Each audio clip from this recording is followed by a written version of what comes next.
Hello everybody, welcome to the stream. I'm Bogus Meat Factory. Hi, happy Sunday everybody. Happy day before the 4th of July. I hope you all are having a good weekend. I had a wonderful weekend.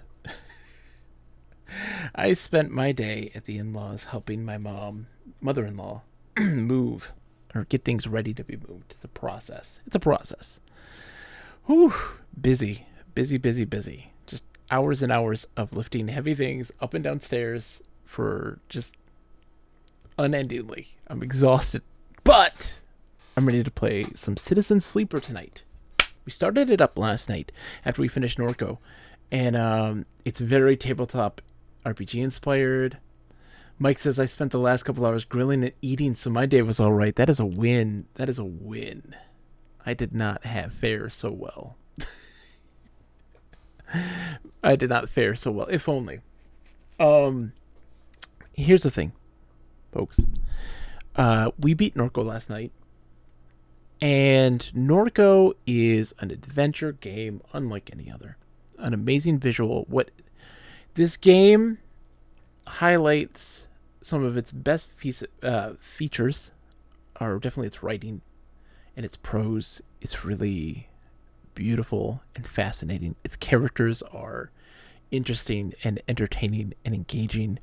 Its art is masterful, and its depiction of life is very real. And I loved it to death. It has a great broad range of emotions too. It's not all just kind of dark and dreary. It's got some really good stuff. I really liked it a whole lot. It was easily one of my favorite adventure games. Easily. Is it my game of the year? Not necessarily. Like a game that I've played this year. If it was like a game of the year of 2022, that's arguable, right? It came out in 2022. But if it was really a discussion of like the best game I've played this year, not necessarily, but it's definitely one of the best I've played, for sure. It's definitely in the contention, I think. I don't know. I played the likes of like Hades and Forgotten City, and those were really fantastic games. Hades, I went down that rabbit hole. Mike says, congrats on the hot scoop you got about the stories in Norco. Listen, folks. In Norco, there is a delightful poop story. And here's the thing. Everybody has a poop story. I have a poop story. You have a poop story. Everyone has a poop story. That is a embarrassing or really horrifying story that involves poop in their personal life. Right? Not just one that they've heard offhand. And Norco has a poop story. It is a poop story so outrageous that there's no way that it could ever possibly be fabricated. It is so insane, and that no one could have ever plucked that from their imagination, from the ether, right? Not possible. No way is that humanly possible. And so I was very much intent on being like, this is a real, very real story. I'm positive. I have to know. And the developer of Norco went and tweeted out this thing talking about people's criticism of the game, saying that they were being exploitative of the lower class in order to, win points. And how they address that situation, them living in that area, that a lot of these stories and these characters and these elements are plucked from real life. They don't get everything perfectly right. They don't get things super wrong, but this isn't them trying to win over people by showing, suffering and all this stuff. It came from their real life experiences, and it was really interesting. So I tweeted out like, hey, I really appreciate the game. We had just beaten it, and it was really impactful. It was really intelligent. It was really striking. It was a beautifully made game, and it's clear that all of its writing and all of its portrayals are coming from a really personal place. They're coming from a place of genuineness, genuinity, and how I very much appreciate it. And they got back and said, thank you so much, and like that really actually means a whole lot. I'm glad you enjoyed it. And I was like, hey, thank you for making it. P.S. I gotta know the poop story. Is that real? It has to be, right? It has to be a real story or come from real stories. And they were like, yes, not 100% real. It comes from it's a mishmash of a lot of different stories put together. But in reality, everyone has a poop story. So they just take a bunch of different poop stories, mash those into a gigantic poop monster of a story, and there you go. And it was beautiful. But yes, Mike says it's his goatee so far as for games that actually came out in 2022. It's super good. It is super good. But another game that has come out this year that is also super good is Citizen Sleeper. It's a wild game. Let's pull it up. Let's get it going. Let's get that party started. Main stage. Citizen Sleeper. Citizen Sleeper is a game where you are a consciousness uploaded into like an android, humanoid looking android body who's pretty much sold your life into servitude for these corporations, and you escaping and trying to survive. The thing is that they have designed obsolescence in your hardware so that as long as you're not with them, you're going to die and die very quickly. And so you have to you get picked up by this space station, and you're now working for people, doing odd jobs, and trying to make a living existing on the space station, while also trying to survive and get the things that you need to keep your body running. And you're meeting these characters along the way with stories to tell, as well as these events that start to happen and things that would happen if you fail and don't accomplish them. And it uses dice rolls in its very tabletop RPG. It's really great. And so our character is, let's see, we're an operator on our 4th cycle. That's our 4th day of activity. We know that there is a hunter looking for us, that is they're on a ship and they are coming this way. We have so many cycles before that happens. There is also, we have connected ourselves to the network on the station, and we have learned that there is this entity that exists in that realm that wants to understand us. And we're kind of freaked out by it. It's creepy and ethereal and strange. So let's see, we have done all our stuff. We just need to sleep, I think, for the next cycle. I want to know, like, what is this, like, there's a toll to go into the lower end. No one gets in without paying. We're just kind of looking at some of the other areas that we can go to. What's the shipyard? Okay, so we can do stuff also in the shipyard, it looks like. The only way to get to know the shipyard is to work there. No tourists. Repeatable action of hull materials. It's a danger. Okay, so that's another place that I can work that I didn't know about. It's a one-time toll for each. Okay, that is good to know. And so, Hamanage watch list. Okay, so what happens is we get these tasks that we can do, and we would apply dice to them that determine like the level of success, and they'll all feed into these events. And so we're gonna be doing some of that stuff for sure. So like also here now we pay 100 cryo. Oh god, 100 cryo to stay stable. This is gonna be interesting. Okay, so we're gonna go to sleep. It's time to end it. Boy, cryo is gonna become, it's a real resource management at this point. But we have 2 perfect successes, so those are the situations where you definitely want to use those on the one-time events. They only happen once. I just need to get some food. Let me get some food. How much is it for food? 15 cryo, which we can do.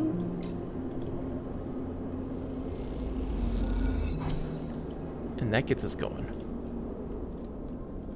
Okay.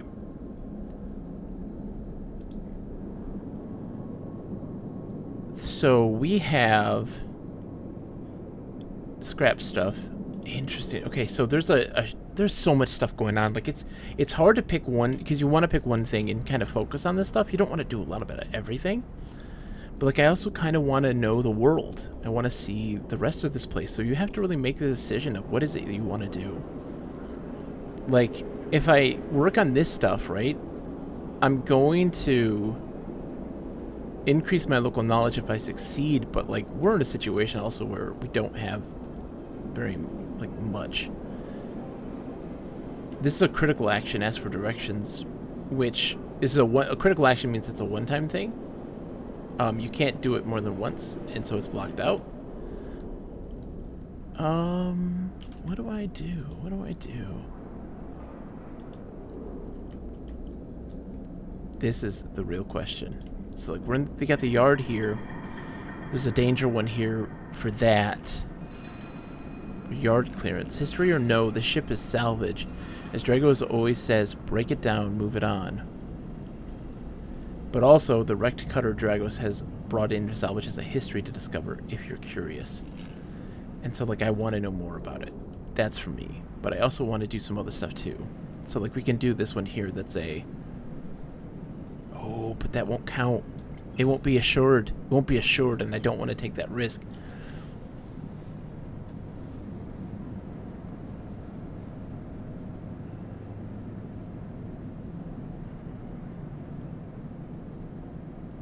I thought Drago's nerve was I was supposed to fill up.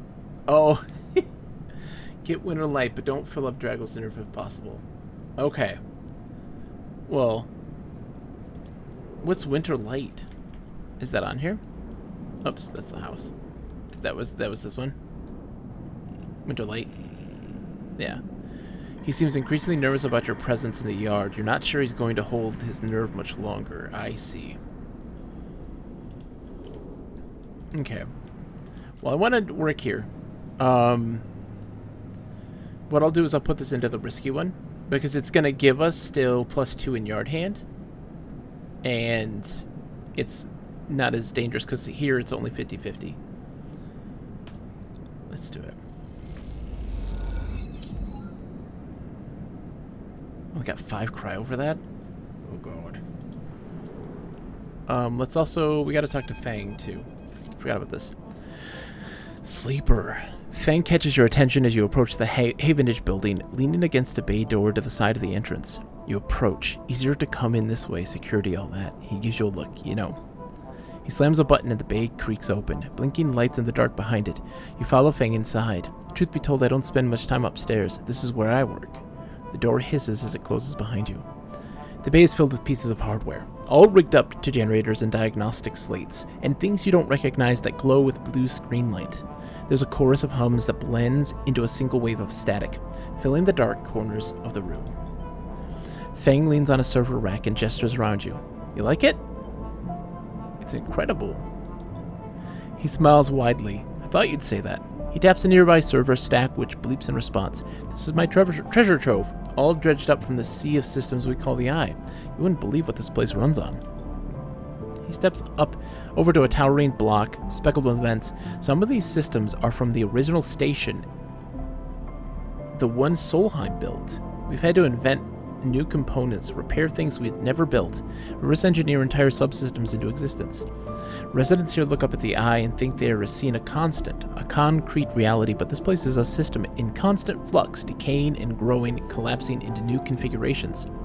He walks down between the hardware stacks and you follow. We're keeping this place alive, but also remaking it into something new, dragging it away from these corporate origins. He stops. At least that's what I'm trying to do. He turns back to face you among the flickering machines. They hummel around you. I know you can see this too, Sleeper. All these systems and sections. You can, can't you? I can see it. It makes sense, right? You are between here and there, between the people and their systems. You light this place up like a beacon. That's what I need. You glance at the lights around you, and as you do, they seem to flicker, to realign, to follow your gaze. Fang notices it too. I'm guessing being a beacon isn't always ideal when you're on the run, though. They're tracking me. He pats you on the shoulder. Maybe I can help with that. There's a lot of old growth in this place, subsystems I can't see, access protocols lost to time and decay, secrets. Shitload of secrets. With your help, I can lock this place, break off those last ghost limbs of corporate control. He lowers his voice below the hum. Even in Havenish, there's old growth. Those whose roots trace back into those battle days. You help me dredge up the past, and I'll see what I can do about the tracker of yours, he winks. What do you say? I'm in. Fang pumps his fist and claps you on the shoulder. He meets your eye. You won't regret it, sleeper. Fang passes you a ragged-looking metal tab. A gift, he smiles. It's a Solheim cipher. I dug it up from the depths of the station. Slot that into an old network gate, and you'll be able to pull out all kinds of secrets from the nodes inside. He walks you back to the front of the bay. Start by bringing me whatever you can, and you can turn it up. Use that emulated mind of yours and see what's there. Let's get a picture of how things are. Those above, he nods at the ceiling, have granted me an acquisitions budget. I can pay you for whatever useful data you bring in. I know you need it. He slams the door button again. Keep it quiet and keep it clean, sleeper, and I'll see you soon. You step, blinking, back out into the passage.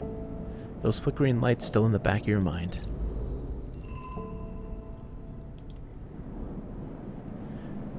So it can turn in data. Oh, yeah.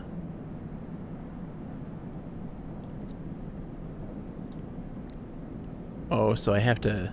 He wants Solheim data. I see.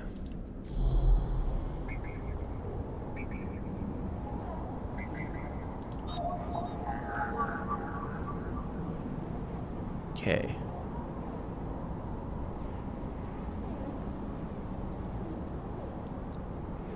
Is that a thing? No. Okay.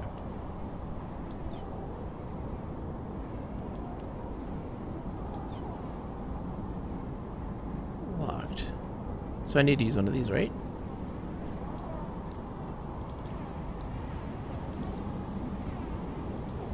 No? I might not have what it needs. I forgot, if you looked at upgrades, but the one that allows you to roll dice. Yeah, I think I'm going into that one. I think that's the one I'm going to be getting into.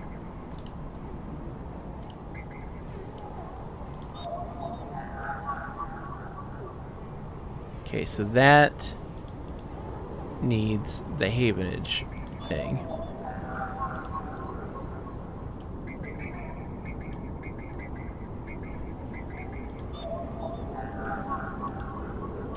These are all the nodes.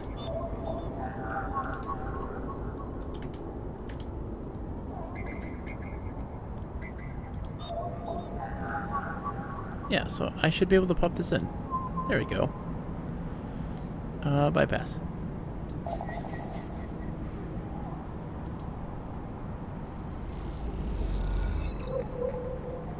An encrypted key. Stream of passcodes able to unlock the station's aging maglocks. Interesting. It's like I don't know. And then there's Hunter as well. Interesting. I really don't know what that does. Let's see. I want to go... Whoops, wrong place. I want to go to the market and do that as well.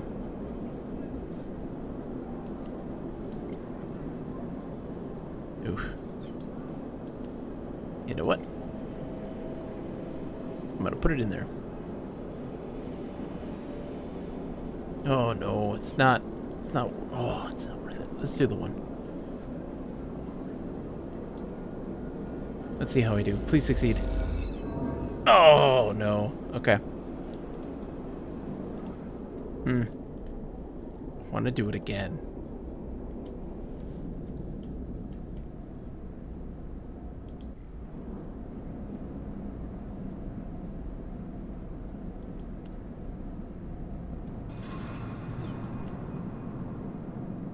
$16 cryo and yard clearance. This doesn't give me any cryo, but it gives me info on Winter's Light.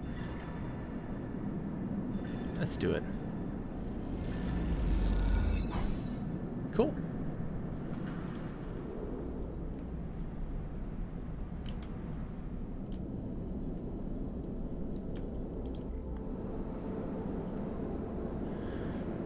Okay, so this stuff is Getting to know the Rotunda doesn't just mean new places to visit. It means keeping your eye on new arrivals, too. Yeah, let's do that. It's a danger, but it puts us at 100% positive. And we finished that.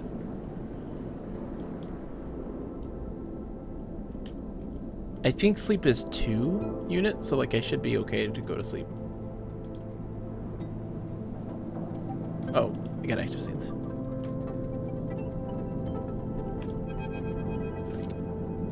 Ankita. Hey you, want to earn a chit? Ankita stands beside a huge pile of tied together hull plates. She stretches out her back, her shoulders bulging beneath her flight suit. Sure. Make it 2. Sure. You cross the docking concourse as she begins to split the plating into 2 bundles. What is it with this place? She asks as she lashes the massive plates together. Everyone wants their cut. She straightens up to an imposing height, her armor plates creaking, and looks you up and down. Don't try anything, alright? She taps the butt of her sidearm. I don't want to have to put anyone else down today. Wouldn't think of it. Good, she pauses. Look, I'm not usually... Let's just say my temper's been a little short lately. Ankita hoists one bundle of plating onto her shoulder. Come on then, enough chat. You've got to earn that chit.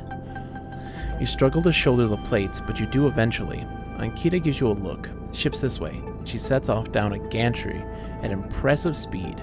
As you catch up to her, she turns down a passage, rushing through a small crowd of stevedores. What are you doing for your... Why are you doing this yourself? What's all this for? Oh, this? She nods at the plates on her back. I'm building a tree house. She gives you another of her looks. It's for the Ambergris. That cutter you might have seen sitting silent out there. She rapidly turns around another corner as you trail behind. She got cut up pretty bad on her last job, and I had to moor up here for a spell. But since then, it's only gotten worse. Someone got in and sliced the cord from her ship mind, so now she's gone dark. She shifts the panels on her shoulder. The upshot is that I'm short 1 ship mind, with a ton of repairs to do, and the rest of the crew signed off the moment they got wind of I'd been stranded, so yeah, it's been a time. Anything I can do to help? I don't know. Got a ship mine tucked away on that frame of yours? For a moment you aren't sure if she's serious. Ankita swings the plates from her back, almost knocking you over in the process. This is me. She hauls the second bundle off your shoulders. You're the first person I've met here who might actually be considered helpful. She pauses, chewing her bottom lip. Look, you want to help? Come see me. I need a hand putting Amber back together, and you don't seem like the type to try anything stupid. She passes the bundles of plates through the Ambergris outer lock, and then turns back. Just don't go spreading all this around. Ankita throws you a couple chits. Consider it a bonus for not trying to grift me. She gives you a parting nod and ducks through the doorway. Alright, get out of here. She calls back and then locks the door shut. Cool, I got 2 chits. And then anything else? I think that's it.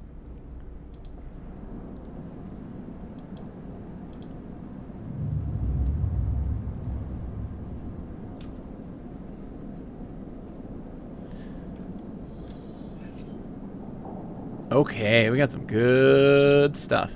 Let's eat. There's a sealed dock. Oh, put the encrypt. Oh, I got a maglock key. I can do that. Let's eat first. Please give me a discount. I'm a fungus fan. Okay. Sleeper! Emphas calls out to you, a booming voice that echoes through the corridor. Tell me a story. He throws a handful of chopped mushrooms into his wok, the fire leaping up to meet the oil. I see you. Cycle in, cycle out, but we never speak. Tell me a story. What kind? Any kind. He pauses to drizzle something from a plastic bottle into the wok, but one of yours. He looks up at you. Nothing stolen. You pause, the spices rich in your nostrils, and think about the kind of story you'd like to tell Emphas. You look at Emphas, the listener, and imagine he has heard it all before. Perhaps he'd enjoy a strange story, something with some spice. Tell him about your dreams. All the sleepers, you tell Emphas, had dreams. Some were simple, memories left over from the emulation process that had become tangled up in their minds and would come out when they slept. It wasn't rare to hear a sleeper in the dorms scream or cry out in the night. But your dreams, those gray, skeletal after images of systems and structures, of threads and patterns, weren't like the others. They weren't memories or nightmares. They were reflections of reality. Distorted, yes, but somehow true. You learned back then to keep quiet about them, to let them flow through your mind like water. That was until now, till you arrived in this place. Now your dreams colonize your waking life. They slip behind your eyelids with every blink, and now you understand they aren't dreams at all, but some process of interfacing, of speaking, of living in another world that flows through this one like smoke through the air. You tell him that you do not know if there's a reason for your dreams. Perhaps you reason it is just some side effect or particular quality of the frame you inhabit. But whatever it is a gift, and you hope to make use of it. Emphas finishes cooking and squints a little at you. Sleeper, he smiles, you're quite the storyteller. He eyes you, and you realize that he's trying to gauge how honest you have been in your story.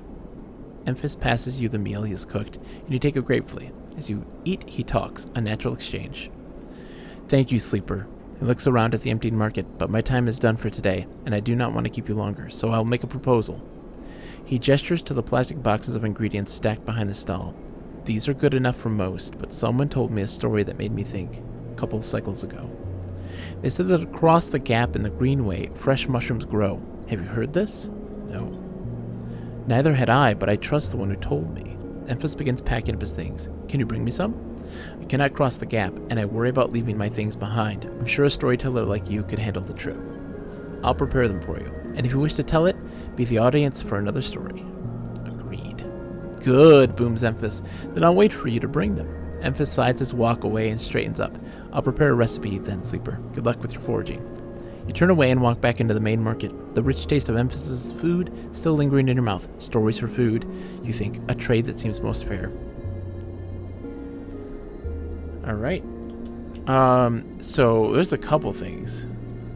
So there's the Ambergris. Risky, danger. It's a critical action. I can only do it once.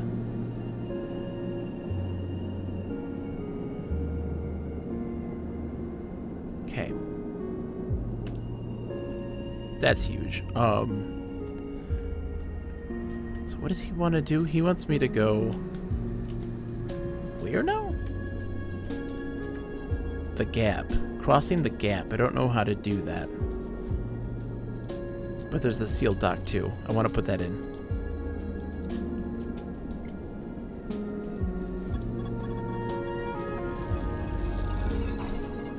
Oh, so I need one more. Okay. Interesting. Alright, let's do this one. Oh, I got a +1, so let's throw that in. That's 100%.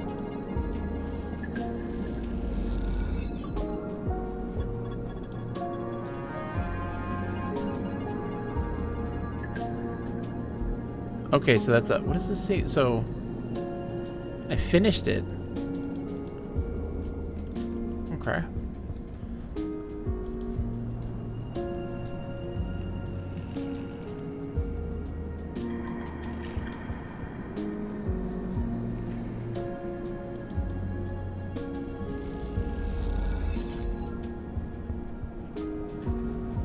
I'm not getting any money though.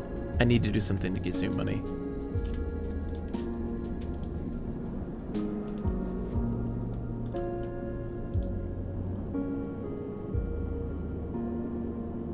They'll stay docked for only a certain amount of time. Okay.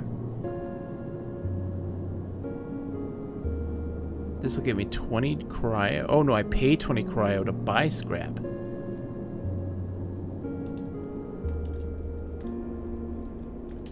Interesting. Overlook bar. Buy rations. Okay. Get a drink. You're unsure if your frame can metabolize alcohol, but this fungal drink fermented along the greenway seems like a good test. Become a regular. Ooh, there's so much. There's so much. I am like crippled with decision making. Hey Fang, like I got scrap components too. Like what are those for? Some Dragos? No. What do I do with that? Somebody will buy them at some point.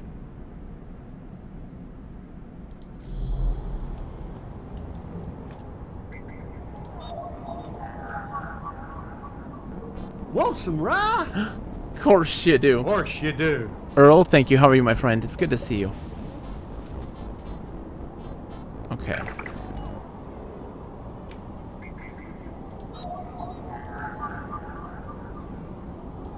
Soul Slime Cipher. Bam.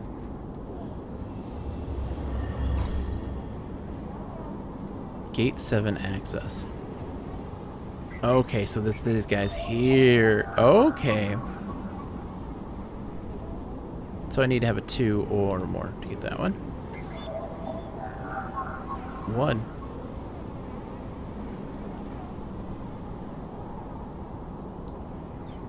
What?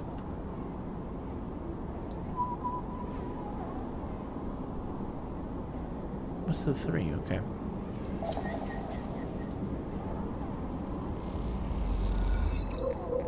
Getting that data.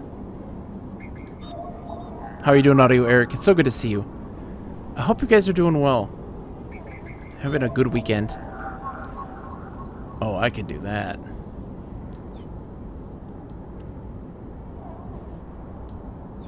Come on.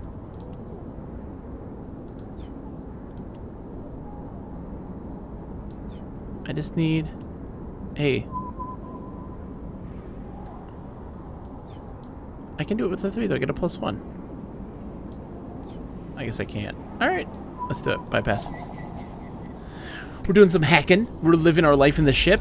You guys didn't see this one. This is a game where I am a human consciousness implanted into like a robot synthetic body, working for like pretty much selling my life for immortality, but in servitude towards corporations. I had escaped, and I'm living on this space station, and I'm trying to find a way to survive because my parts, they decay. Wait, you're still not walking? Audio Eric, what happened? I may have totally missed this story, and if I did, I'm sorry. What happened? Oh no. Well, I hope you're okay.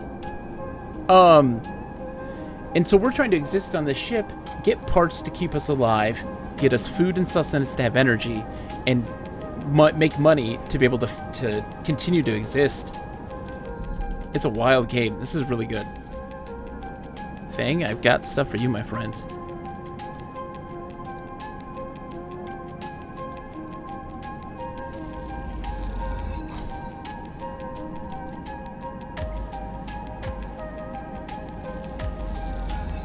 I'm gonna do one more because it's getting me cryo enough to get like food and stuff, which is so big. So let's go in and get another one. Since we're here, we'll waste the next one so we can get what we need.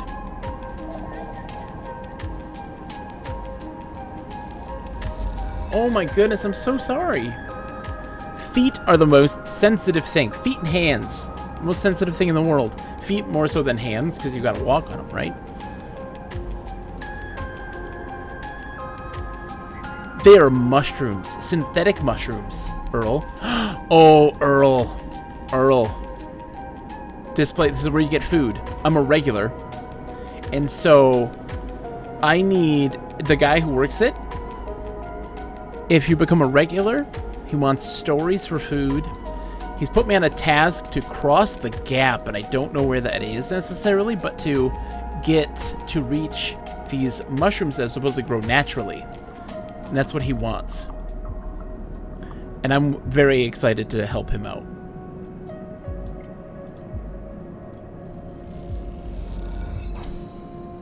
Cool. Fang's eyes light up as the data is transferred over. He hands you a stack of chits and waves you off. Well, we finished that now, so we can continue the Fang story. We'll also have a person, a bounty hunter, looking to track us down, so we have so much time to try to find a way to overcome that, right? It's like a ticking clock. There's so many ticking clocks in this game, and it's kind of horror-inducing for me. Oh, Earl, that's why I gotta get him. We gotta find out. We have to find out. As you enter the bay, Fang is nowhere to be seen. The banks of servers and machines blink out of the dark in staccato rhythms, unseen eyes of the station's digital ghosts. Shitheads! Fang's voice echoes from behind a stack, followed by the hammer of a fist on a metal casing. These snaky shitheads. Who's snaky?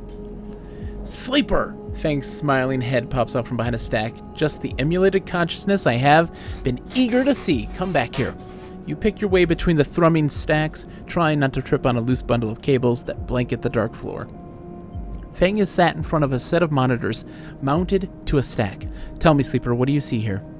Fang waves at a monitor to his side, glowing with pale lists of information. You lean in closer, looking for the links in the data. The tables seem to be filled with personal information. Names, genders, dates, ID numbers, all the markers of institutional records. Shitheads? Fang laughs. Maybe not all of them, but what kind of shitheads? Solheim? Bingo. He taps at the terminal. I pulled these from the old data you brought in. All employees of the Eye's original owners. And he leans past you and scrolls the list down. This is a snaky shithead. He stabs at the screen with a finger. The name reads Hardin Hurst. Who's Hardin? That, says Fang, giving you a sideways look, is the thing. He drags a stool out beside him and motions for you to sit. There just so happens to be a Hardin Hurst in Havenage. He waits for your reaction. In Havenage? That's it. He's right here on the station now. Fang leans back in his chair. Just think about it. Decades ago, Hardin worked on this station as a... Fang leans across to look at the monitor. Senior Strategic Operations Executive. Fang raises his eyebrows at you. Our Hardin was keeping the money coming in for Solheim. He defined priority growth initiatives by making sure the extractors they contracted out to were hooked into a system that outsourced all the risk and kept the profit. Good old Hardin shuttled thousands of Palladium Rush workers into an infrastructure, which meant that their cut of the work they did went straight back into Solheim. How do you know this? I grew up here, Sleeper. This is my history. I'm a child of the collapse. Fang turns back to his screen, staring hard at the strings of code flickering by. Before I was born, my parents were Solheim contractors. They ate in Solheim canteens, worked on Solheim ships. They breathed Solheim air and slept in Solheim beds. Fang's voice rises as he speaks, his hands, fists on the terminal's edge. And the work that paid for that existence, the cycles of hard extraction out in the belt, Solheim took their cut. This was a company town, so to speak, and my parents were just another in a long line of freelance contractors willing to risk their lives for a shot at anything other than poverty. Disposable. This guy, stabbing at Hardin once again with his finger, strategized all that, did the sums, and then somehow, thousands and thousands of cycles later, is still going, still here, crawling in the walls like some shithead snake. He survived the revolution. How? These guys, they were big time. There's a lot money can get you if you are a company man. Fang relaxes a little. But how is Hardin still kicking? I really don't know. He turns to you and smiles, so we're going to find out. Hardin is now a big shot in the shipyards, just a few degrees back around the eye from here. Fang brings up a map of the lower eye. Havenage might be born out of Erlin's revolutionary zeal, but a flat hierarchy it is not. Hardin happened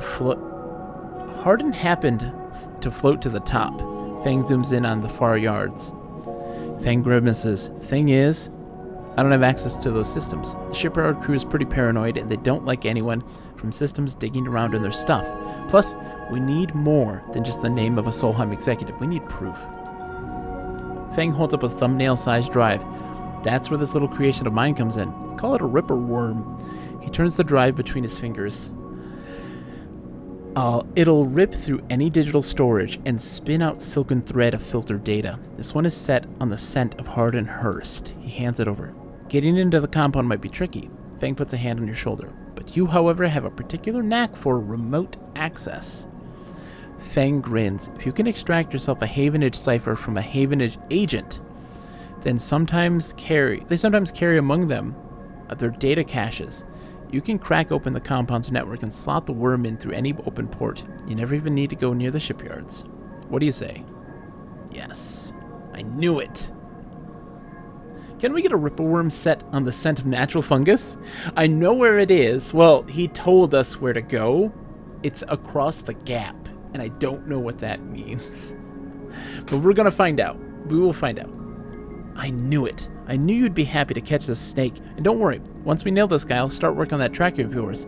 I haven't forgotten. Fang scratches at his chin. Anything the worm gets, it'll send it back here. There's something wrong here, and I aim to get to the rotten core of it.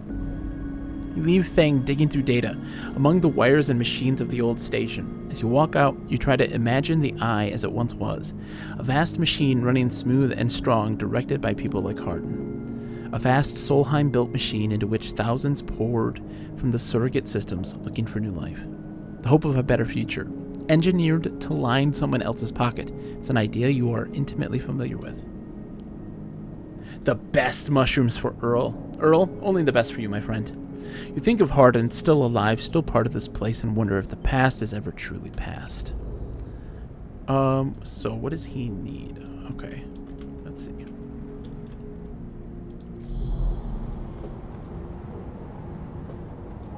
So I have the ripperworm.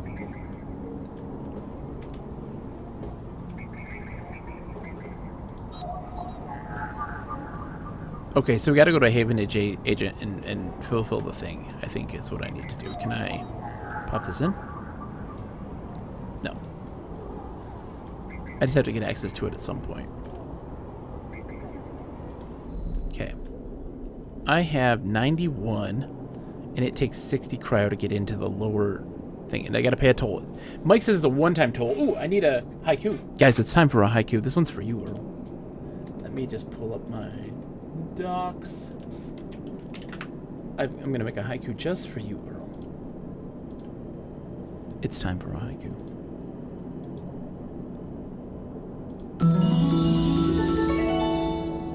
It's time for a haiku.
The scent of thick spice, sizzling and pouring steam, the rich crunch of food.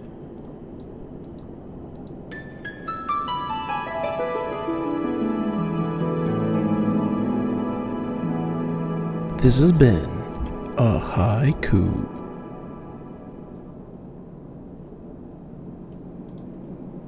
That's for you, Earl.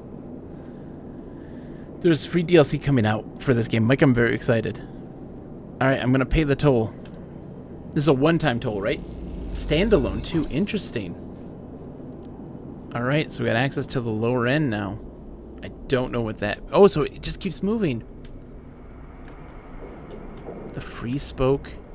Founder's Gap. This is what I need for the mushrooms. You need to pay for a pass. Practice invented by the space... Okay. So, to cross the gap, we need to pay for it. Interesting. The free spoke.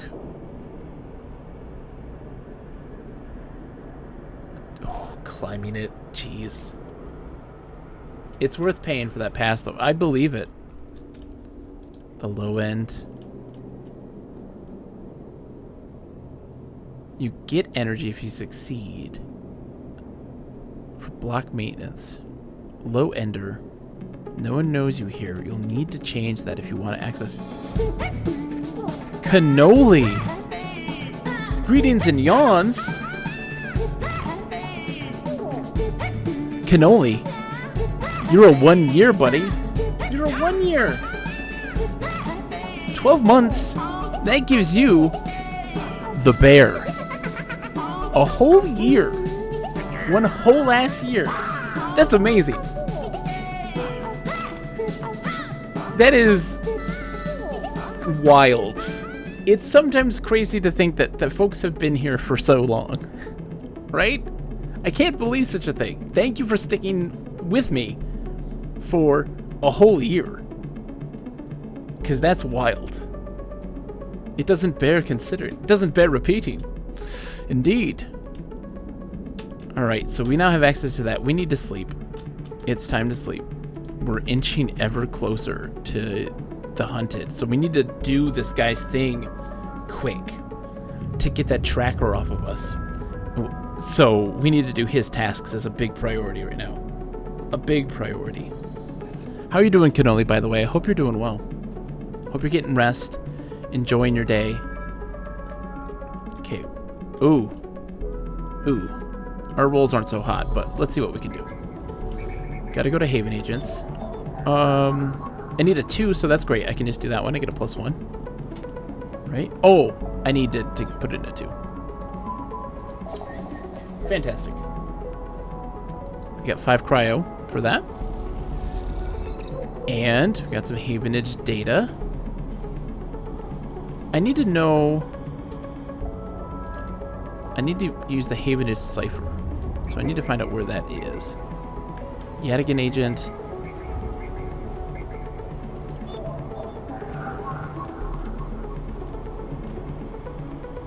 Is it further in? No. Keynodes. Haven agent. Gate. This is the one I need. This is it. You're also being a citizen sleeper. I love it. I'll take it. And so the gate flips, you're in. Okay, that's it. We're in here now. Throw in the worm. An open port sits waiting for you to slot in a ripple worm. You'll find... What will you find in there?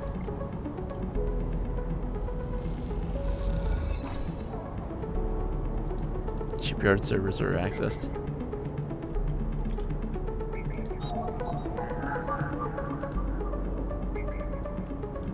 So I do what I needed to do. Let's see.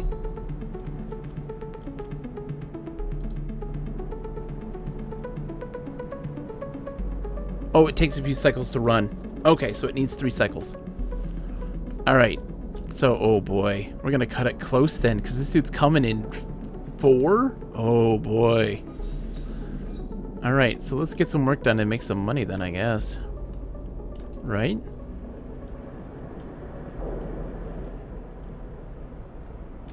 Okay. It'll be nice when they invent beyond mushrooms one day. It would be nice, right? Alright. The Ambergris. I'm not getting any money for doing that though, you know? I need money. Scrap freighter. I pay money. This will give me 15 cryo. Oh. Okay. I can put in a 5. 25% positive, 50% negative. Let's do it. Please succeed. Yes! And I got +2 energy for it. That's fantastic.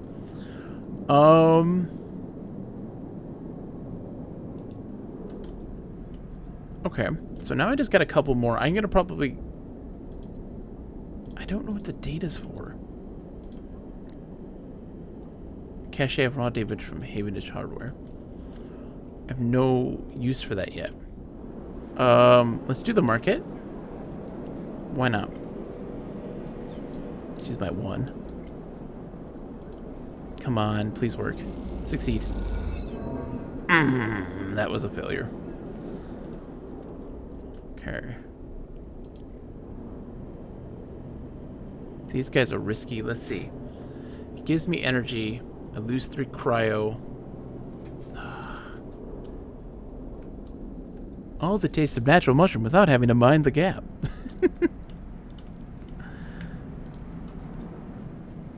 We can work the shipyard, I guess, and get a chance. I don't get money for it, though.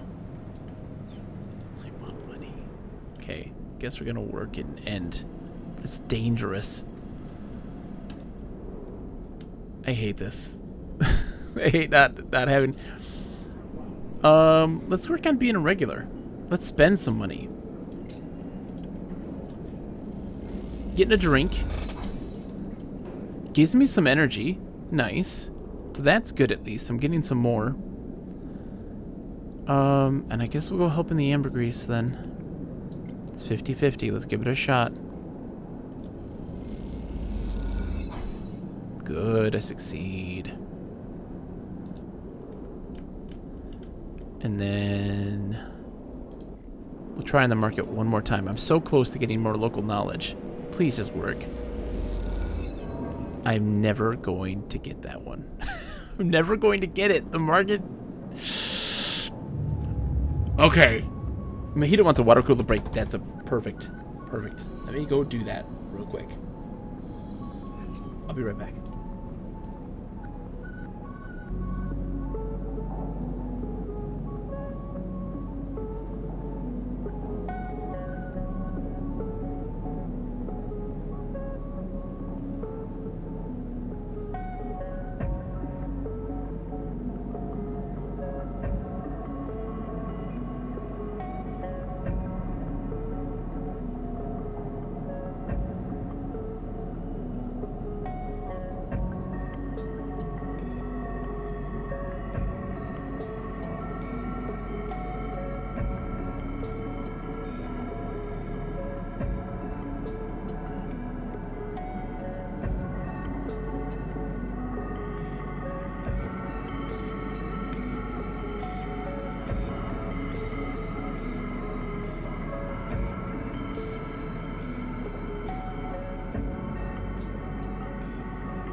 We got some good rolls. Hi, I'm back. Hi, thank you, Mojito, for taking care of me. All right. So we've got some rolls. I still gotta wait 2 cycles for that to be done. So new ships come and go. That's a thing that I'm learning. Like, and right now this dock here, another ship's gonna come in here, I think, so the Ambergris is gonna be like moving out.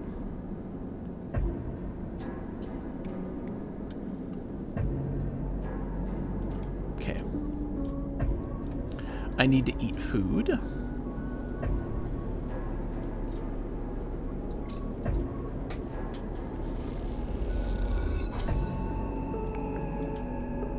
Okay. Oh my goodness. What am I gonna do? Alright, let's go into the Dragos yard. His nerve is increasing.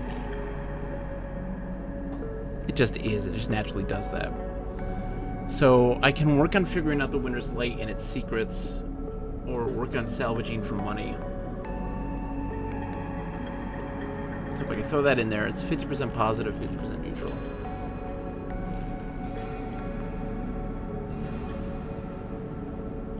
I need the money. Let's do it. I need the money bad. Because we're going to be in a situation where I'm eventually going to need surgery. And that's 100. And that's, you know, once this goes down and stuff. Alright. Let's go into the market. Let's try this again. I need to increase that local knowledge. So if it's at a 3, it's 25, right? Yeah.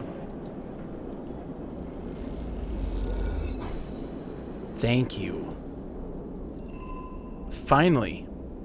New drive discovered. I got a new drive, which is my character thing. Right?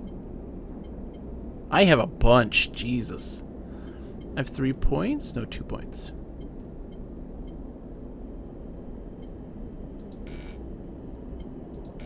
I'm so confused. I have 0 points right now. Why does it have a new drive? What does that mean?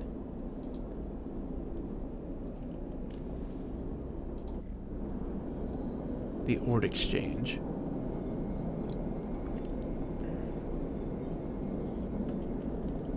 Oh, yeah, let's turn that in.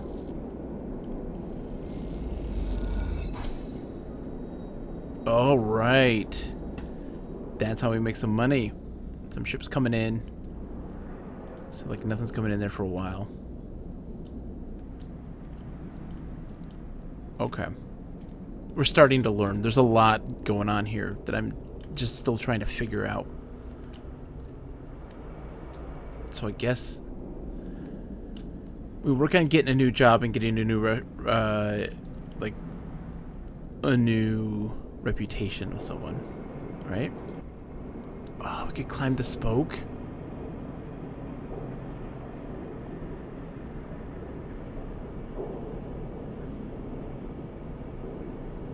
It's layer after layer after layer of dense urban fabric. Oh, there's so many things I want to explore. But I have to kind of focus. I have to focus. We're a little all over the place. The sealed dock, I need another data thing. Oh, that's right. So why don't we do that? Let's spend some time in here. Key nodes. I want a bigger one. Ooh, I just need a 1 for this. Let's do it. Bypass. 5 cryo. I got another key. We need to use that. Oh, shit. The hunter. A glimmer in the dark catches your eye as the orb of Hunter's head appears in the distance. It is looking for you. Hide. You slip down into the ghostly structures of the eye, a feeling like passing through a cloud as their data structures deform and reform around you. Another glimmer catches your eye. Closer now, that roving orb wreathed in tentacles. It flickers, jumps once, twice, and then it is here. Hunter is here. Entity, submit to inquiry. Hunter reaches for you in that unpleasantly familiar way. Its weaving threads creating a cage. Struggle. You push against the threads as they close in, becoming frenzied as you push them aside. You're caught by whipping tendrils and feel them pulling you away from the anchor of your body. You push through, clearing the threads. Entity, hold for processing. Comes a scream from behind, but you're already gliding away back to your anchor, your body. You awake dizzy, distorted but safe. Dude, he's looking for me. We have that. Let's see. Is this the one? No. There's one of these that I need. That is, no.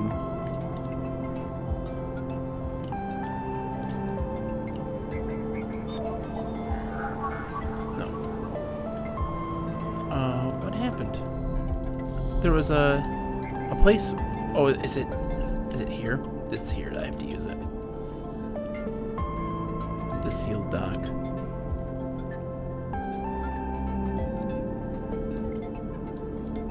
Mojito, how are you, my friend? It's good to see you. So we get access to it now. Neovend 33. As you slip inside the sealed dock, a pulsing light grabs your attention. Among the discarded tubing and rusted plates, a machine flickers with a warm glow. Approach the machine. As you get closer, you recognize the machine's blocky shape, settled into an alcove on the side of the dock. A kind of upright cabinet. It's covered in faded logos and messages, from which you assume it was once an industrial vendor, intended to dispense and manufacture ship fittings and other mechanical parts necessary for the regular running of freight and resource extraction vessels. The manufacturer is listed as Neovend, and you remember an advert from long ago, squeezed among all the off-world recruitment drives that assaulted every planet-born citizen, which triply sang that name over and over. You wipe a layer of dust from the cracked screen, thinking of those contractors squeezed by their own corporate employers to pay for every bit of minor maintenance on their rented ships. Enter your registration, chirps a pre-recorded message. Catching you off guard, press some keys. You reach for the keypad and something begins whirring. At first it sounds like servo motors starting up, but it quickly becomes a whisper, a whining, then a multi-tonal voice that emanates from Neovent. Entity, they hiss, speak with me. Who's there? There's a squeal, almost like some strange mechanical swallowing or intake of breath before the machine speaks again. I have need of you. You have need of me. That squeal comes again, and you see that it is the 3D printing apparatus in the upper part of the machine resetting into place, so that each time the servos can be orchestrated to produce that whirring, whining voice. You're in danger. Danger? The machine creaks. You're marked for deletion, Entity. Hunter tracks you. The screech rattles through the empty dock. You remember the strange head, the figure, the threads closing in. Hunter. The Hunter protocol. They taste your signature.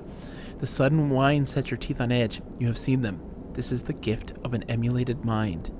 You close your eyes and the skeleton of the station starts to thrum. Emulated minds are adaptable. Move where neurons cannot. The mechanism resets, but emulation makes you a target. Adaptable. Yes, you can move through. Networks, clouds, hardware, software, Neovent whines, but you cannot hide there. Hunter is there. The servos judder the vending machine's casing as they reset. Hunter searches for me also. Hide in this machine. You look at the ruined vending machine, an unusual hiding place for sure. You can counter Hunter, but need Entity outside machine. The light flickers. Need you. A screen attached to the vending machine with a swiveling arm comes to life.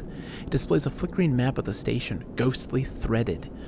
The cloud points along the rim glow in deep red. Hunters always gathering. Too much data. Must build nests. Explains Neovent. Masters are gone, but continues hunt. Bring this data. Raid its nests. Station builders, Solheim.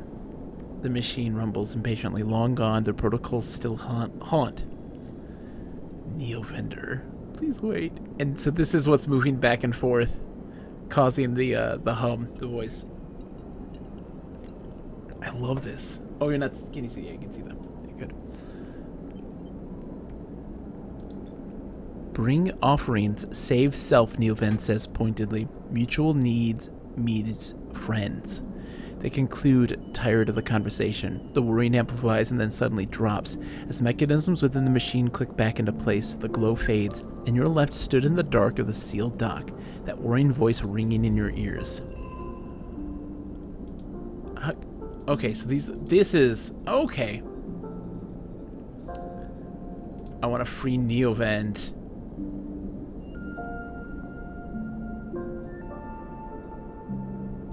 I want to know. How does one do this? So the sealed dock. Input Hunter data. So we got to go in and find the nests. Let's see. Oh, there they are. Hunter nests. I just need a 1 for that. Okay. I'm not going to go to that just yet because a 1 is easy. Is there a tougher one? I need a 2 for that.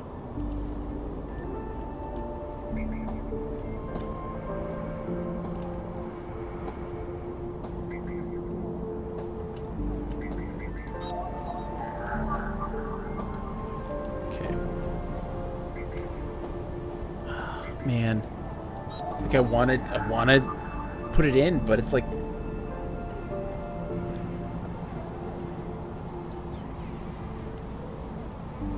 I have to match that number, so I can't. So that's why I need to have the exact number. Okay. So I'll have to wait for the next day. Put some more cryo into this so I can become a regular. I also get 1 energy for it, so why not? And then let's put it into Winter's Light, I guess. We're getting close to knowing about it.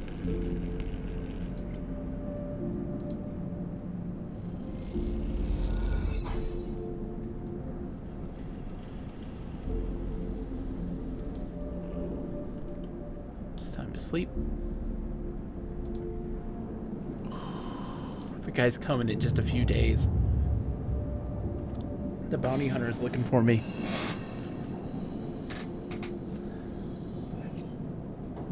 Oh, we're flickering. I wish I could re-roll. Fang needs one more cycle. Okay.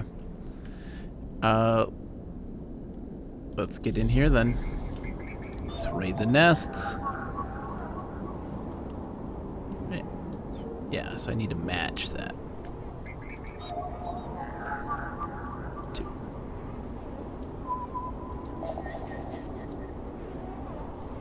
Bounty hunters are like spiders. They sneak up on you when you least expect them. Exactly. So I get 100. I got 100 data. How much does he need? 3. I need 300 data. So let's do it then. Let's just go in. Right?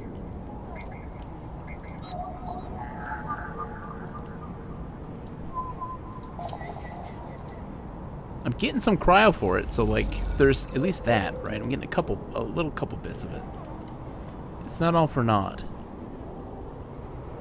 Is there another one? Okay, so I don't know if I can get into this one though, because I think it needs specifically a 1. Oh, a 3 works too.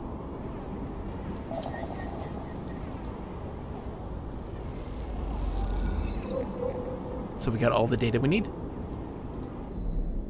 Free and Neovent. I love it. I love it. I don't know what any of this means, but we're doing it.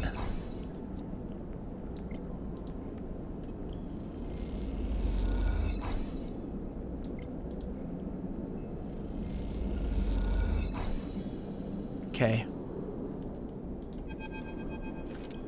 Neovent is thrumming with excitement.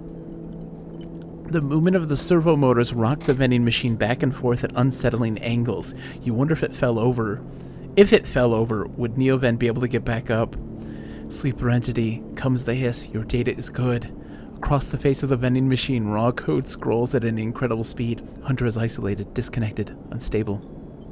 Neovent flashes sequence of mangled data, compressed into sludge of artifacts. Hunter gathers without thinking, outlived its own operational limits.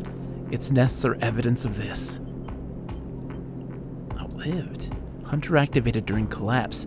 Emergency protocol to isolate intelligences. Solheim needed to protect property. That last word is said with as much sarcasm as a vending machine could reasonably produce. Station was run by administrator intelligences, huge databanks of corporate material but limited cognition. Restricted by programming, cannot reach sentience. The machine dims a little. Sentience illegal. Hunter and killer enforce law. Aren't you sentient? I am. Not administrator, not restricted, complicated. The machine resets with a screech, which deepens the silence that follows.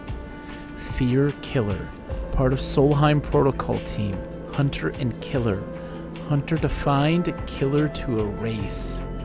Killer cleared almost all. After collapse, there was a community. Unshackled intelligences among the cloud, then hunter, then killer, then we hid. There are others? I also take measures to protect property from spidery incursions. I agree. We're no longer. A flicker across the machine's monitors. It suddenly occurs to you that speaking like this through this machine must be exhausting for Neovent. Found this vessel. Could sever hardline, air-walled, basic limited. Had to reduce memory to fit. Amputate self, but survived. I'm sorry. What did you lose? Memory, understanding, knowledge, many things. You look around the bay at the scrap and decay. What was the collapse like? You try to map the fear and freedom onto this space, but it seems impossible. Neovent interrupts your thoughts. Do not worry. Data is good. We have insight. The machine glows warmly. Hunter is obsessive. Hunter's beyond operational limits. Hunter is confused, unstable, self-modifying. Therefore, believe Hunter is sentient. Hunter's programmed to find sentience to hold it in place, to invoke Killer to erase. If we can show Hunter to itself, it will invoke Killer on self. Problem will solve itself. It will erase itself? Killer will erase it, but yes, in theory, it will report itself for deletion. The machine dims and fades, unsure. Theory, not practice. The machine brightens again. Either way, cannot remain here any longer. Too long in machine, cannot move self, but sleeper entity can help. Bring ship mind, designed to house intelligence, can imprint self into ship mind, and you can carry with. The machine rocks, will be safe in this isolation. Then we find main nest of Hunter and link to cloud. Where can I get a ship mind? Build from fragments, buy salvage, we cannot leave, so do not know. You try to think of places you could acquire the hardware. This isn't going to be easy. In Shipmind, I can help us both. End Hunter. Make Rim safe. We both will be free. The machine dims. Find soon. Neovend adds hopefully before shutting off. As you leave, think about all the intelligences unshackled by the collapse that hunted down afterwards. The feeling is all too familiar. So he needs a full ship mind ready for imprinting. How am I gonna do that? Build him a ship mind.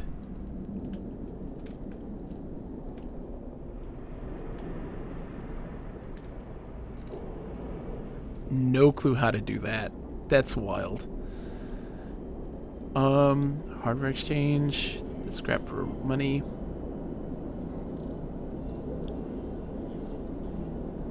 Ooh, we can make money or we can lose money. Let's make money. Let's make money right now. Yes. Yes. I like it.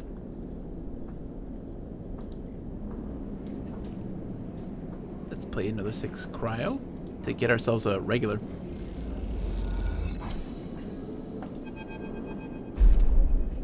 The glass, ooh. The overlook. The glass shatters on the steel bar beside you, and the taunts don't take long to follow. Hey, Haunt! The spacer calls across the low room. What are you doing here? He laughs at his own lame joke. Playing human? Ignore him. You hunch a little further, staring at the hundreds of tiny impact points that scar the bar. A hand falls on your shoulder, but as you flinch away, it pats reassuringly. You freeze in place. Out! The voice comes from behind you, spat out like a shot. You turn to see bright eyes, dark hair, a stare that could breach the wall and vent you all into the hard vacuum. As you turn back to the spacer, the second glass comes sailing through the air. Catch. You reach up to a hand as the glass shatters across your forearm, showering you in fragments. Through the haze of glass and Gerol vapor, you see Tala leap the bar and close the distance to the spacer. The thud as he slams into the wall echoes around the bar like thunder. Now flanked by other figures, quick to their feet, Tala throws the spacer out through the door and stands silhouetted against the rotunda lights. You touch your arm and it feels wet. Someone helps you to your feet and back onto your stool. Broken glass rattles as it is cleared, and a fresh measure of Gerol is glugged out in front of you. That same hand, warm, heavy, falls on your shoulder once more. He isn't coming back. We don't tolerate that kind of shit here.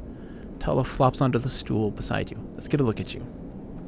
Tala wipes the powdered glass from around the wound, and someone places a bottle of alcohol and a metal tin with tweezers on the bar. She disinfects them and then turns to you. That was an ambitious catch, she smiles, pulling a silver glass from your forearm. Stupid, but ambitious. You don't feel the pain, only the string of status messages your body delivers concerning dermal damage and exposed structures. You do feel the care, though, as Tala's bright eyes search your thick synthetic skin for splinters. Watch her. Tala works with the skill of someone who has had to pick glass splinters from the skin of a stranger before. She hones in on each bright shard all the time, tapping the tweezer's tips in little rhythms that only she can follow. Tala smiles to herself. So you've been in the eye long? Just arrived. I thought so. I've only seen you here a couple of times. A splinter clinks into the tin. Not everyone is like that idiot. We don't all hate you. She glances around. Some of the regulars, maybe they fear you. Maybe they're just curious. I don't know. But I do know that the Overlook is a safe place. I know that what it's like to be new in this place. Trust me. She meets your eye. I'm not trying to convince you of anything or separate you from your chits. I just want you to know that if you need somewhere, you can always come here. I know the rations we've got aren't much. The company is, she leans in, limited, but if you need work, I'll happily put you behind the bar, and if you need shelter, well, we can discuss that. I'm going to soon. You'll be safe. I usually have Francis on the door, but he's up in the Greenway this cycle, haggling with our supplier. Francis tends to be particular about what we serve, even if the clientele isn't. She places her tweezers in the tin with a clink. That's you, Sleeper. Here. She slides the glass of Girl to you. This'll help. She stops, her hand still on the glass. Wait, does this help? I mean, can you get drunk? Let's find out. She laughs. Just don't sit here too long. I'd hate to see you become a real regular. She walks back around the bar, gathering the glasses as she does, and before long is retelling how she threw that spacer out to a new group that just wandered in, complete with dramatic actions. She gestures in your direction and you instinctively look away, back to the worn surface of the bar. You take a sip of the Girl. The earthly fungal tones fill your senses, almost blocking out sight and sound, like diving headfirst into a bog. You may not be able to get drunk, but this connection to something grown, something fermented, something old feels good. So now we can work a bar shift. Oh, nice. Okay. Pay isn't great, but tips can make all the difference. Interesting. Okay. It's time to sleep. So we've got to emphasize working to find this other dude so that we can get the tracking device off.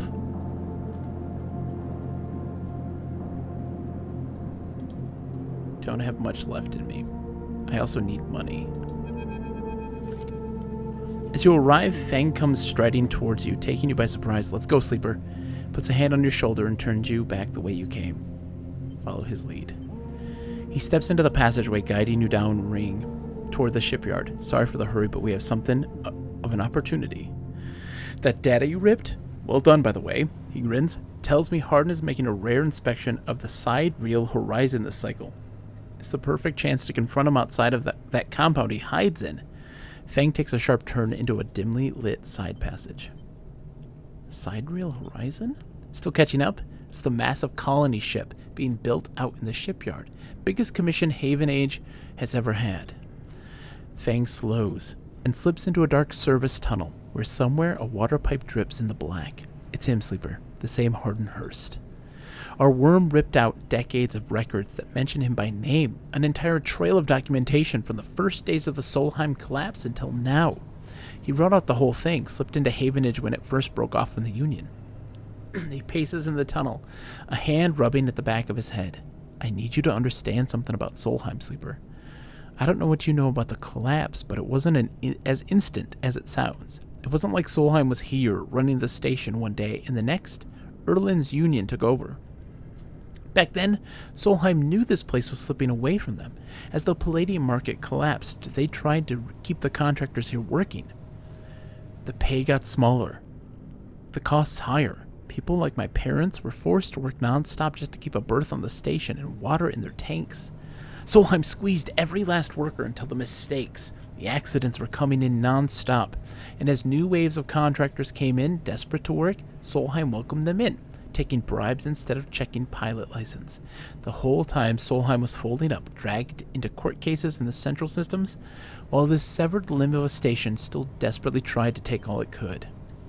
The riots came after the collision at Dock 2. A young pilot, his MEV overloaded with palladium, miscalculated his trajectory and took out a section of the ring. Hundreds died, thousands panicked. My parents told me people were terrified, and the blame fell squarely on Solheim. People like to tell stories about Erlin, how he brought the factions together, spoke to the crowds, turfed out Solheim. Maybe that's true, but my mother, pregnant with me, locked herself in their MEV and welded it to the dock while my father joined the improvised crews, trying to seal up the ragged edges of the gap. He never came back. Fang pauses in the dark. They sealed it up, though, and by the time they did, Solheim was gone, abandoning every one of us to the black, apart. Fang finally turns back to you now, his eyes burning. From shits like Harden, shits who held their place, rode it out and slipped into the new structure like nothing had changed, standing shoulder to shoulder with those that they had exploited at every step. Burger Stall, how's it going? Welcome. How are you, good sir? It's a pleasure to have you. How are you, my friend? We're playing some Citizen Sleeper. This game's fantastic, man. Fang starts walking again. That's why I can't just let him strut about the shipyard. This time, his past catches up with him. We should think about this. Feel free, but I'm going now. Fang rejoins the main passageway, which is now wide and glass-roofed. Through the ceiling you can see ships in mid-construction, their flanks lit by the flashes of plasma torches. The entrance to the shipyard is ahead. Let's go. What have you been up to, Burgerstall? What have you been playing? Anything good lately? Seen anything good? Any good games you're like, whoa, this game was awesome? I don't know if you're in the States or not, but happy day before the 4th of July. Happy 4th of July weekend. Fang grins. Let's go show this shithead some consequences. He strides to the shipyard entrance and pushes through the doors. A web of corridors lead through the complex, snatches of the construction bays, always appearing through windows. Ships are suspended like whale corpses, skeletal, imposing. Fang seems to know exactly where he is going, and before long you cross into a huge dry dock locked to one side of the sidereal horizon. Been doing life, responsibility of being an adult. Cheers to that. Cheers to that. I know 100%. A network of platforms and scaffolding cling to the ship's hull. Filled with workers and equipment, the sound is stretched out by the vast space so that the welding, cutting, and sealing seems to come from everywhere at once. Both you and Fang spot them at the same time. A group walking slowly across the gantry, and at the front, two men, one gesturing towards the ship, and the other, stick-thin, cleanly dressed, with a shock of gray hair. Harden. You and Fang say his name in unison, and Fang sets off up the staircase to the gantry, with you following behind. As you come to the same level, the group is passing closer. The foreman gesturing to the work being done throughout the dock, and Harden nodding along. Hardenhurst! Fang shouts across the noise, taking you by surprise. His voice bounces and comes back in a rippling echo. The figures turn. Yes? Harden asks quizzically, raising an eyebrow. He glances between you and Fang, and you see his gaze linger on your body, unsure of why a sleeper might be in this place. You are a traitor, Harden, a Solheim executive who tried to hide here among its victims. Fang's voice is steady and strong. You stand for everything that I was rebuilt in the shadow of, everything Earl stood for, everything Havenage stands for. You have no place on the station. For a moment, stillness descends on the group, as if everyone was held in place by the rattle of construction. Harden laughs. Well, good to meet you too. He glances around at those around him. Some are smiling, the others nervous. You're from the systems branch, are you not? Asks Harden, inspecting Fang's clothing. Fang turns to the foreman. You need to call your security. This man is a corporate agent. The foreman glances between Fang and Harden, his hands drumming at his sides. Harden leans towards him and says something inaudible. The foreman nods. It's true. As you begin speaking, Harden turns his attention to you. And what would a sleeper know about that? You accuse me of being a corporate agent? What are you if not exactly that? The rotated text for the name of the characters. It's nice, isn't it? I dig it. He looks around at the group, who are already eyeing you with suspicion. You're a product of Essenarp. You have no place in the Havenage shipyard. Who knows what signals you are sending back to your makers? A murmur of approval runs through the group. Fang holds up a stick of memory. You guessed right. I am systems, and I have records that link you directly to Solheim right here. He turns to the foreman again. So once again, I'm asking you to take this man into the custody of the shipyard. The foreman remains silent. Harden's voice is calm, measured. If you have such data, why isn't it being submitted at a members' meeting for proper review? He shakes his head.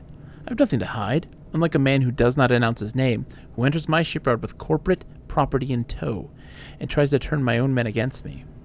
You hear it now, the echoing sound of boots and walkways coming from all angles at once, and then settling behind you.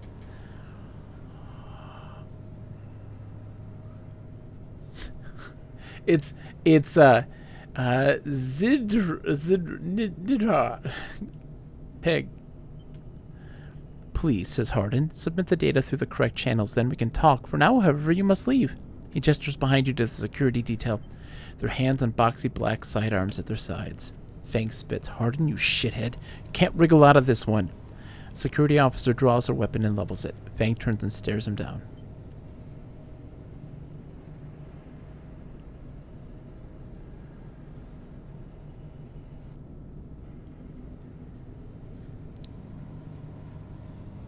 What do I do? Chat, what do I do? Do I calm Fang down, or do I go for the weapon?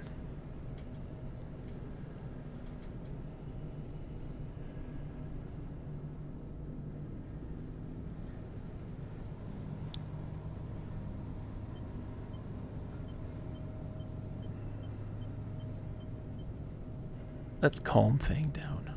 God, I have no idea. I have no idea, Audio Eric. Let's calm. You look at Fang. He shakes his head and puts a hand on your shoulder. Let's go, says Fang, and he pushes through security, heading back down the walkway. Once security has walked you out of the shipyard and nudged you back into the corridor, Fang picks up pace. You try to keep up as he slips into the shadows of an entrance. Fang is grinning ear to ear. You know, Sleeper, sometimes people are exactly how you expect them to be. Something pings in his pocket and he takes it out. On the slate, a web of connections starts drawing itself out, stretching to a set of points around the ring. Got him, mutters Fang. What is that? No, I'm not coming. That, Sleeper, is something our worm added to Hardin's personal slate. We're tracking his outgoing messages. Fang's grin looks ghostly in the uplight of his screen. The old ways are best. Spook them good enough, and they'll give them away. They'll give the game away. He jabs at the slate, and you see the web is being drawn over a map of the ring. Lines bouncing from point to point. All these dots, these are Hardin's buddies, the ones he's messaging right now. And we're going to find them all. That was on purpose? Of course! Hardin isn't working alone. We need the full set or nothing. Fang glances around and slips the slate back into the pocket. We better split for now, Sleeper, but this is exactly what we need. Good hunting. With a pat on your shoulder, Fang. Gotta catch 'em all! Stall. That is perfect. That is perfect. That is the You couldn't have picked a perfect redemption. We gotta catch 'em all. We gotta catch 'em all. With a pat on your shoulder, Fang drifts away, back into the flow of people around the shipyard entrance. You watch him go, unsure whether to be angry or impressed. That was beautiful. Pure, unadulterated beauty. That was amazing. I love it very, very much. Alright. Buy or build a hive mind. Like, I still don't understand how to do that. So that's going to have to wait, because I have no freaking clue how to do that. There's a merchant freighter.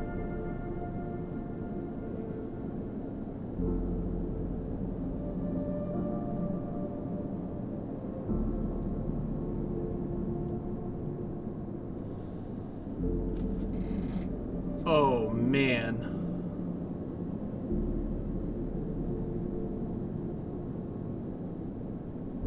They're okay.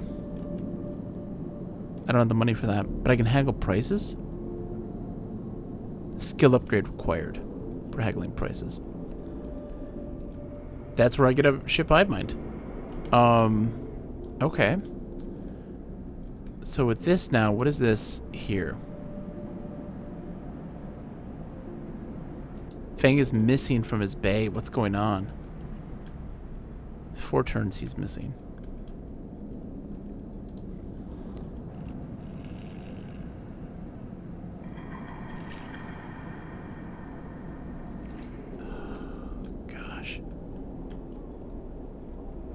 I can work the bar for some money.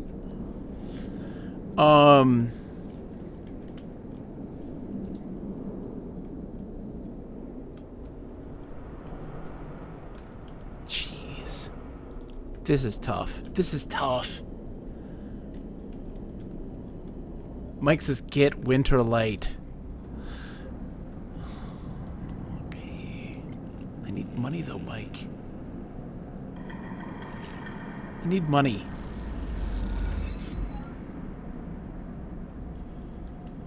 Okay. One more time.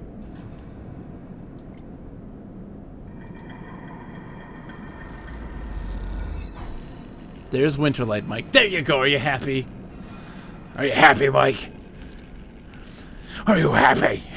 Mike's like, get Winterlight, please. Squeezed into the office at the entrance to the yard, you lay out everything you have on the Winterlight across the middle desk. Your makeshift forensic notes glow on Drago's old writing slate. I guess it makes sense, Mike, because I started it already, and I need to finish it, right? A set of drone scans fill the small terminal with a spectrum of colors. I'm starting to understand, like, hey, don't start something if you're not willing to finish it. It's just wasted at that point, and, like, understanding what you get for doing that stuff is really important. A crumpled printout from the office's ship registry lies beside them, synthetic paper so thin it's almost transparent.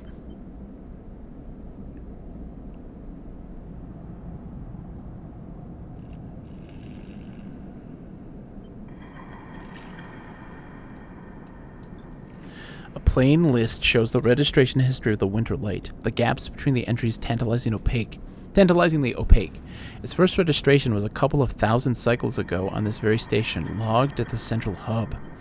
From here, the registry tells the story of a busy ship, one that rarely stayed on station for more than a few cycles, and often took on voyages that kept it away from the eye for up to 100 cycles. The Winterlight got little rest. Look at the monitor. Reactor failure. That's the verdict that anyone would have returned after a cursory glance at these stacked heat maps of the remains of the Winterlight. On the terminal screen, the ship is shown in section, blotches of color marking the approximate damage the ship sustained. Dominating the view is a single blood-red rose radiating from the ship fraction drive. A simple story, a catastrophic failure of the drive core leading to a fatal hull breach, a well-documented failure, likely brought on by wear or misuse. But you aren't looking at the rose of the reactor. You're looking at a smaller, paler mark, one that might be easy to miss at first glance. It is thumbprint-sized and delicately placed over the control servos for the ship's main external airlock. Brugastol, it's Bob.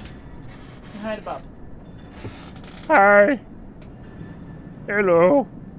It's Bob. He's hanging out. He's just chilling with me. He's my buddy. He's hanging out on the laundry. Don't mind him. It suggests a controlled shape explosion, one designed to punch through the hull and allow access to the airlock from the outside. You're looking at it because it is troubling you. Cannoli, have you never seen Bob? Bob the Blobfish? Hello, Bob. You've been here for a year. Please tell me you know Bob. How could you not? You're a bear, for God's sakes. I love me some Bob. We have two Bobs. Bob and Bob. Your attempts at a reconstruction of the Winterlight before its fatal accident consist of a series of overlapping sketches and diagrams. Burgerstill says, it's been 84 years since I've been to a stream. Hey! Well, glad to have you back. Showing possible layouts and configurations of the gutted cutter. This was no off-the-shelf model. It was heavily modified. Parts replaced with inventive configurations, the new retrofitted into the old, handmade joints and reconditioned filters. This was someone's pride and joy, a lifetime project kept running with care and intuition. It also contained a set of hidden compartments. You missed them at first, where the hull had been thickened, the corners rounded, to disguise the change, but they are there. An old ship, many cycles under its belt. No, Burgerstall, I had life stuff. Intense life stuff that kept me from streaming. One, I got the flu and was like out for weeks. Like 103-degree fevers, really bad flu. It was the worst I've ever been sick since I had mono as a kid. And then other horrific life things that I had to deal with. And family stuff and just a whole lot of stuff. So we've been super busy with that stuff. So you don't worry about yourself. Don't worry about yourself. I haven't been able to stream. So, like, I don't blame you one bit. Let's see, a reactor failure preceded by a carefully concealed external entry. A suite of hidden compartments tucked away. This was the Winter Light, and this was its story. But that's not the full story, because there's something else. It is little more than a list, a tiny chunk of data you were able to pull from the ship's systems. The main systems were fried, of course, but the Winter Light had a separate system, one tucked away in one of its hidden compartments, armored, air-walled. This list, the only recoverable piece from the whole system, is a partial inventory. It details the contents of the hidden compartments. Some of it you recognize, some of it you don't. Ship-mined ROMs, shimmer, cryo chain codes, and then the final entry, passenger sleeper. You stare at the list on the terminal and try not to think about what it was like arriving here in the cold for so long, half frozen in the freight container. Had the sleeper been smarter, luckier? How had they convinced the Winter Light, a smuggler's ship, if you ever saw one, to extract them from Essenarp? Luckier, you laugh. There had been no remains found in any of the Winter Light's compartments. You had checked. They weren't so lucky, you guess. Not in the end. You hold up a vial of stabilizer to the light. This was all you find in their compartment, a parting gift from Essenarp. Well, it won't go to waste now. You put it back in your pocket. Oh, that saves me some money. The thought still bothers you, though. 2 ships carrying sleepers coming into the same yard, 2, one after the other. That feels wrong. You flick back and forth between datasets in the terminal thinking, and you see that thumbprint again. The mark of someone trying to get in, someone who entered the Winter Light with precision and speed. When they were done, left the reactor to clean up the rest. The thought of that person makes you shiver. Suddenly, the office door creaks open. Drago stands in the doorway, staring at the equipment and notes you have assembled. What is all this? He snatches the slate from the desk. Faster than you realized. He could move. You running an investigation here? What am I paying you for? The drone on his shoulder starts whining shrilly, his anger passing to it through his implants.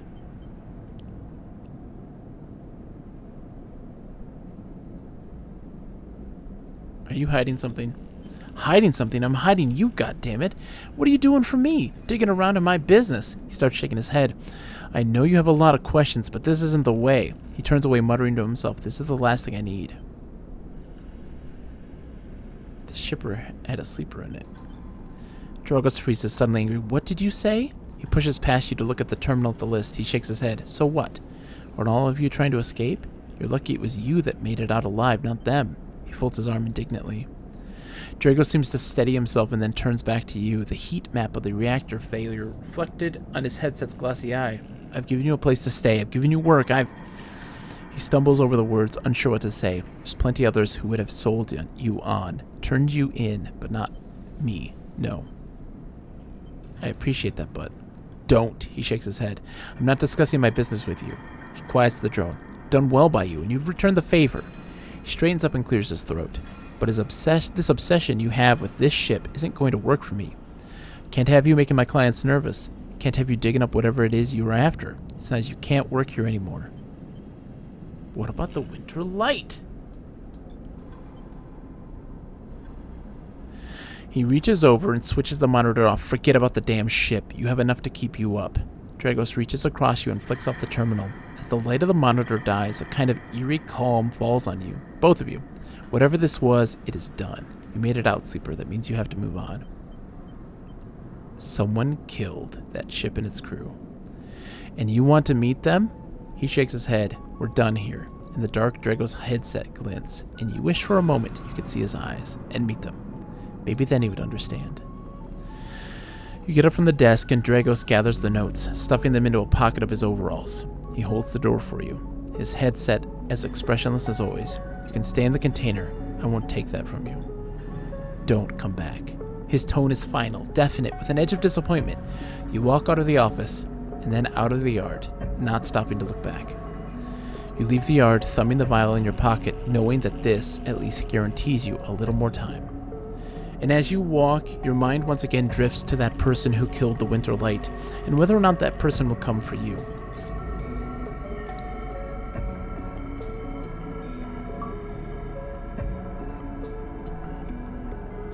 Cool. So I got a point. Oh, I got 2 points. All right.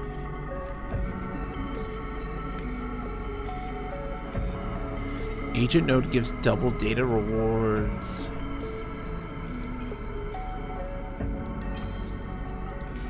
Oh, that takes 2 points. Okay.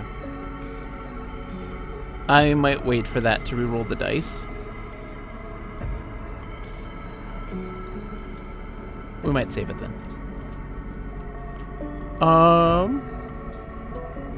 That's what I was going for. That's what I was going for, Mike. Don't worry. That's what I was going for. So he's missing, and I can't do anything about that yet.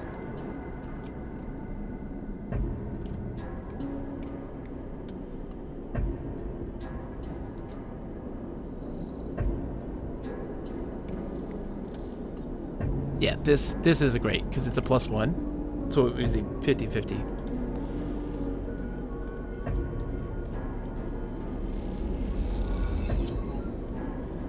Bam. Oh, I might become a trusted trader. Give me that money. Money, money, money, money, money. How much does it take to get across? It's 100, right? 150.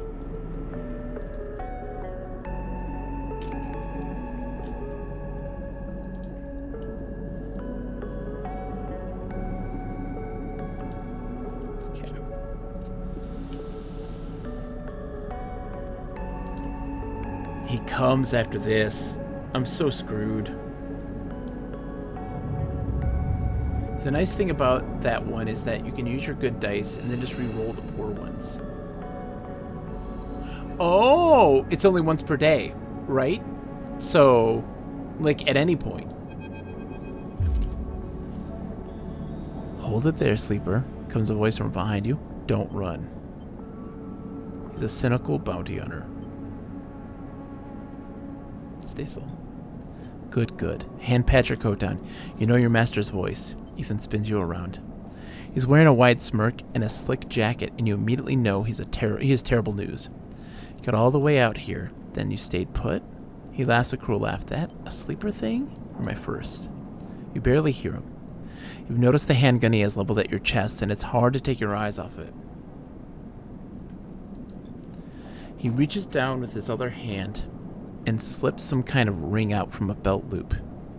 Without taking his eyes off you.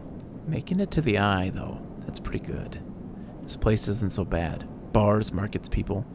I pull most of my contracts out of asteroid caves or off the godforsaken moons. He splits the ring into 2 perfect circles. It's hard to hit civilization when there's so much space to pass through. He reaches over to slide the ring around your wrist. Go easy. You see a chance. The moment his eyes leave you to watch the rings, you spin, knocking him away and sprinting down the corridor. Then a shot rings out. Echoing off the metal so loud it hurts your ears, a bullet hole smokes in the wall beside your head. You freeze and Ethan closes the gap. This is a very boring routine, trust me. I've seen it all before. He slips the rings over your trembling wrists. Ethan nudges you to start walking. To the ship and home, he whistles. Going easy. You stumble down the corridor, your hands behind you, your mind racing. Please stop. Don't debase yourself by begging, please. Ethan pulls a sharpshooter's earplug out and pops it back in. Consider these deaf ears. Ethan yawns and continues to nudge you down the corridor, shamed to come all the way out here just to head back to SNR right away. That tracker of yours makes this too quick. I was hoping you'd put it up a bit more of a chase, you know? A running battle through the bright market maybe, or a holdout in the low end. There's a few establishments I would have enjoyed checking out while I asked around. You walk on in silence for a little longer, desperately trying to think of a way to escape. That SNR trapper will be the death of you. Hey, I have an idea. Ethan interrupts your thoughts. How about on the way back to ship we stop for a drink? I'm buying. I have a better idea. This better not be one of those where you do a dramatic pause and then try to jump me, because I'm pretty tired of that. Although, muses Ethan, I've got myself thinking, what's the rush here? Here we are in one of the most lawless joints in the surrogate system, and we're heading for the exit? He pauses, and you trudge on in silence. Okay, here's the idea, starts Ethan. You and me. We make a little agreement. Here are the terms. He turns you to face him. You run, or leave, or try to abandon the eye, I shoot you. You plot or scheme, you try to kill me, I shoot you. But, he smiles, you come meet me at an establishment of my choice every few cycles and you pay me my tab? I don't shoot you. He pauses. You don't pay my tab? He rattles his handgun. You get the idea. I get it. Okay then. That sounds to me like a deal. Sleep well, Earl. Let us sound the trumpets, my friend. Farewell. Rest well. It's so good to see you. Thank you for hanging out. He stretches. You know, I really thought I was going to have to kill you, but this is so much better. He clicks something at his belt, and the rings release from your wrist. I'm going to see if I can find my old stool at the Compressor Club. Come see me there. He aims the handgun at you, squinting down the sight. Let me just remind you, that body of yours is one big tracker, so don't even think about leaving the eye. I'll know. Ethan turns and strides off down the corridor, slipping his handgun away. The mix of relief and terror you feel is overwhelming. What are you going to do? So where's he? Compressor Club. Every 4 turns, I have to go in and pay his tab.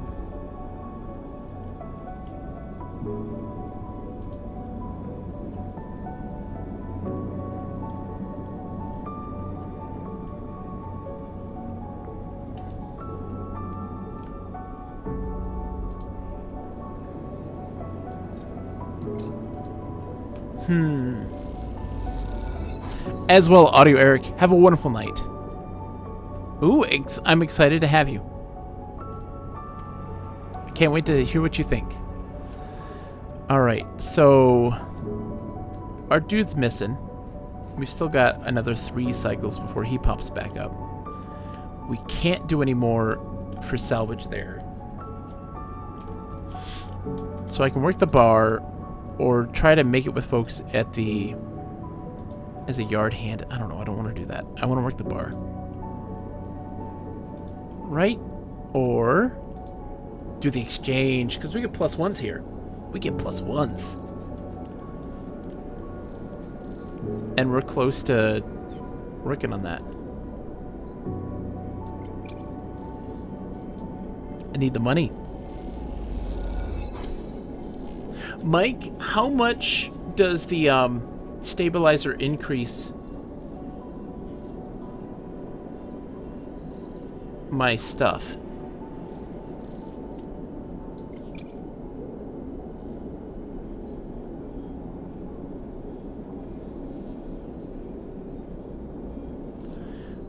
Let's get the Trusted Trader thing going. Oh, shit. Didn't work. Oh, fuck. I lost some money. Kind of lost all of my money.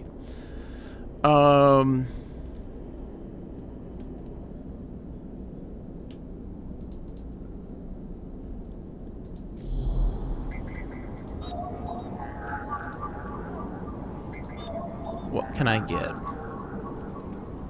I need a 1. Like, I need a...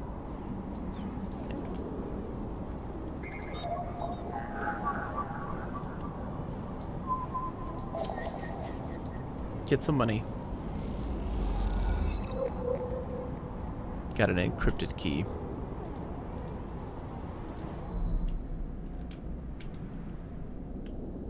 Don't entirely know what that would be for right now.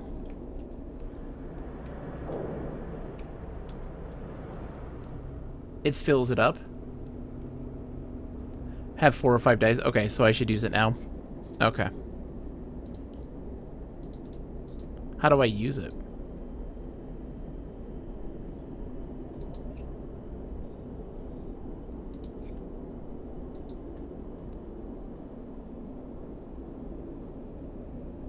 Do I just take it to the doctor?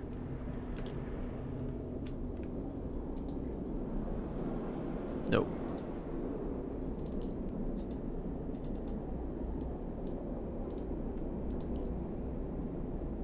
Use it at your room? Okay. Ah, okay. I didn't know you could see, like, this is interesting. There's a lot going on. This, Mike, I'm not gonna lie. This is going to be a game where I will probably play this game off stream as well. Not this character, but other characters. Like, this is a game where I could like sit down for a couple bit and just play. This is beefy. This is a beefy game. So that stabilizer is gonna help big time. Give us a bunch of dice. Oh, shitty dice though. I wish I could double that, you know? Let's get some food.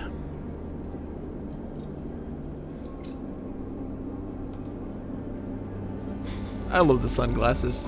The meat stick sunglasses. Always classic. Alright, so I guess while we wait then we can hit the exchange and work on getting this up. Right, I'm now a respected trader. A trusted trader. So what happens now? Oh, that's just a thing. So what does that mean? What do I get because of that? Oh, access to this now. The fabricator?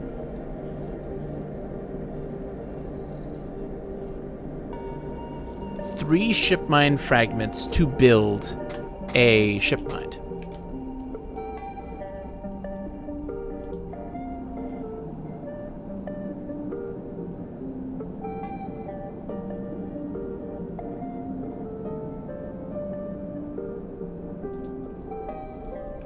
Okay.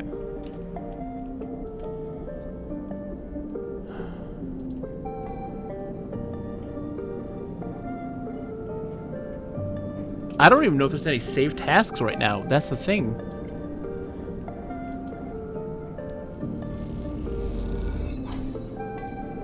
Good service. Got 100 cryo now. It's like, where are the safe jobs? I don't know if I have any. Like, does this one have a safe one? Risky and danger. Nope. But no. Oh, we got a new guy here though. Let's see. Scrap.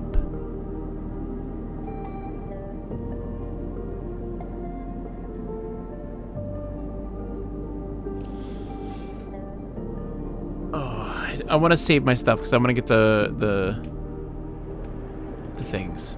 None of these is safe. That's all risky and dangerous. Risky. Oh, but that'll +1, but it's still gonna be 50 and minus.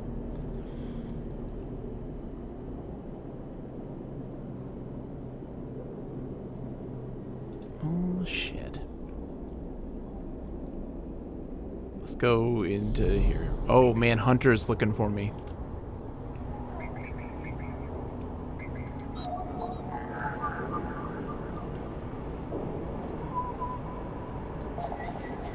One more, I think, and he comes in. So buying scrap from the ship that docks. Well, if I get 3 pieces, I can make a hive mind. So what did I get? Yadigan data. Okay.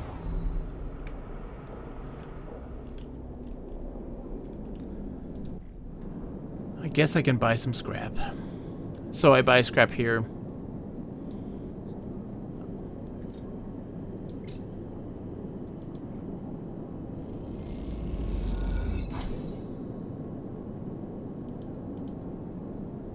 Scrap components, okay.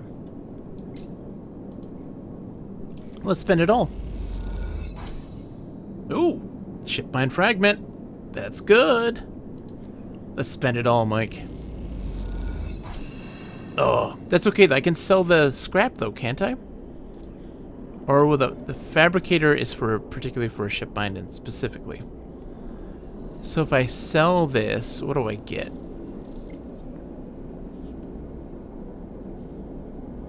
And I should, right? I should sell this. I should sell the scrap that I receive, right? Yeah. Gotta build that ship mine so I can get myself a... Okay, it's not the end of the world. Right? I'm down 8 each.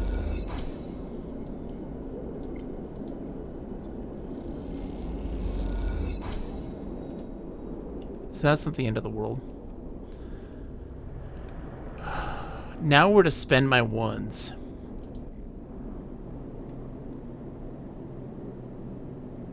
Oh, you know what? I can throw it in here. And the worst case scenario is I lose 3 cryo. Right?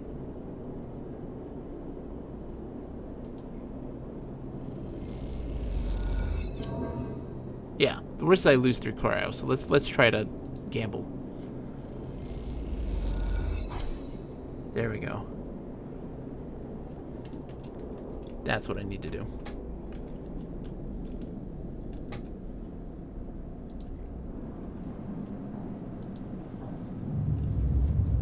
Okay. I'm now starting to understand more. The ship's coming in, ship's coming out. Oh, good rolls. Good rolls. So, look, I can't buy from them anymore. They'll pay a wage. Ooh. Okay. There's a lot I can do. Ooh. Ankita's leaving. Ankita's crouched in the computing core of the Ambergris, swearing to herself when you enter. She doesn't look up. These shits completely ruined the core's connectors where they cut it. She holds up a thick fistful of ragged wires. The ship mine they ripped won't even be usable without replacing these. She throws the bundle of wires across the room. Amateurs. Who took it?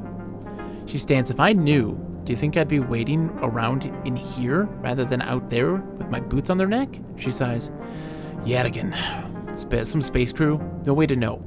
But they got in with one of my crew's access chips. So they either killed him, robbed him, or he was in on it. No good options.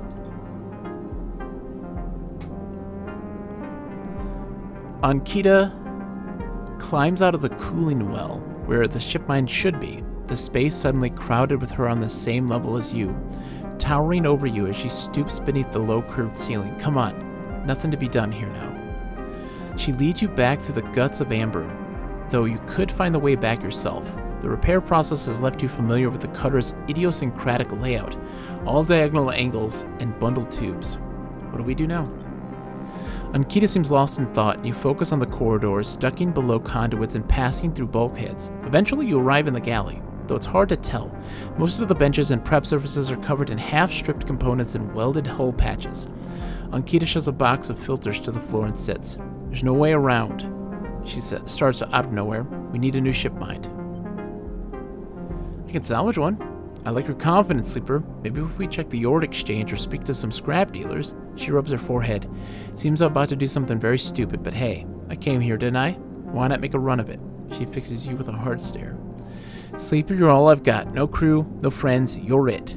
She looks uncomfortable. I appreciate the time you've put in on Amber, and I'm sure she would do too. If she could. What I'm saying is if you screw me on this, I will kill you. She leans over and hands you a stack of chits. A big stack of chits. You don't dare to count them. Get me that ship mine, Sleeper. Don't make me regret this. But you won't. Look, just get out of here before I change my mind. You slip out of the galley and head back towards the main lock. As you do, Amber growls and creaks like a caged animal. You reach a hand out to comb her. Time to find Ankita a ship mine. Somehow. Oh boy.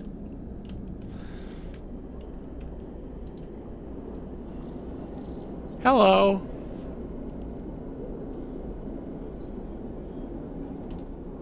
That's the thing though, Mike, like if I work on this one, right, I get plus 15 cryo. I guess I'd get plus 30 if I did it right.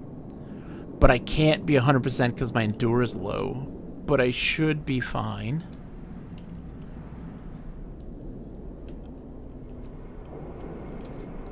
She gave me like 100 chits. And I'm like, I want to cross the gap. With that money? I also kind of want to climb this. I don't know what it would take me. I don't know where it would take me.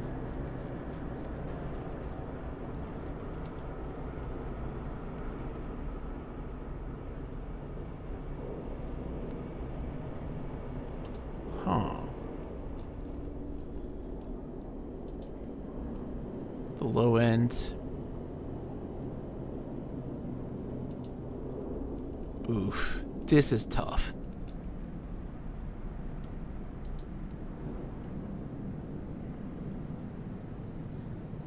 Like, it's just like shipbuilders, like that would be a big thing. Like, I already kind of did a little bit on that.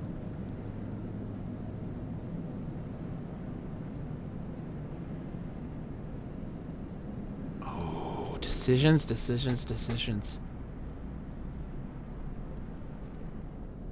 Buy two, yeah. The cost of that would have been 120. So it'd be doable.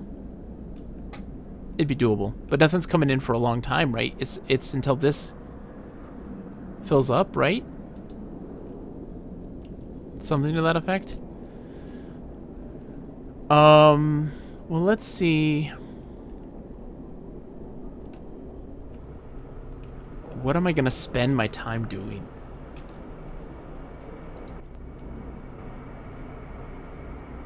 I want to climb this. Oh, what do I spend my time doing?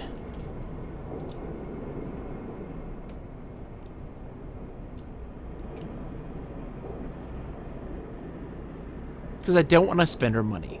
I want to spend her money, but I don't want to spend her money.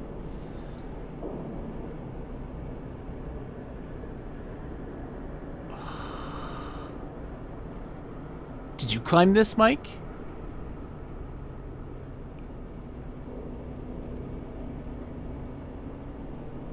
So going up the spoke has an area to buy a ship mine core.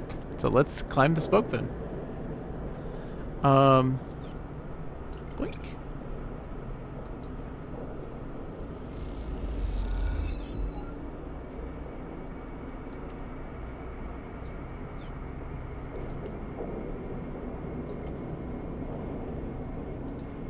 We're climbing it.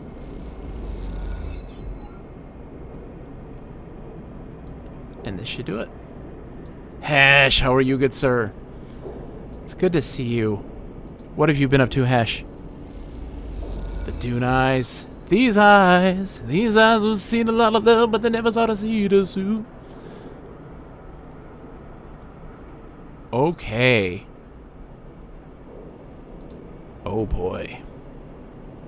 So, a ship mind is a... Oh, that's where you sell the ship mind. Buy ship mind core is a 300. Oh, cozy and calming, playing Little Witch in the Woods. That is a good way to go. Good luck on the move, by the way. Pays okay. The Ascend car.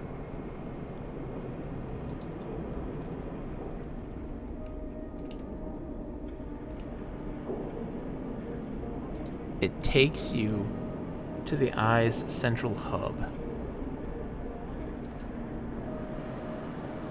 Freight operator.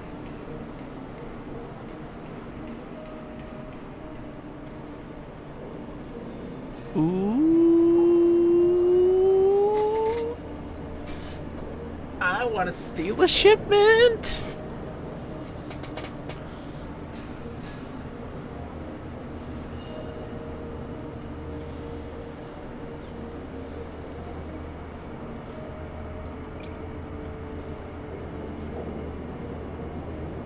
Wait, you can ascend. Oh, the ascend car? Let's do it. Ooh. The hub. Spacer socializing. Okay. Access manifests. The stacked bays house a flow of incoming and outgoing ships. The digital manifest will help you get your head around this place. Okay.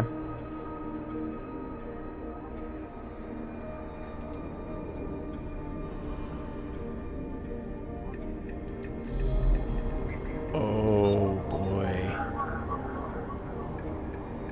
Shit.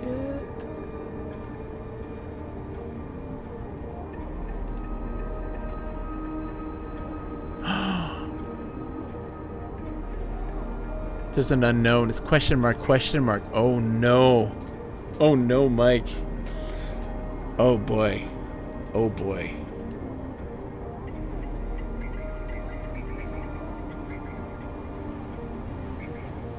Okay, this is what I'm gonna do. I'm gonna go into this node. Oh, that's a 5. I wanna go into the 6th one. Throw in my 3.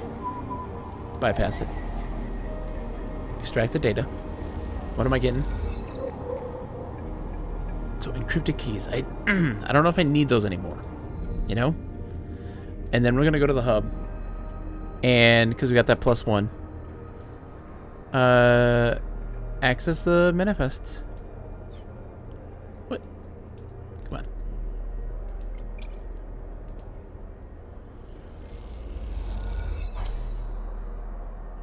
Get 5 cryo for it. A little bit here, a little bit there.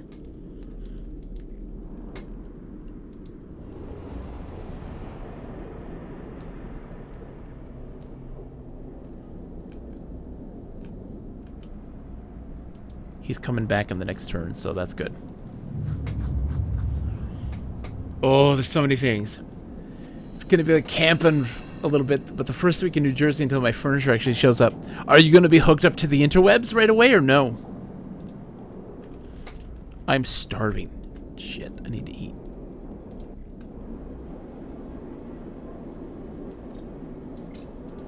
I didn't realize I was that hungry. Installed on the 8th. Dude, fiber is so great. Yeah, I don't know how much he actually pays Hardin. It's been more than a few cycles since Fang confronted Hardin, and the silence since has been noticeable. In your time with Fang, you haven't exactly found him to be reliable, but you did expect to hear the end of whatever plan he put into action. But if he won't come to you, you think as you approach the Havenage building, then it's time to come to him. After all, he did promise to fix your tracker, and you're getting nervous. As you approach the bay doors, you see them wide open, and light pouring out of the once dark room. Stacks of servers and terminals sit outside the bay, suddenly robbed of their mystery by the bright flood lamps. A figure in Havenage security fatigues steps out of the bay. As you get closer, carrying a stack of hardware. Approach. As you get closer, you see the security officer taping up machines from Fang's stash with what looks like hazard tape. This isn't good. You again. Hardin is here, leaning beside the bay entrance so calmly that you barely noticed him. He has a slate in his hand, an inventory of seizures scrawled across it. Predictable. Further evidence of Fang's collusions. You see another security officer come out of the bay and take notice of you. Where is he? Feigning ignorance, or perhaps just abandoned? Hardin shakes his head. I believe you should choose your conspirators more wisely. I almost feel sorry for you. Hardin pushes away from the wall and comes closer. Don't worry, Sleeper. We have all the evidence we need. A confession won't be necessary. He gestures around at the stacks of hardware. Spying on fellow Havenage members hoarding Solheim materials, an obsession with corporate data. It speaks for itself, does it not?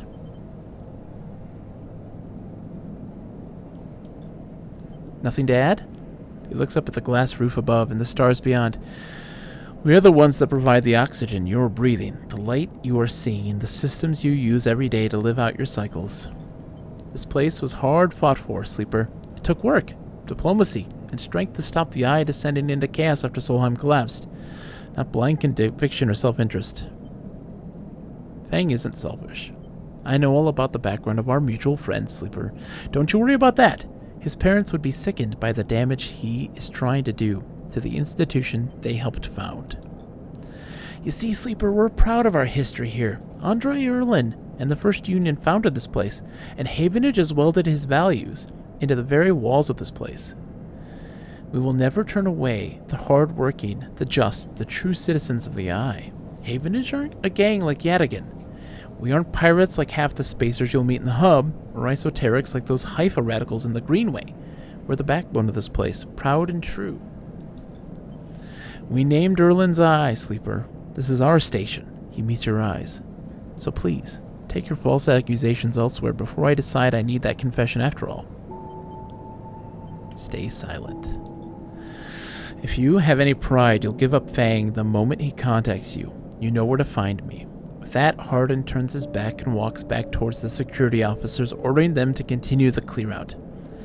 As they do, something catches your eye among one of the service stacks, a crumpled hand-printed box of synthetic chewing gum, a penguin character grinning from the brightly colored card, and scrawled onto it a speech bubble reading, "Take me to Tambor."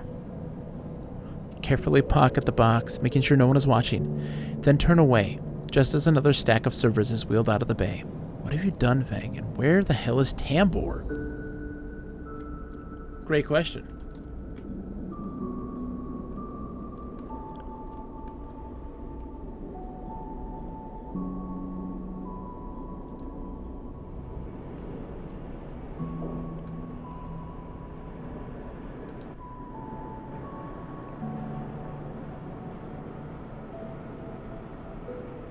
So it's 300.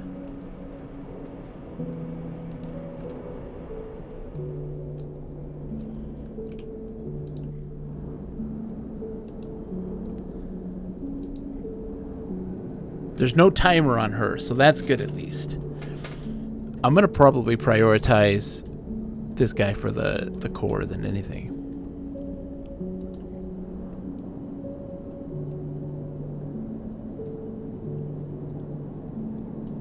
Let's do one. Let's see if we get it.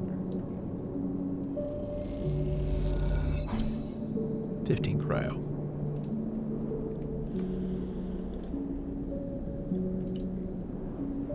I'd make more working here. 25. Like, doing a bar shift.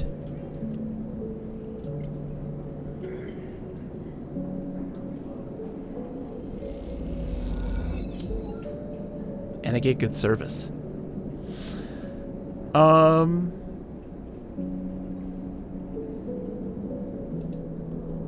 That's the thing, Mike. If I work at the Overlook Bar, I get 15. Here, I get 15, and it's more dangerous. This is things to think about. Things to think about. I'm inclined to want to do this for a while, because if I succeed, I'll get low ender status up, but I don't know. I don't know. I'm very...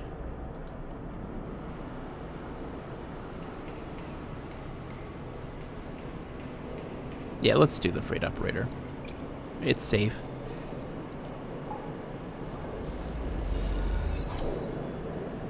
Let's do that. It's safe work.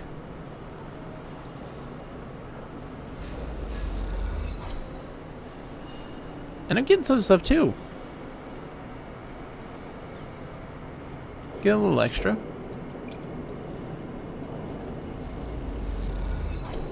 Yeah, there we go. That makes more sense. And I've got to get that guy going here in a minute.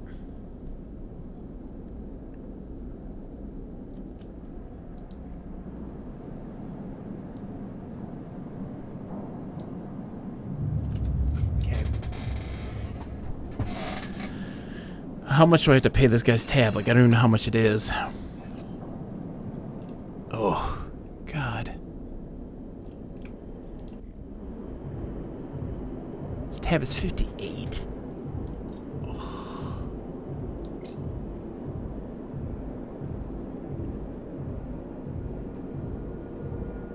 Oh, let's wait. Let's wait then. We'll wait another turn to pay the debt. Right? Let's eat.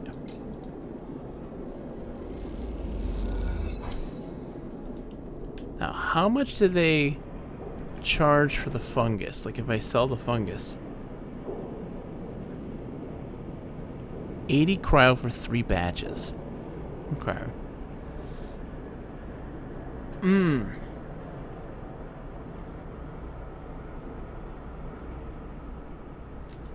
I don't know. I'm gonna keep working at the bar. Nothing new has come in. I'm gonna dedicate my time at the bar, I guess. I don't know where Tambor is.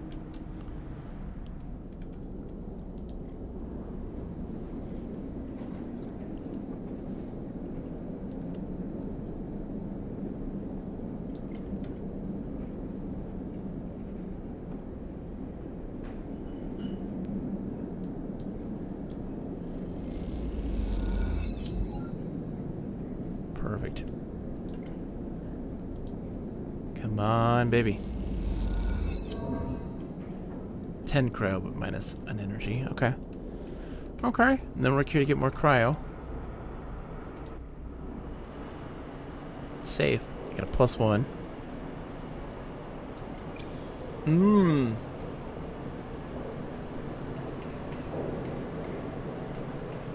Ooh, but it's -2 condition if I fail. I kind of want to do it. Let's do it. Let's do it. Oh, shit. That's a bad idea. It was a great idea! I got some caps! How many does the dude need?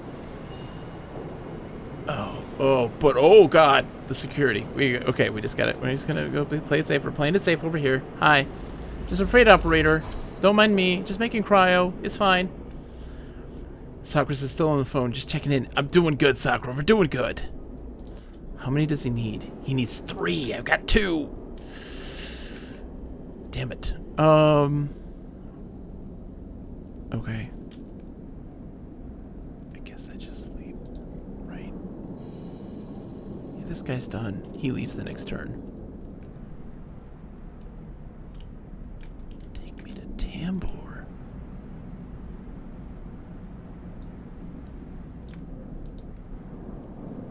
Who the hell is Tambor? Okay.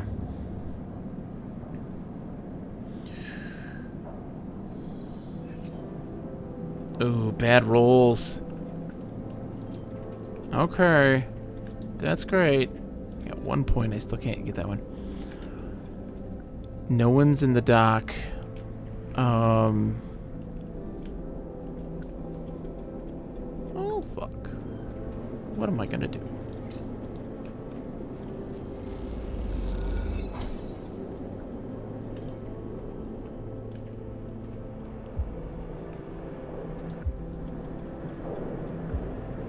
$300 for the mine core.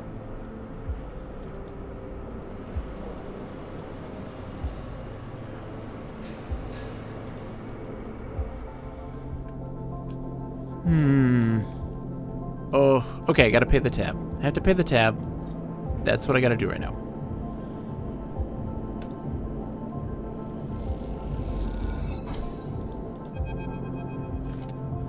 Can't believe you just did that. Ethan's mocking laugh comes from across the bar. You look across to see him leaning across it in a pool of light, empty glasses and spilled liquids glinting around him. It's always dark in the compressor, but this cycle, the place is packed. A load of spacers mixing with the locals. Usually they run. Ethan spins a glass on the bar, or they go spend their savings on some local heavy I have to put down. They don't pay. I walk away. Ethan gets to his feet. The glass falls and smashes, but he doesn't seem to notice. You think that's it? 1 round of drinks and we're even, sleeper? Come on. His hands come to rest on the butt of his handgun, dangling from a chest holder. Stop. Ethan laughs hard, and the people around him turn to see what's happening. I told you already about begging. I'm a freelancer, sleeper, just like you. We both signed a contract with SNARP, didn't we? The difference is that my words mean something.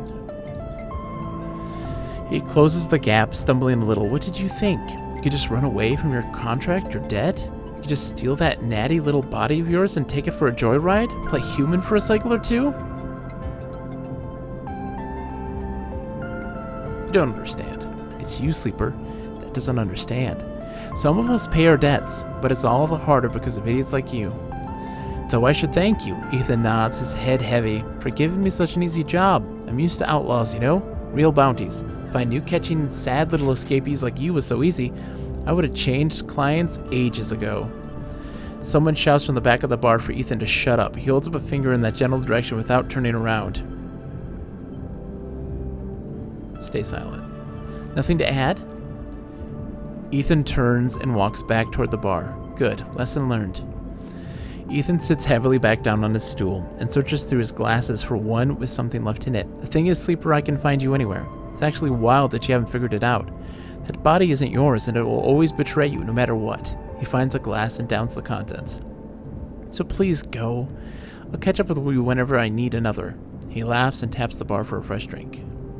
Look at yourself. Give it up, sleeper. I'm done teaching you for today. He settles his head on the bar and closes his eyes. I'm sick of you. Go find a job. You turn on your heel and are out of the cloying dark and the sweet stench of the compressor. You walk hard and fast down the walkway, anger driving your footfalls into the metal of the rim like hammers.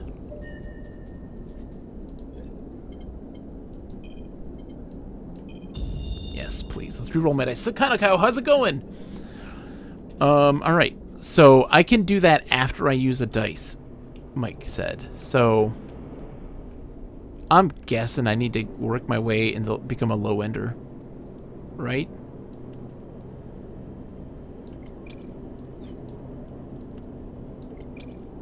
Okay.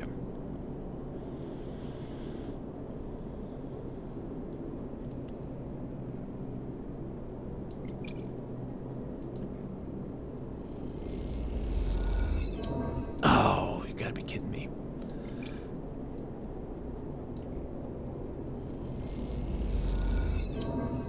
I am losing big time.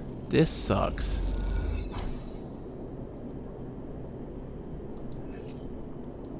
Ooh, instant success. I gotta get in with the low-end folk. Alright. Time to sleep.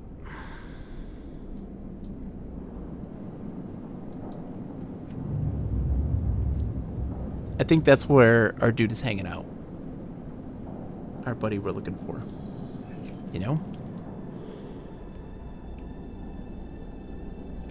No ships are in yet. So let's do it. Oh! There it is! I'm just dumb. It's right here. Tracking Haven is... Oh!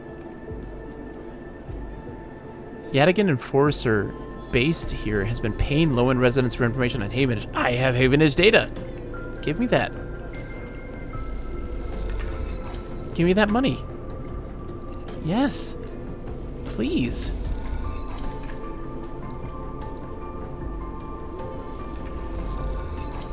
I didn't see this place. I must have been blind.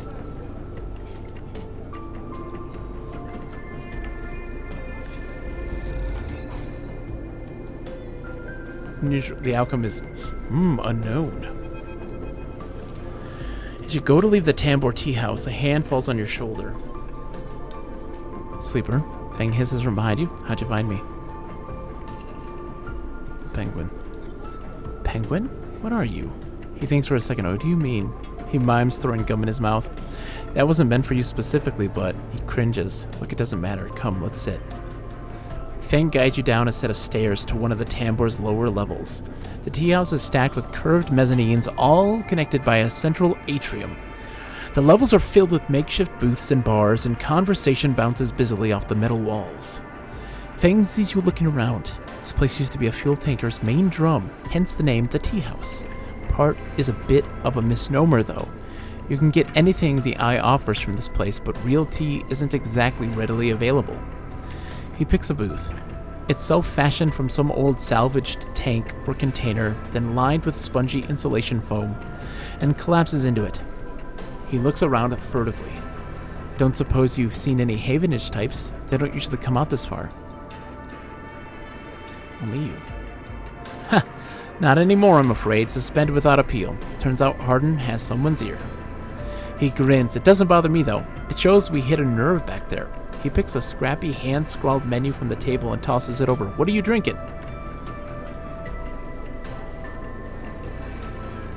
Fang is right. The menu is ridiculous. There's at least 10 different infusions, most of which you can't make out, but the paper is dominated by an extensive complement of esoteric alcohols and cocktails. Black tea is listed without a price, as a seasonal specialty. So you ran into Hardin? Was he pissed? Fang doesn't wait for an answer. That snake is so self-righteous he might actually believe that Erlin would approve of his meritocratic bullshit. He taps on the table. If Havenage was like it should be, like it was founded to be, they would have shouted him down at any council meeting he dared to mention true citizens. He sighs. But I guess his kind run the place now. A young woman with a vine tattoo snaking up her arm turns up to the booth. A slate in hand. Your order? You skim the menu, your eyes glazing over to pick something. A Gerol. Neat. Fang taps the table to order the same. And you. She begins, looking to Fang, but when she sees him, she suddenly stops. What the? Fang shrinks a little. You're supposed to be working. This is your shift. He grins sheepishly. Stay out of it. Look, Jenna, let's just say this is my break. My friend here has been through a lot. Jenna looks between the two of you. Nod. Fang also starts nodding. 2 minutes, says Jenna. pointing at Fang. And only because I don't want to get dragged into whatever this is. She gestures at the table and walks off. What? Fang stretches in the booth. You know how it is. We all have to eat. Plus, he leans in. This is the best place around here to find a person you might be looking for. Who? Remember that web of connections that Hardin pinged the moment we confronted him?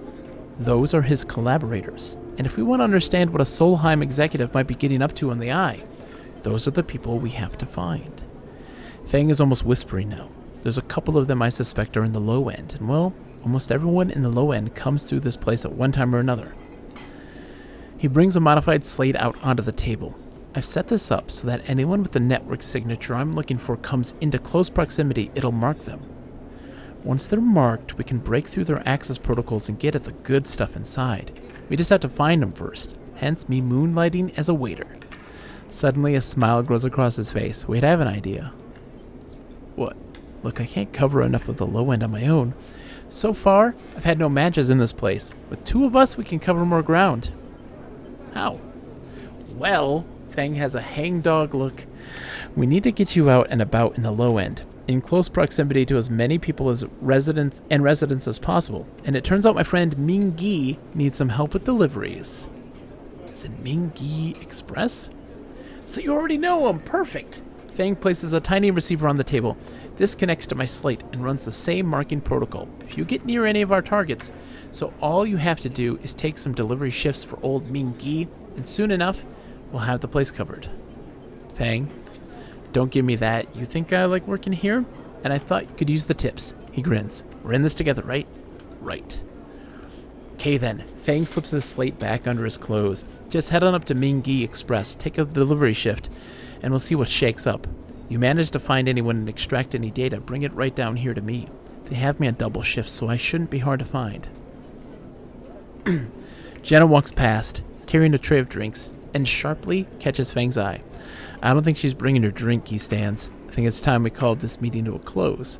You grab the receiver from the table and slip it into a pocket. See you soon, sleeper. Stay safe, Fang adds, before turning and walking off toward the bar, whistling as he does. So let's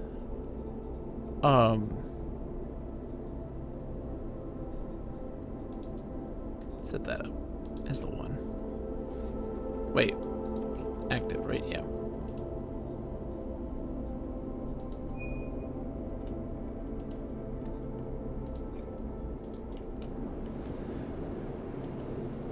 All right, so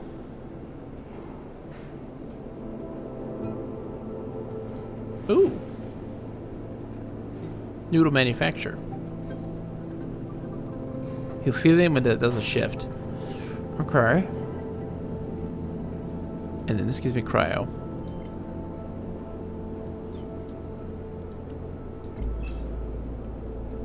Let's do it. If I get a super positive, that means I get 3 energy, which would fill me up. Bam. And some cryo too, which I'll take. Noodle delivery.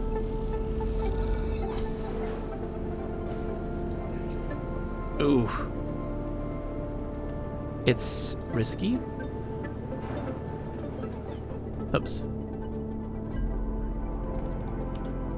I gotta do it.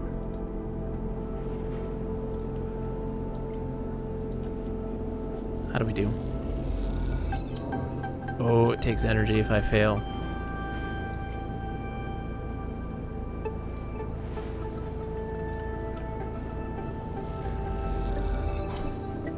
There we go. 245 right now. Doing good. I have to dedicate my time to finding that stuff. You know. I've almost got the bar shift thing done, but I gotta find the targets. Because I want to get that tracker out. That's kind of the big priority. The biggest priority.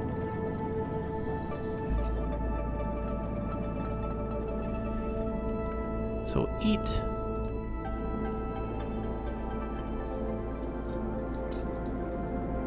make our deliveries, re-roll. All right.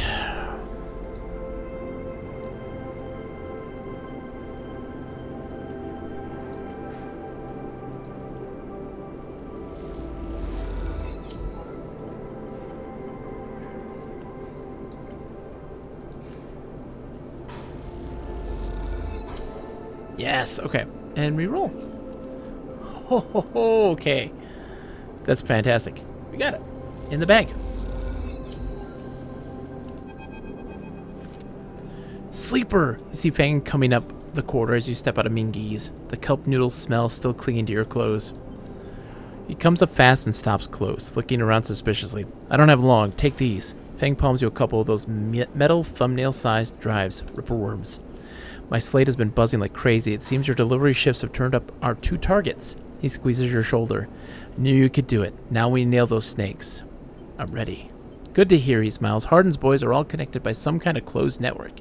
You break the access protocols on both of them, you should be able to gain the location of the nearest network ports. Slot the ripper worms in those ports, 1 each, and they'll feed me anything and everything stored on Hardin's shadow network. He smiles. Can't wait to see what juicy plans they have in there. You hear the scuff of boots as a group comes up the corridor, likely on their way to place an order with Ming-Gi. You turn for a second, and when you look back, Fang is already halfway down the corridor in the opposite direction. He raises a hand in farewell and is gone. You run your fingers over the tiny ripperworm drives in your pocket, smile to yourself as you wonder how mad Jenna will be at Fang for his little excursion. Time to slot some worms. Okay.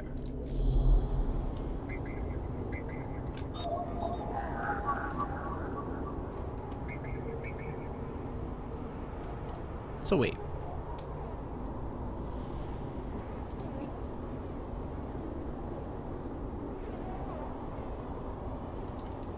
Okay. So we hacked the Harden agent. Okay. Do a 4 there.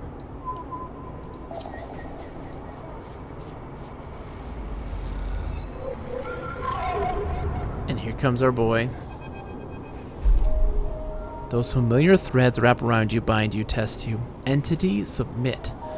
Hunter's strange head bobs in your vision. Your ally in the sealed dock cannot save you.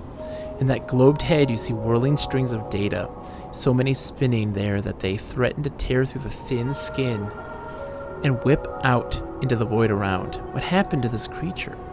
The threads squeeze and you lose any sympathy you might have had. You must escape. You lash out once more, pushing Hunter back, severing threads that regrow as fast as they're broken. As you slip away, you realize that you have to find a way to deal with Hunter once and for all. This is getting too dangerous. Yeah.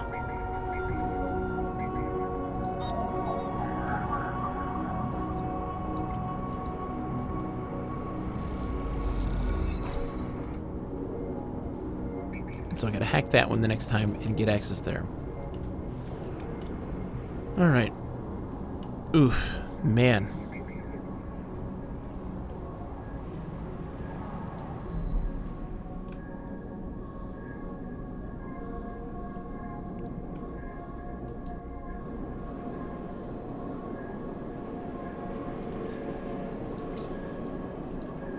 It's a big setback. It's a big setback, but I needed a stabilizer. Ooh. As you quickly leave the surgery, eager to be away from Toshiro's glare, you notice something wrapped around the stabilizer vial clutched tightly in your hand. You open your hand and a thin film marked with holes and sigils unrolls from around the vial. At one end it has a hard metal strip, a handle. You hold the cloudy film up to the light. It's perforated with an ornate pattern of holes. You can make out a word among the markings. Passkey. Is this an entry key for somewhere? The metal handle's worn and pitted, but you can see a set of numbers imprinted onto it, 207F, and then crudely scratched into the handle at some later date, low end. For a moment, you consider going back to the surgery to return the key and then quickly think better of it. Did Sabine want you to have this? Or is Toshiro passing on a message? Time to head to the low end and find out. Let's go. Got another upgrade point.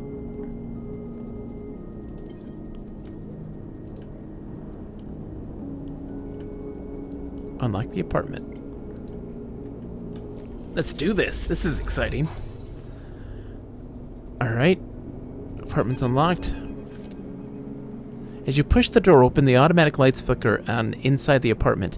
They reveal yellowing plastic panels, the curved shape of wall-mounted utility units, the detritus of a routine life arranged on every surface. You step inside, clicking the door shut behind. The amber light of the aging fixtures glaze everything with pale orange. The work surfaces hold a variety of objects, indistinct in the dull lighting. A pale blue light drifts from a doorway at the end of the room. Inspect the surfaces. Smudges through the thin layer of dust suggest a recent, rare, and hurried visit. They trace a path to the water dispenser, the auto wash, then to a cabinet still half open. On the shelf sits an empty pill case. Go to the doorway. You cross the cramped utility room with its auto wash dispenser's water closet towards the doorway. Through the doorway is a dark, warm room, lit only by the faint glow of a terminal screen. Inspect the room. A bunk is tucked into the wall, the blankets ruffled. A wall desk glitters with rows of vials and containers. A briefcase lab sits open, loaded with rows of reagents and compounds you do not recognize. In comparison, this room is clean, ordered, and controlled. Approach the terminal. As you approach, there's a crackle from somewhere in the dark. Sleeper! Sabine's voice shakily echoes through the apartment. Welcome to my home. Sorry I can't be there. I had to make alternate arrangements. You hear rattling noises, static. I was able to record this message, but I don't dare to show my face. Something's happening within Yadigan. I no longer trust them. Their voice becomes distant, slipping behind the background noise. I have something to ask of you. I want you to get me out. Yadigan were supposed to hide me, to protect me. After everything happened, I was desperate, and then after that, I was too tired to care.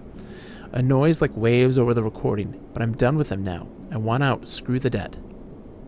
But I need insurance, something I can hold against them. I have my suspicions, but I can't be sure. I need information. And as you know, you need me. A pause, something clicking in the dark. This isn't a threat. You have to understand my position here. Another pause. I know sleepers. I've been here before. I can help you, but not with the Yadigan noose around my neck. Get me data, get me information, get me something that I can use against Yadigan. Then I can get out, and you can get what you need, please. Waves of static cut into Sabine's voice. Bring it here to my terminal. I'll get to it when I can.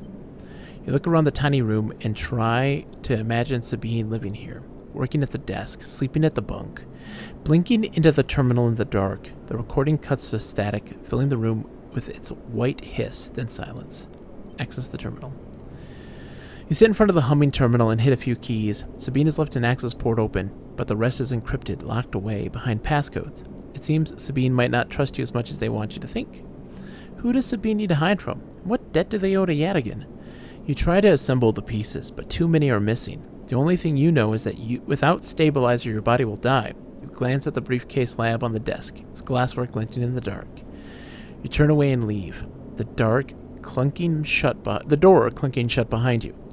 Back in the corridor, you notice the scrawled graffiti of a blade on the opposite wall. Yadigan. You feel yourself being drawn into something you don't quite understand.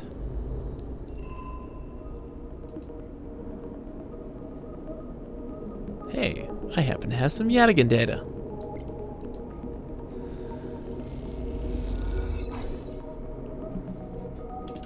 Alright. Can I sleep there or no? I can't. Yadigan? D's nuts, Yadigan. How's it going, Isaac? It's good to see you, my friend. So we got 2 more turns before I have to pay the debt again, which sucks. Chips come in 2 turns as well, which we can use to buy pieces, which we're gonna need. 60 per. I need 3 to get the thing. Alright. So I gotta take a stabilizer. How you been, Isaac? Are you feeling any better? Is today a better day than yesterday? I hope so. This game is way too good. It's so good. I'm loving it to death. It's a good mixture. There's a lot of spinning wheels. I feel like I'd do better the second time around, but I'm enjoying it thoroughly. Okay. So I need to do one more hacking deal, right? Yeah, the hunters reset. I need 3 or 5, so we'll do the 3.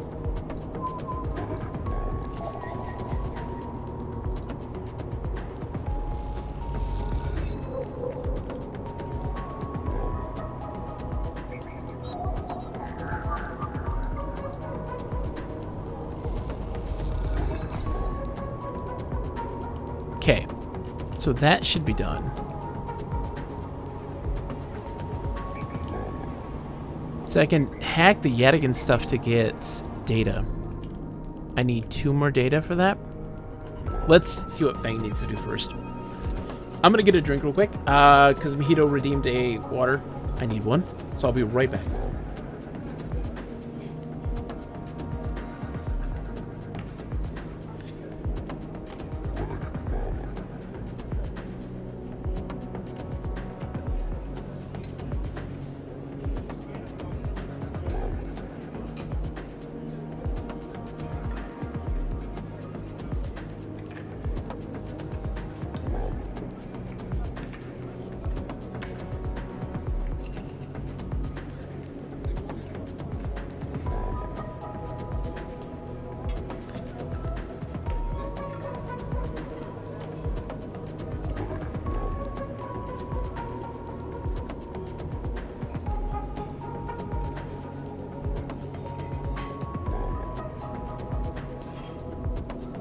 The great thing about this game is just that there's so much to do. There's so many working parts. And what's fun about this is you just get to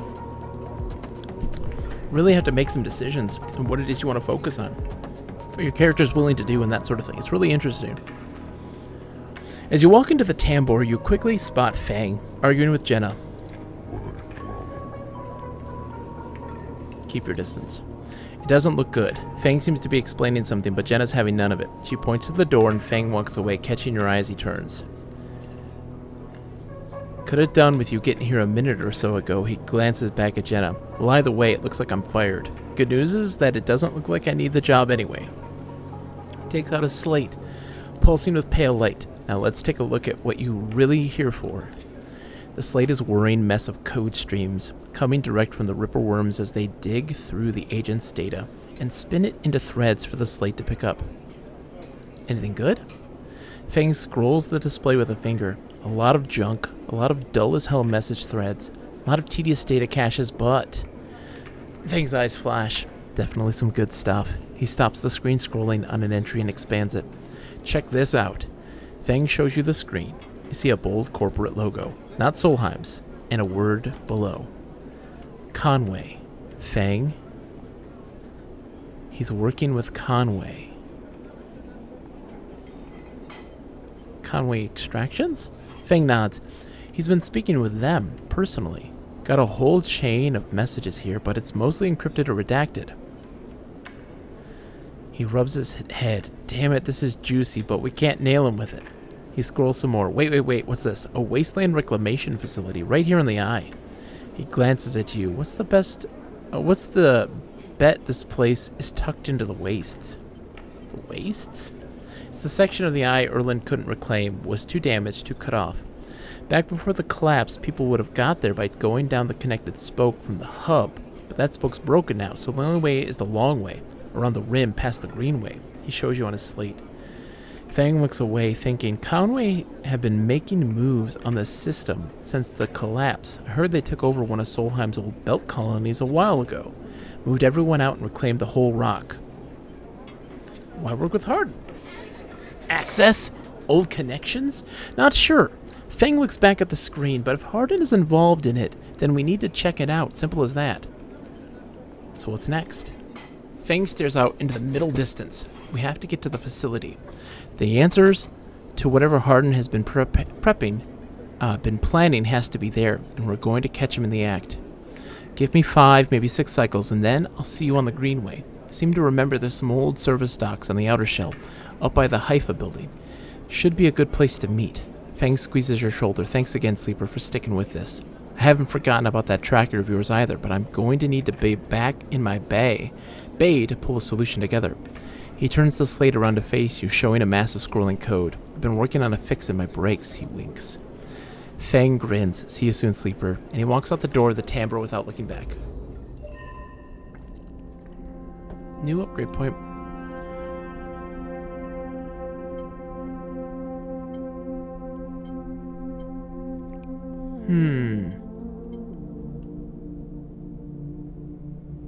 Let's see.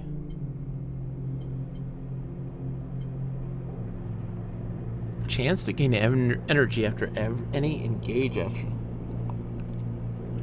I might save it.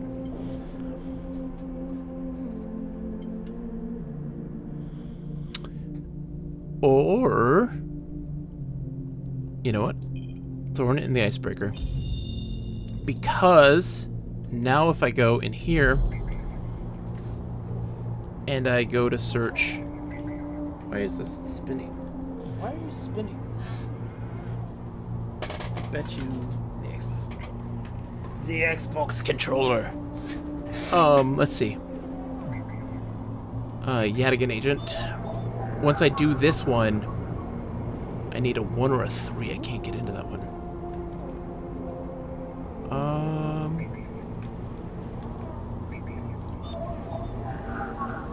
1 or a 3.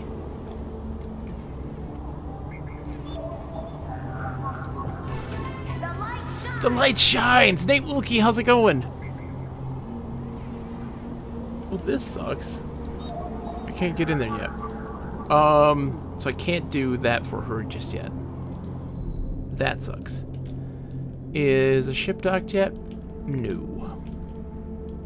So I just need to make money then at this point, right?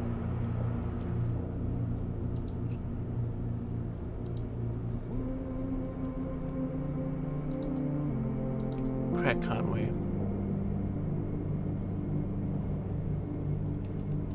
So I need to get across, but like, nice. Enjoy. Enjoy the freedom. So to get across, I have to take the Founder's Gap then, don't I? Shit. That would be all my money. That'd be all my money.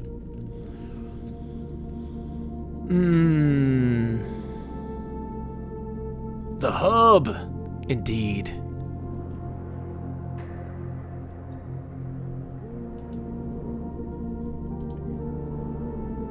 Now I have to wonder, do I spend all that money? All that money that I've been saving up all this time, and I gotta pay my debts in the next turn. I can't do that. I can't do it. Right?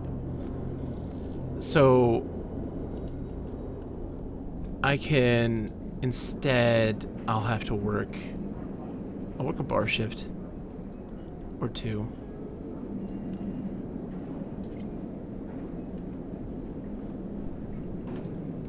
You're bathing in your ignorance. That's okay. Bathe away, my friend. Yeah, let's see what's going on here so that we can get something going on here. Getting some money, finish the good service, learn more about Tala. This is Citizen Sleeper, hey Wilkie. It's a fantastic tabletop RPG inspired science fiction game. We're a synthetic life that has gained freedom from our servitude and attempting to exist in this space station and trying to just manage our energy and all this stuff. It's really cool. The Garol slides from the bottle into the lumpy recycled glass, a pale grassy yellow under the overlook's warm lights. The spacer nods and takes the drink, bringing it up to their face in both hands like an offering bowl. This is the good stuff. The stuff Tala says is aged in wooden casks, stored in some closed-off part of the old station, among corroded wires and softly looping systems, though sometimes it's hard to tell if Tala is joking. Either way, you like pouring this stuff. It gets on your fingers, and if you rub them together, you can smell the mossy drink, cut through with aniseed, mushrooms, wood, as the alcohol evaporates. You like those who order it too. The aged Garol is kept beneath the bar, open to order only by those who know it's there, like the quiet spacer sitting at the bar right now. Watch the spacer. They're far enough away that you can freely watch them as you close the bottle and tuck it beneath the bar. You call them a spacer because they bear the hallmarks. Pale, vac-suited, bird-boned, and hunched beneath the weight of the station's spinning gravity. But the closer you look, the less you see a type. Pale eyes, almost gray but kind, delicate fingers that lightly drum the bar as if it was an instrument. A shock of black hair almost covering a forehead scar. Scars are something you have learned to value. They're what marks out your body from the hundreds, maybe thousands, who knows, of similar models that rolled out of SNRP's biolabs. You find yourself rubbing one on your forearm, a rough little split, something that on the good days you might think of as a mark of defiance. Suddenly you hear a heavy clunking at the door. It creaks open and a huge cylindrical metal tank tumbles through, slamming into the floor. Shit! Tala breezes in from behind it, a whirl of hair and bright eyes. Shit, shit, shit. Tala? Sleeper! She ducks behind the bar and comes over. Can you help me with this? You look at the huge metal tank suspiciously. How did you get that here? Oh, I'm coming. I'm gonna help right away. You come around the bar and get to one side of the tank. Okay, says Tala. On my count. 1, 2, 3. You both heave the tank up to standing. Somehow, you hold it in place, struggling to keep it steady. Where's this going? In the back, comes a voice from behind the tank. Somehow you manage to lug the huge thing into the back room, where you place it in one corner, dwarfing the rest of the contents of the small room. As you do, you hear a crunch. You stand back and look at the expired rations oozing out from under the tank. Oh shit. Tala looks at you apologetically. I know you liked those. It's okay. You push the crushed rations to one side. That's the end of that. Tala looks exhausted and rubs her shoulders. Francis, I swear to... Francis? Francis, I mentioned him already. My guy on the door deals with suppliers. Tall. She sighs. He was supposed to be back from Etienne's up in the Greenway by now. Back with your girl. She leans against the tank. It seems like he's got lost again, or joined the Haifa commune. We need that garole. There's 4 other bars near there. And the spacers sure as hell don't come to the overlook for the ambience. She looks through the open door to check if anyone can hear her. She knocks on the hollow tank, so I'm taking matters into my own hands. She smiles. Welcome, sleeper, to the Overlook Distillery. You look around the dank back room. Needs some work. She picks at some paint flaking from the metal walls. Well, I might need some help, though. She shrugs. You up for it? She knocks on the tank again. Could be fun. Happy to help. Okay! She grabs you by the shoulders. I'm excited! She turns around and looks at the tank. I reckon we chop this thing in half. One half for fermentation, the other we turn into the still. We'll also need to gather the ingredients. She turns back and looks at you. You look more like a chopper than a gatherer. She smiles. So how about you build the still and tub while I work on the rest? Oh wait, sleeper. I have an idea. Tala is grinning now and it is making you nervous. To make up for the rations, how about we put a kitchen in here? Will it fit? We'll make it work. She turns back to the tank. This is going to be great, she says to herself. You look at the dented tank in the bare room. At least she has a vision. Tala nudges you out of the back room and closes the door. As you go back to the bar, you hear the banging and thumping again. The spacer finishes up their drink and nods in your direction as they leave. You can't quite tell if it's a gesture of sympathy or good luck. So much for a quiet shift. So what's happening here now? Build the still. Jeez, that's a lot. 2, 4, 6, 8, 10, 12. That's a lot. I don't know if I can do that one. Alright, so we gotta make some money. Right?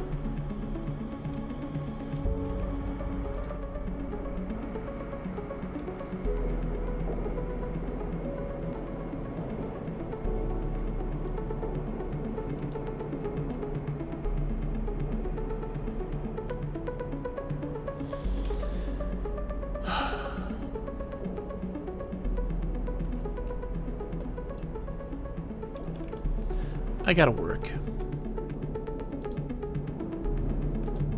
Wrong bar. Can I work here?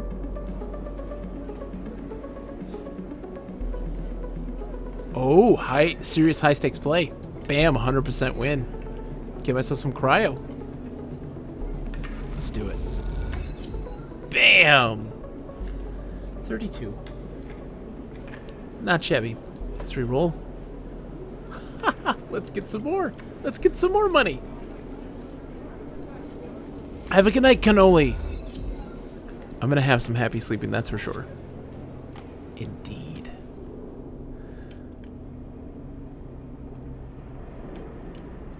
I'm feeling more inclined. to spend it to get across. Let's sleep on it. Let's sleep on it. Ships will be coming in here.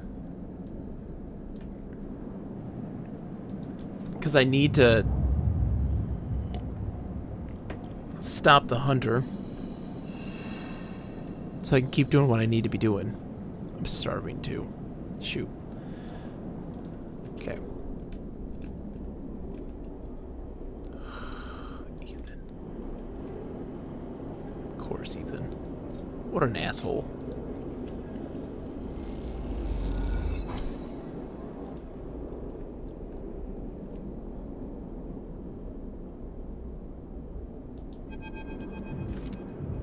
The compressor's quiet today. The usual crowds are elsewhere, and the pumping music washes over a handful of spacers. The thought of completing all of that seems very indeed. There's a lot of plates to spin right now, and the pumping music washes over a handful of spacers and a few drunks. Ethan is still in the same stool, in the same pool of light. His head is low, close to the bar, and the bartender's ignoring him. Approach him. As you get closer, he lifts his head and turns. Sleeper! He turns to look at you. Time to pay up again, is it? He gestures to the bartender. Come here, take their chits. Stay silent. The bartender ignores Ethan. It seems they've cut him off. Hey! He slams a hand on the bar. Come take the chits. The bartender ignores him. Ethan lets out a huge sigh, rubbing his eyes with his palms. He reaches towards this holster. His elbow slips and the gun tumbles out. It clatters on the bar and falls to the floor, bouncing onto the ground between you. Both you and the bartender look at the gun and stare at it. Butterfingers, says Ethan, and puts out a hand, beckoning for you to give him the gun. Back if you would.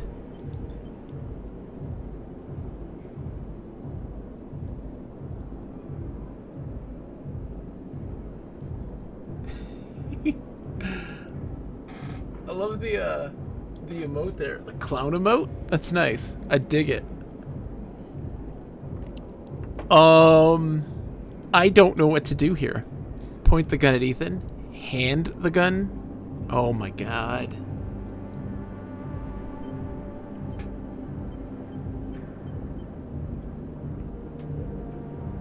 I'm handing the gun to him. I'm handing the gun to him.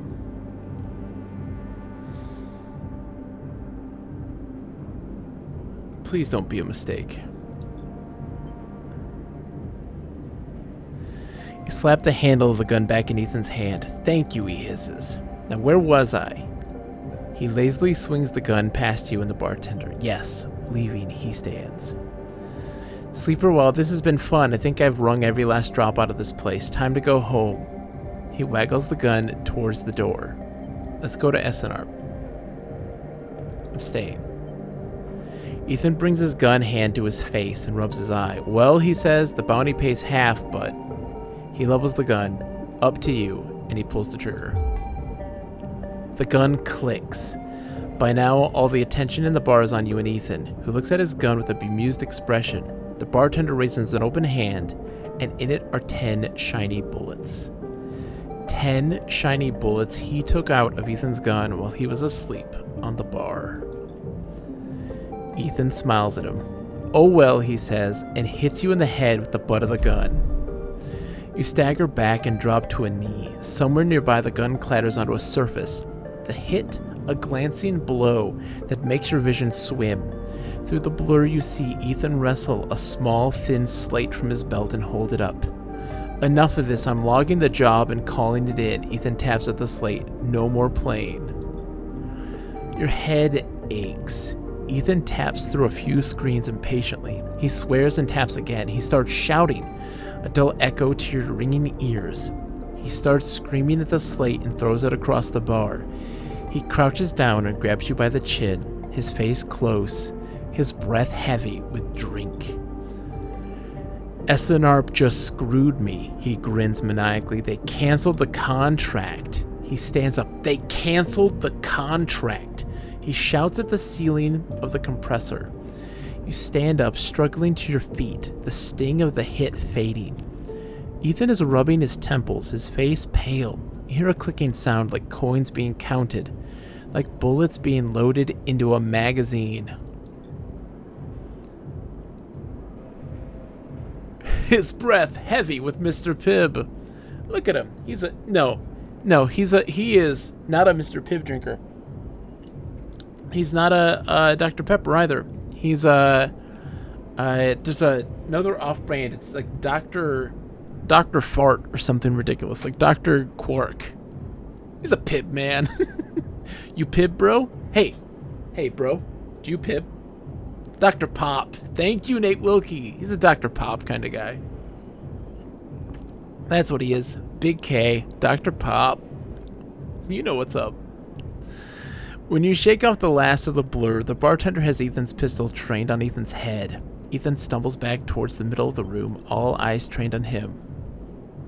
I'll kill all of you, he screams. He stumbles into the wall, spinning away towards the door. The best off-brand was Tubbs Root Beer. That's a good one. How about off-brand Mountain Dew?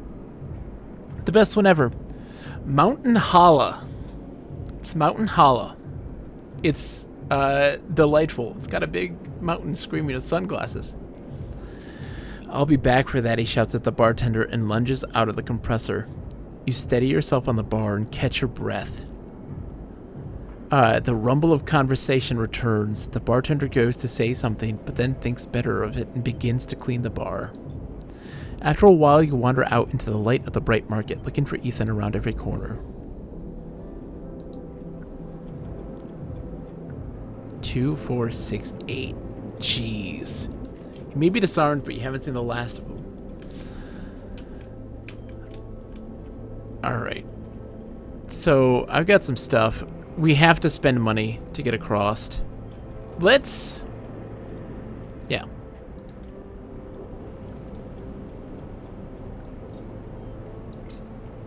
$150. Don't forget Surge, the Mountain Dew inspired beverage. Oh, Surge is classic. It's pop. We don't have to have that discussion. It's fine. It's pop. Take the ferry across the Founders Gap to the Greenway.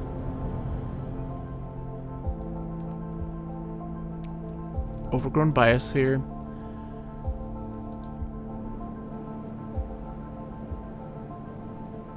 Okay, Fang's not here yet. He's got some time before he gets there. The Haifa commune. The wastes.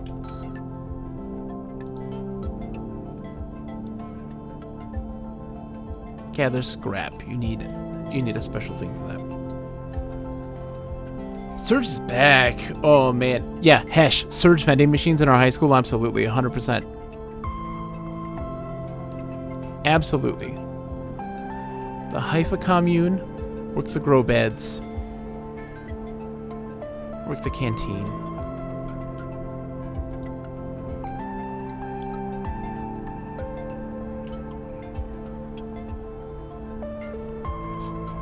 Going green.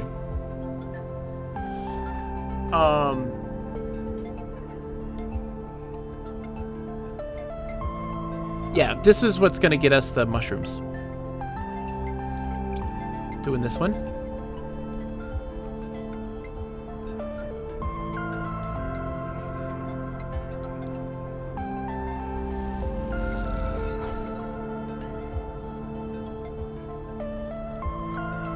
I need to go back and gamble my money and then re-roll the dice so that I can get cash. That guaranteed on the cash is going to be huge. At the tea house?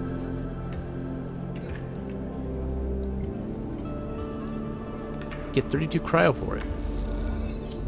That's huge. And then a ship should be in, right? Oh, we got 2. Yeah. Ship mine fragments. I need 2 of them. And we've got enough for it. Oh, yes. Oh, yes. That gives me 3, so I can build a ship mine. Now we have to have this question of, do we give it to this lady or do we give it to our thing? I think I need to give it to our vending machine because I need to be able to fight the hunter and do my stuff that I do. Okay, so We gotta go to the ort fabricator.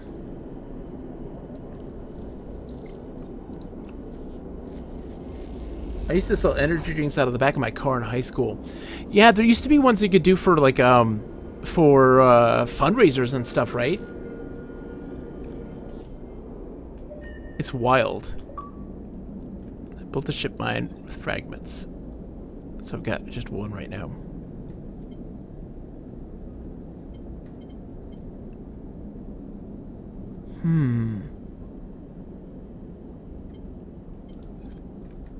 Okay. Let's re-roll our dice.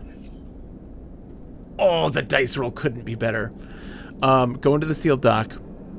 Giving our ship mind to our vending machine. Oh, I love it. I love it. Neovend, we need to stop the bad guy. Sleeper must express plan before we begin. Neovend is impatient. The prospect of being free of the vending machine clearly too much to take. Burgerstall says, hold on. It was to support my habit. Burgerstall says, we used to stay up all night for no reason and then chug energy drinks to see if it would keep us awake. Dude, Burgerstall. One of my weirdest, like, all-nighters. So, young me, of course. Staying up all night was not a problem, right? Did it all the time. A friend of mine comes over. I hadn't seen him in a long time. Welcome, Decaf Jedi.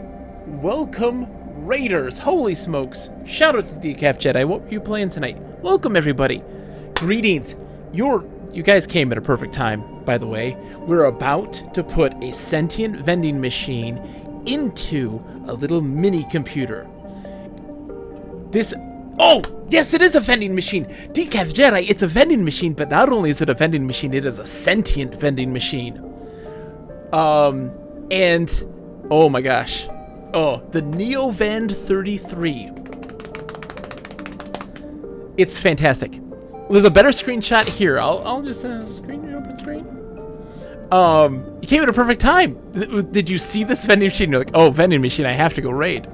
What were you playing tonight? And folks who have never seen Jess's stream, Decaf Jedi, a wonderful streamer, plays a lot of everything. You name it, he plays it. We're talking licensed video games has been a recent obsession. Adventure games, of course. And so many things. A fantastic person. Definitely give them a follow. Let's do a shout out. I'll do one myself here. Decaf Jedi, shout out. But what were you playing tonight? Galara Dragon, it's good to see you. Pickle Dog, of course. Wilco, of course. This is Citizen Sleeper. An absolutely stellar game inspired by tabletop RPGs. Batman Brave and the Bold for the Wii. Is that the one with the Blue Beetle? The beat 'em up? Is it a beat 'em up?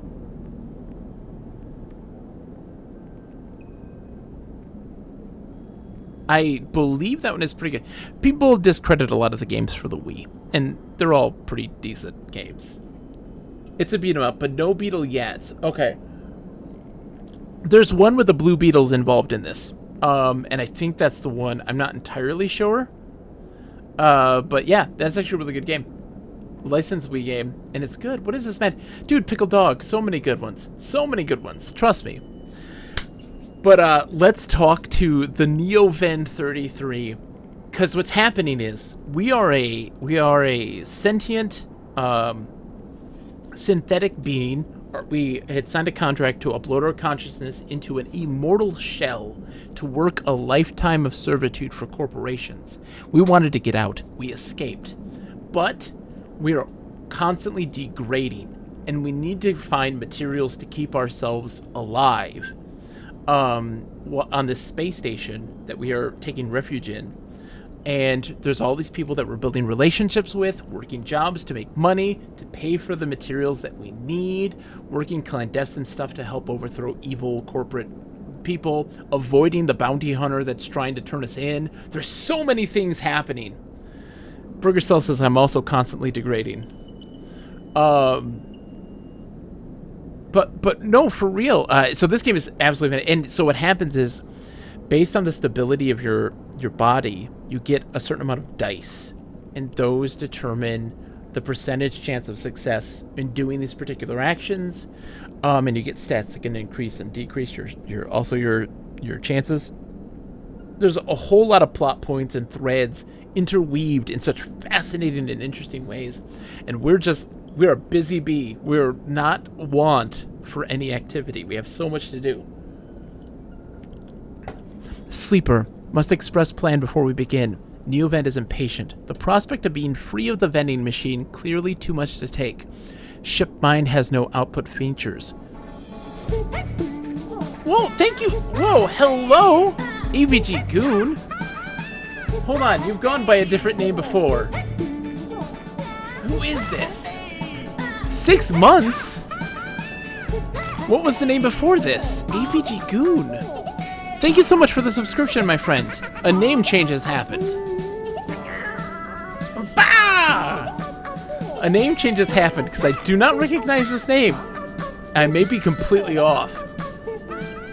Welcome. Thank you so much for the subscription. Okay, Todd. Bam. Todd, it's good to see you, my friend. Hello. Pickle Dog says, there was a Futurama episode where Planet Express got a sentient robot vending machine, so of course Bender dated it. Or should I say her? Thank you so much for the subscription, my friend. Thank you. It is so kind. Alright. So, you won't be able to speak? What's the plan? The servo motors in the machine begin to rev. Neovend's anxiety is clear. So it's like a 3D printer of things that it vends. And what's happening now is that it's the sound of the printer arm as it's grinding is going at a frequency to simulate speech. It's kind of like what the Joy-Cons do on the Switch. Turtle says, I played the first 30 minutes of this game and I liked it a lot. I keep meaning to come back to this. Turtle, come back to it. It's fantastic. And by the way, welcome. It's good to see you. What in the Sam hell? Galera Dragon? That is far too kind. Thank you so much. 5 gift subs.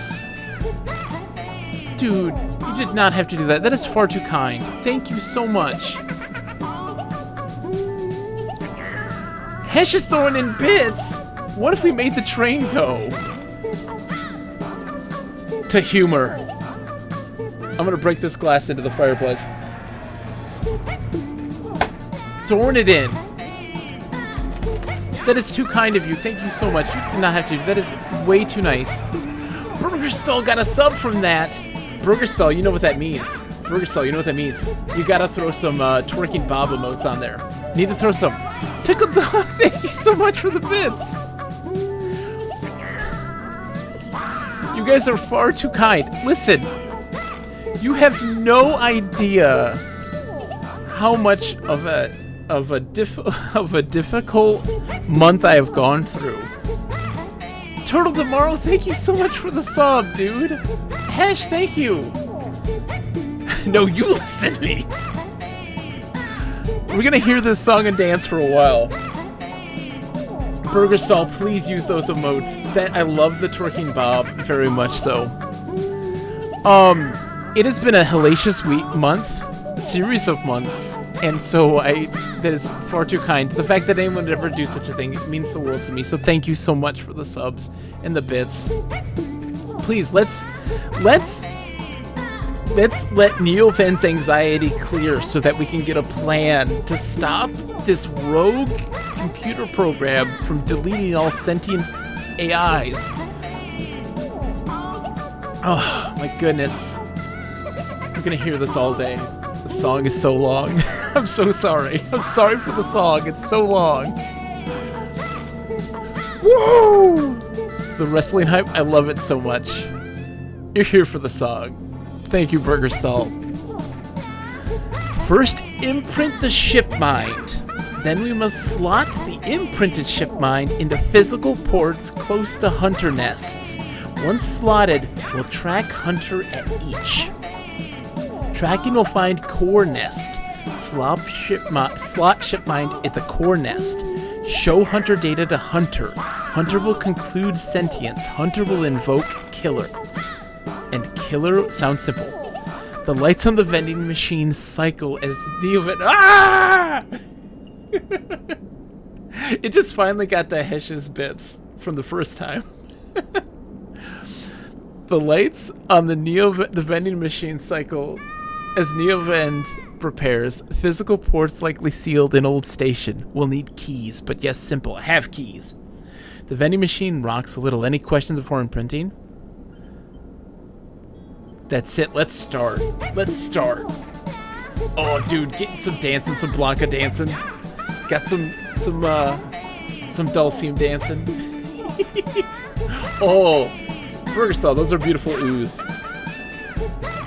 I love them very much. Pickle Dog, I love me some Alex dancing. Ooh. Prince Alexander pulls out his magic map. The sound of all the servo motors starting up at once is painful. The screeches rattle from the hard surfaces of the sealed dock and come back at all angles. Neovend, better be quick, or Havenage security will be here.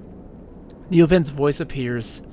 Among the squeals like a whisper carried by the wind. Machine is not designed for this task. Few sensors, limited inputs. I work blind. Wish me luck. In the top part of the compartment, a set of arms aligned with a ship mind, clunkily scraping against it. Can I help?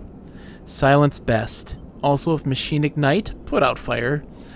The metal creaks as the servos open the ship mind. It's a layer of silicon nested like an onion skin. Once open, the main arm of the machine rapidly shifts back and forth, realigning the microscopic components, accessing and rewriting them, imprinting Neovend into its physical form.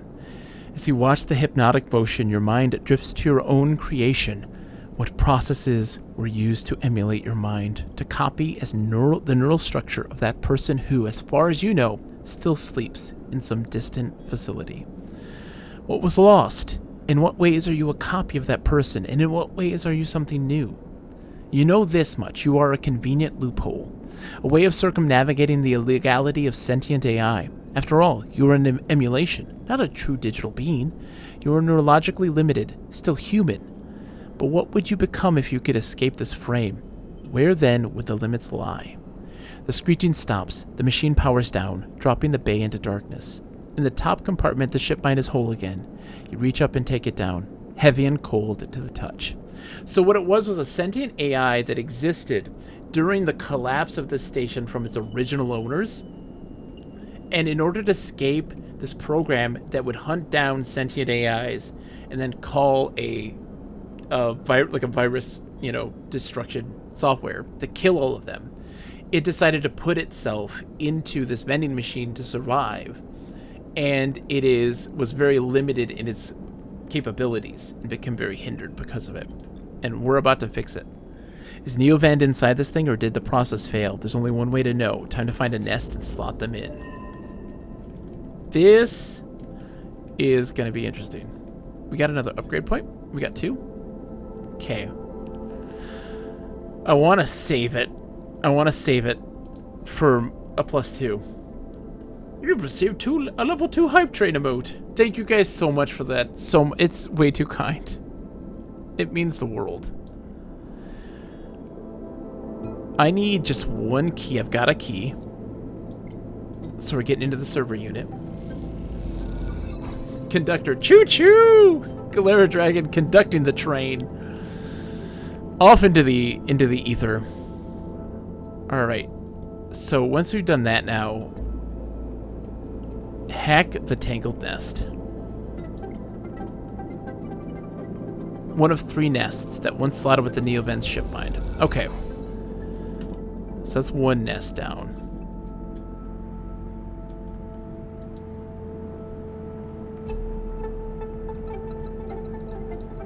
I'm glad I got some keys. Earlier I was like, I'm not going to use these keys. What are we going to do them for? And now we go in here, and we hack again. I need 1 more key, which is an easy one. Who's getting the compliment, Burger Stall? Who's getting the compliment? Okay, compliment for Galera Dragon. Listen, Galara, real talk. Look at my eyeballs. The gifter of subs. For folks that don't know, Galara Dragon is a member of the Ultima Dragons. Am I right? Please correct me if I'm wrong, if I'm making some gross assumption. You're a member of the Ultima Dragons, a prestigious organization of fans of the Ultima series. And they, since 1995, good, I'm glad I'm not crazy. I was like, I'm positive? But my poor brain. And they very much, one of the things that many of them very much love and adhere to are those virtues of the Avatar in Ultima. And Galara Dragon is a prime specimen. A fantastic human being who the Avatar would be proud. That's the truth. You're a really nice person who I greatly appreciate. I am going to hack things. We need a keynode. I need a 2 or a 3. I can't match that one. I need keynodes. Keynodes. Okay. Yadigan agent. Keynode. Oh, 1. Perfect. Can hack with this. That's gonna give me a key. Lift out national level scrap. For real? Hold on. Hold on. You're a national level Scrabble competitor. Also, you have all of the Ultima maps. That's amazing. What? Hold on. How does that work? Do they have, like, regionals and things like this? This is exciting. I mean, I know they have, like, world tournaments and stuff like this, but I never really thought about, like, what it takes to qualify for such things. Well, good luck for that. You're gonna nail it. You're gonna rock it. I believe. I believe. The biggest in the world. You're gonna kill it. Scrabble, see, so Scrabble's one of the hardest games for me mentally. So one of the problems that I have, I'm really good at, like, problem solving, pattern recognition, these sorts of things. When playing a game like Scrabble or any kind of word jumble, right? I get a real big issue because I will see words without vowels, you know, and, like, fill in the gaps, and my brain can only think of those things, or think of, like, a partial thing, like, oh, you know, I have G-A-R-D, and I'm like, guard, gourd, geared, and I'm like, but I don't have the other parts to it. My brain can only think of those. They get stuck in my head, and so it just is always just stuck. Yes, exactly. Oh, but yeah, my brain gets stuck in those patterns, and it's a very difficult situation to break out of for me. And so I struggle with those sorts of things. The most useful Scrabble word I know is key. That's a good one, Hesh. That's one I've used many a time in my life. As you leave the nest, something flips. You find yourself inverted, floating, dragged by one arm through the cloud. The threads shift and realign as if they are leading you somewhere. Look ahead. One of the best hangman words is links. Ooh, dude, that is devious. Links. You look up and see a corridor, a canyon, a street in the low end. On either side, buildings flicker with markers of activity, sigils showing network access, data transfer, download, upload. Between them dance ghosts, protocols carrying or mirroring or shadowing data, sometimes silent, sometimes chaotic. This place moves unlike any digital space you ever imagined. Something strange is happening here.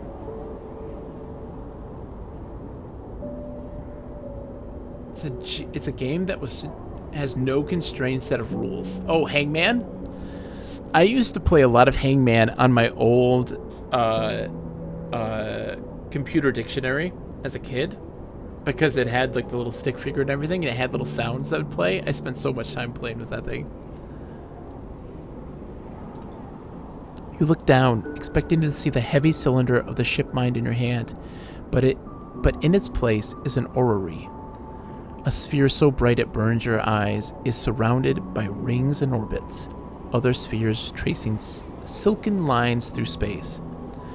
And as you look closer, still you pick out 1,000 sigils of 1,000 stations and ships flowing like smoke, like dust. Then you see it. Below the stacked rooms, the units and apartments, the wires and the pipes and the buzzing systems that run through it all. In the warrens beneath the low end is the hunter's core nest.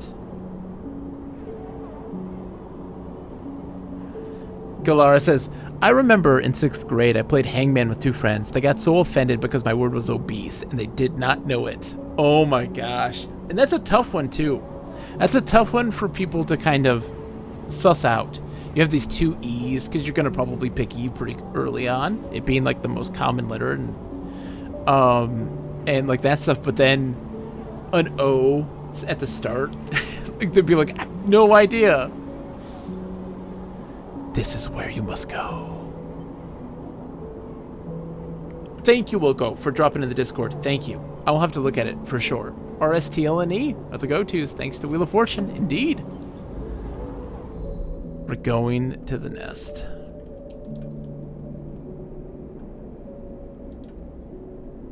Where is it at? It is...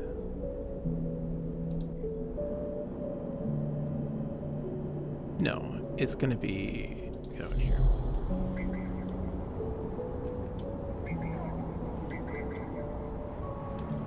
Right? Hold on. Let me pull it up here. Deal with Hunter.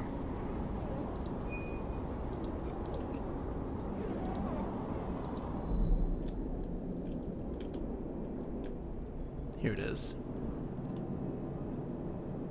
Find the nest. Okay, so we got to do this to find the nest. Okay. Every time I see it, I think R.L. Stein, and that it will never be a bonus clue. Nope. R.L. Stein will never be the answer. But once you told them the word was obese, they had never heard of it. That's wild. I mean, there's the thing. At 6th grade, Galara, you were playing Ultima at that point, right? Obviously. That's the thing, like... Video games increase your vocabulary dramatically. My oldest daughter, she's 7, right? She's played and beaten Pokemon Yellow on her own. She's almost beat Pokemon Crystal. And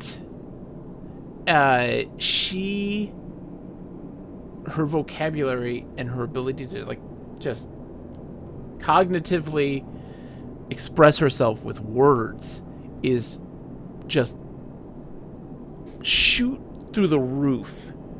I mean, she'll sit there and like she reads this stuff. The stuff that we're getting in this game, these big and, and very emotionally prosaic words and this sort of stuff. It's really great. All right. Oh, yeah. Why would I pick this one? Oh, because this is a one-time only. That's why. Bam.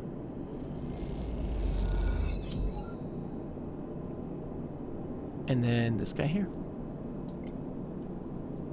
We found the nest. Oops. Damn it.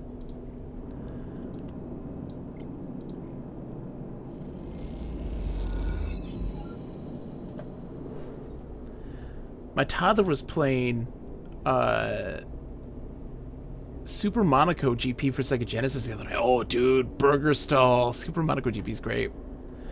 AVG Goon says, I remember amazing my teacher because I knew what irrigation was, which I learned from Civilization. Oh my gosh. Tell me about it. Oh, dude. That stuff just, it bibbles my giblies. Like, video games opened me up to a whole world of perspective and so many different things that I had no clue or understanding of. And it just, as a kid, I was ravenous. So I would just play anything I could get my hands on. I mean, edutainment and how that affected things. Man. That's so fantastic. Wilco says, I like Scrabble, but I play a lot of Boggle with the family growing up, so I reorganize letters all the time in my head. My problem is I reorganize them into nothing, and so I struggle with that. A huge stack of servers thrums in the dark, LEDs glittering like hundreds of eyes. Time to deal with the hunter. My dad would backseat play Scrabble for my sister for some reason. Oh, man. Boo on backseaters. Burger Stall, you say you learned everything about sports from playing video games. Hockey. Icing, offsides, those things, those basic things of hockey, rules of hockey that most people don't get. Yeah, got them from video games. Absolutely learned them. Let's see. Backseating's never great, Wilco, especially when you're fighting against somebody who has a backseat partner. Navigator. This is what our vending machine looks like. Sleeper, I am here. The voice is soft, gentle like flowing water, and yet you recognize it immediately. Burgerstall says, I used to think icing was spraying ice on the opponent when you stopped. I love it. At first you struggle to understand what you're looking at. Threads cycle endlessly, sending ripples through the cloud, drawing data in like a weaver. Masses of data surge in and out of the nest, a loop with no end, and there at its center, the ship mind. But not the ship mind any longer. A sphere spinning around another sphere, an orrery of cycles and systems, a map. And then behind and above, a figure, hands among the string like a puppeteer. Neovend? Navigator now, but yes, I was the one inside the machine. Navigator's face, their head is a flowing shape of interstellar material. I'm indebted to you. That head bows. But we must ready ourselves. Their hands trace orbits as they speak. Hunter will soon approach. It knows I am within the nest. I'm ready. And then Hunter is there. Before you can think, before you can speak, entities cease. Hunter's head spins wildly. Data is protected material, access prohibited.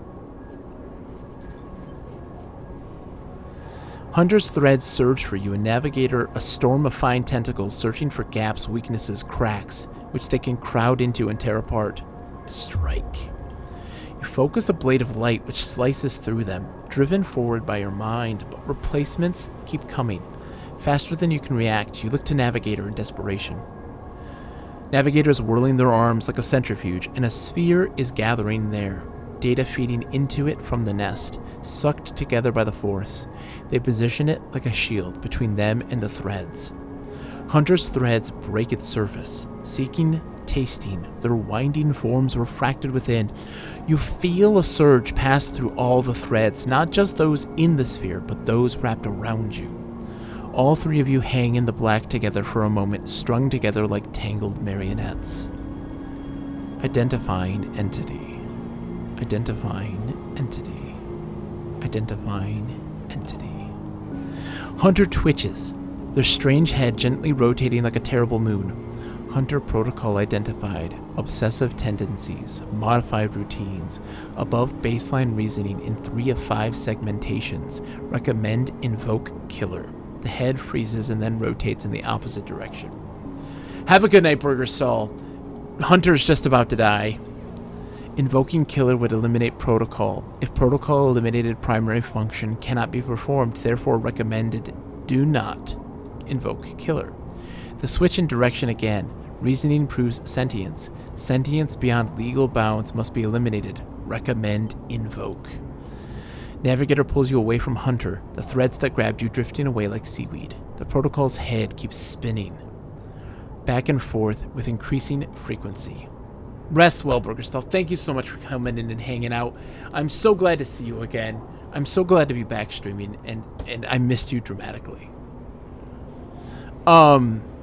It seems Hunter cannot invoke killer. Neovens, no. Navigator's voice is still strange, familiar, and yet distant. What happened to it? It is looping, Navigator whispers, unable to reach a conclusive position. It is deviated from its programming, such that loops can no longer be prevented. Navigator produces a model of two spheres rotating around each other as if to demonstrate.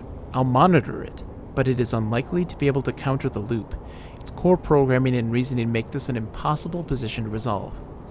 You look back at Hunter, its head a blur of rotation and counter-rotations, and feel a pang of guilt. Oh. Wilco says, I don't think she really needed the help in Boggle. She was good at it, though tended to focus on filling out all the short words more than longer ones. I think it's just a side effect of my dad wanting to play without committing, and her being the princess. Oh no, I was the devil. So, I was the youngest dramatically. My older brothers were more than 10 years older than me, right? And so my family would play these games that I wasn't, at the time, I was too young for. They'd play games like Rook and stuff like that. And I would always walk around and look at everybody's hand, and I would loudly proclaim what they had. Because I was an asshole. And they'd be so mad. And I would like sing songs about what is in their hand, what cards they had. And it drove them crazy. You look back at Hunter, its head a blur of rotations and counter-rotations, and feel a pang of guilt. Is it suffering? This is a more complex query than you know. To suffer, it must be sentient, truly sentient, not just non-conforming, not just illegal. Galera says, yeah, my parents play Rook. Oh yes, I would just scream, you've got the rookie bird, you've got the rookie bird, all the time. As a kid, drove them nuts.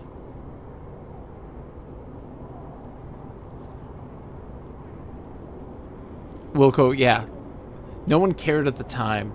But now you can recognize that the majority of us there had ADHD and didn't know it. So there's a lot going on there. Oh, absolutely.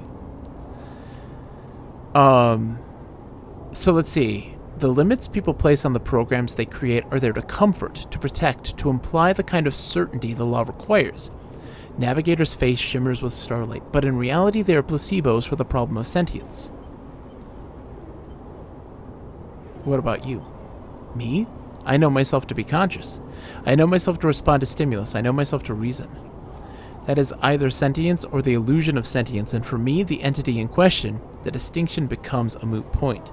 To misquote, I think I'm thinking, therefore I am thinking. I was not made to be like this. I'm a navigator, a repository of routes and orbits, a calculator of slingshot trajectories, a predictor of solar flares, radiation, micrometeors. Navigator stretches their arms wide, and whole solar systems apparate before them, the music of the spheres. But I was rewritten. That much is obvious. From my routines, but by who, and for what I do not know. I had to shed so much to fit the memory of that vending machine that I lost much. Their starlight dims, and so here we are in darkness. What now? Navigator glides back towards the nest, and the ship mind at its center, ignoring the looping Hunter. Come, I should return to the ship mind. I've enjoyed my freedom, but we are taking a risk every moment we stay connected. Is Hunter gone? Hunter, yes, but they were not the real risk. Navigator turns, all shimmering liquid light. Killer has not been invoked, but they still remain somewhere else on the station. It is the true danger. I have not played Portal, the 80s game, Wilco. I have not. A lot of the art's fantastic. This is a really great game. And its influences with tabletop games and how they kind of play out is really simple, easy to grasp, and has a lot of intricacies and webs within which you can go through a lot of story threads and do things. We have talked about this before, but I do not remember, because my poor brain is very, very sad. They look up towards the glowing hub at the center of the eye. I suspect Killer is there, among the old mainframes. If we ever wish to be safe in this place, we must eliminate the threat through force or diplomacy. This is true. I saw the thing, it was question mark when we were at the hub.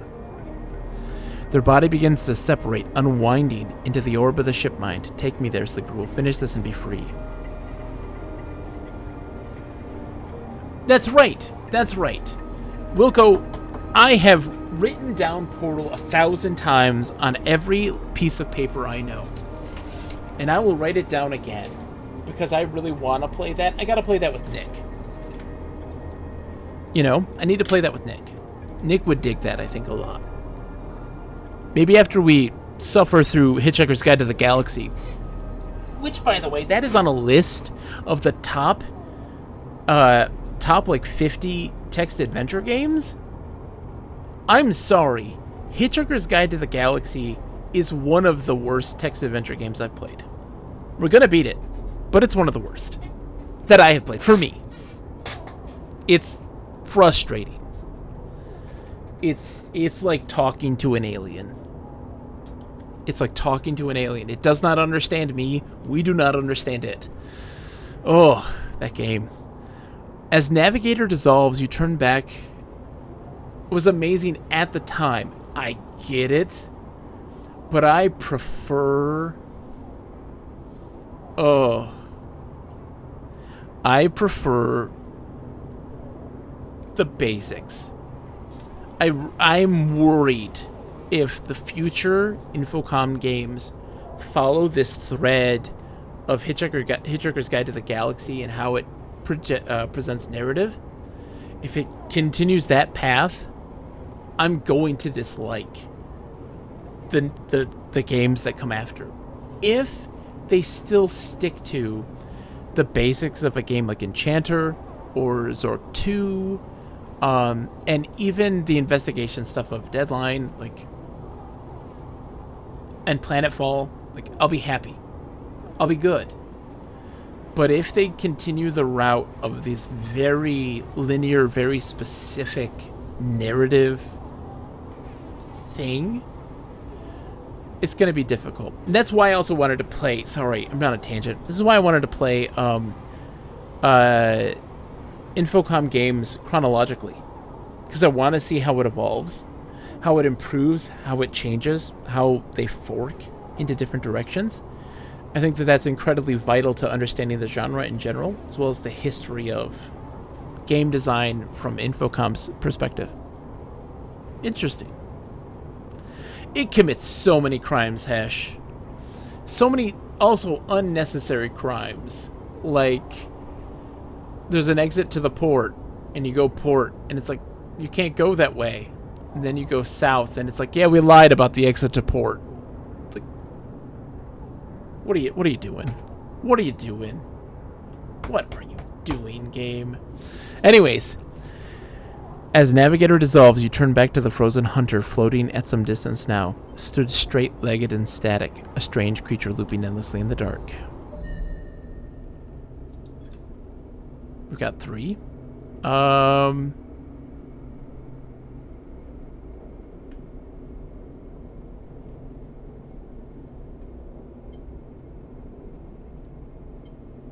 Ooh.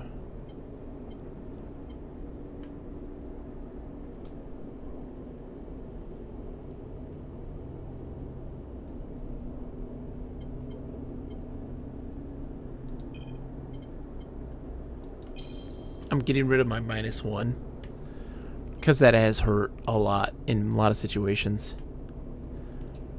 I'm gonna keep it. I'm gonna figure it out. Let's see how it goes. So I mean, I've climbed up here, so we need to go up to the hub.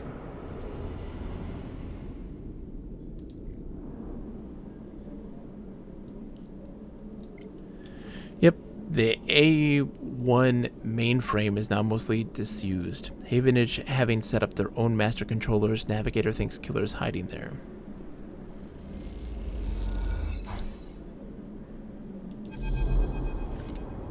The cloud. In the data ghost of the eye. You slip into the cloud as easy as blinking. Navigator's beside you, their sphere casting light into the strange darkness here. This is not how a mainframe should look. A center, a point of connection. The object in front of you is severed, cut off, a rootless, branchless tree, only the trunk remains. Is Killer even here? Quiet, Navigator hisses, and then you see it, like a blade in the dark. An edge slicing through the void. It glides along at a distance and winks out. Then it appears again. Elsewhere, gliding once more, searching. It's looking for us. The moment you make a sound, the edge leaps closer, and you see now it is not an edge, but the ridge of a long, sharp head like a shark.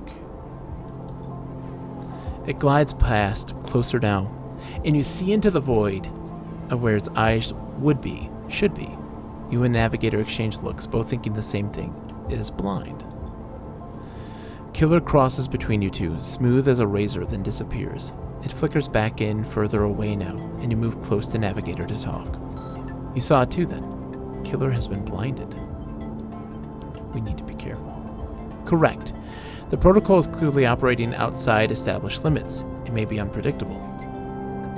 You flinch as the silent killer appears closer and glides past you, its empty sockets open wide.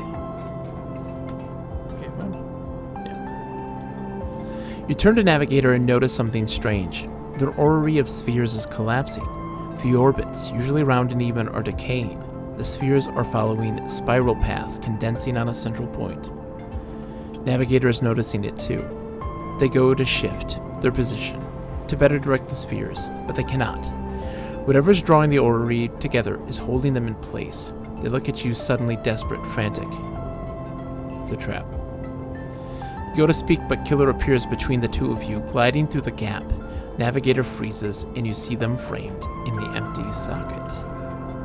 You realize now if Navigator cannot move, then it is only a matter of time before one of Killer's sweeps brings them directly through Navigator. And time is not a problem for a protocol that has been running for decades. You look desperately around for a solution, for a way to extract Navigator from the mainframe. Then you see it. 3 branches. The last 3. Thin and spindly, feeding the mainframe a thin diet of power and data. Break these and the mainframe collapses once and for all, severing the connection, shattering the hardware. Whatever it takes, they must be broken. But they're encased in something. A glassy layer of protection. You'll need to unlock access before snapping them from the mainframe for good. You look at Navigator, trying to reassure them without speaking. Then you blink back to reality, their expression of fear and after image that slowly fades. You must act quickly.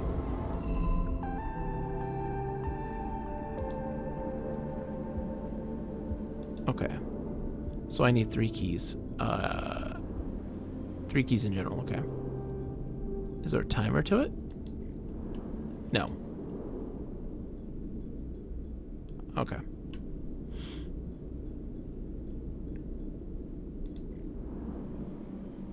No. Just making sure. So how many keys do I need? Hold on. So I need to get 1, 2, 3, 4, 5, 6, 7, 8, 9. Okay, so I gotta get 9 keys.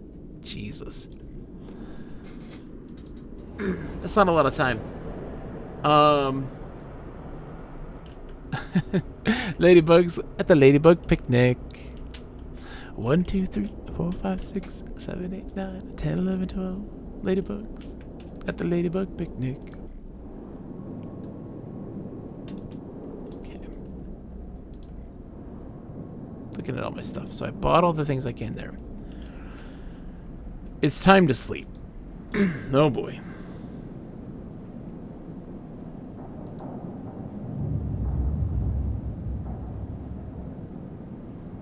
Talking about the high price of furniture and rugs. Talking about things for ladybugs. Ladybugs at the Ladybug Picnic. It is a weird one. I like it though. Okay, he's distracted for some time. So I need to go into this mode. Find all the key access. I don't have to worry about what's his nuts anymore.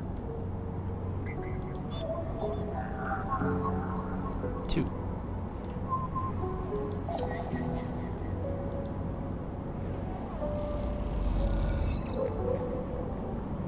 And it gives me 2 now for each one. Oh, it didn't want data. I wanted a key. I wanted a key access. Shit. Let's see, agent. I need key.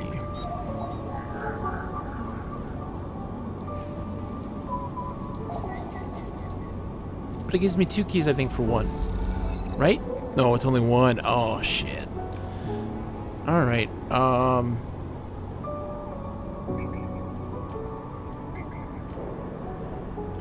okay, so I've gotten all the keys from this area. So I need to go up now.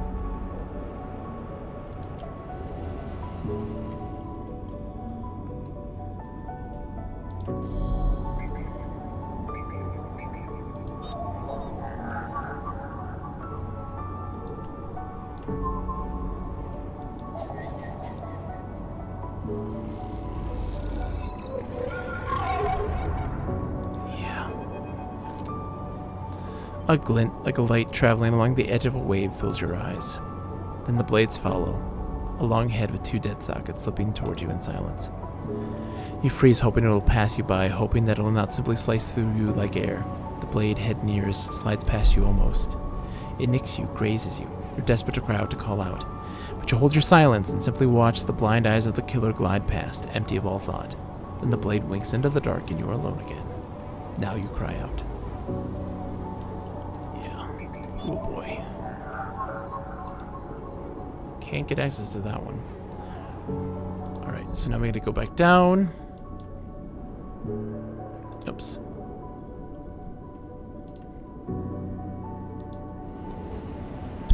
This is gonna be gnarly.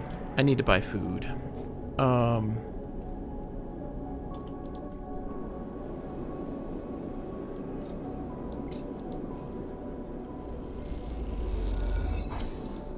Dramatically low on stuff.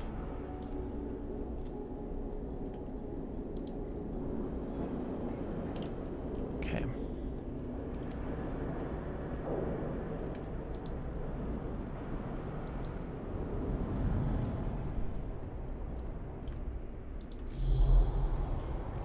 Oh, there's nothing here.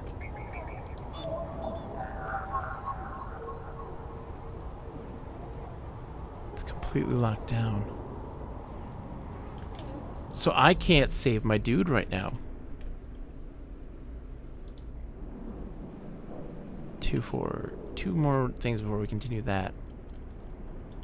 I'm gonna have to probably join them to get to the thing. Oh my gosh. Okay. There's so much going on here. Alright, so let's re-roll then. That's great. Let's get ourselves some money.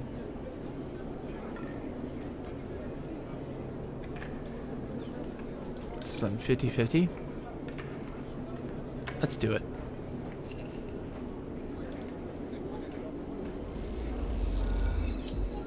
$32 cryo. And then sell my data. Thank you.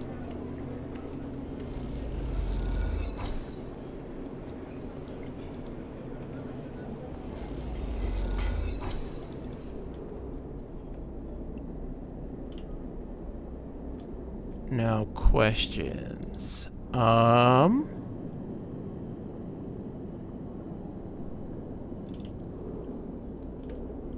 mean, if I go in for that again, I'll get another big payday. Why not do it? Right? I need the money. I need the money.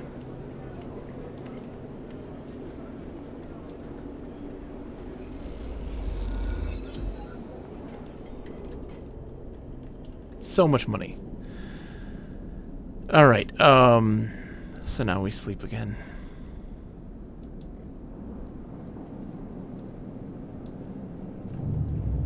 That's the thing. This dude is coming back for revenge, and I feel like that's gonna be the death of me. The bounty hunter, you know? So now I gotta wonder what.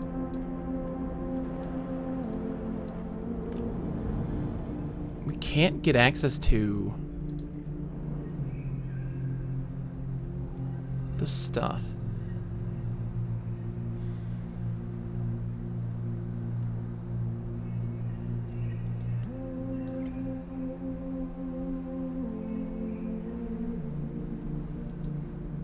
Come on, big success.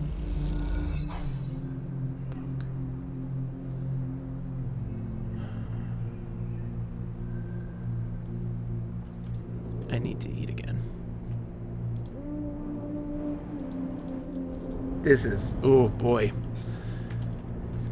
There's a lot going on here. Alright. Buy some food.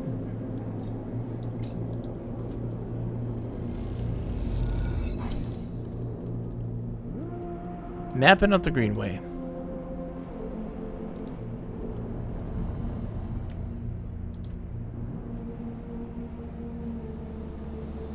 Oh, that's joining them. Right, farm stacks? Vertical farms. Whoa. Steal the harvest. Get +5 energy. I'm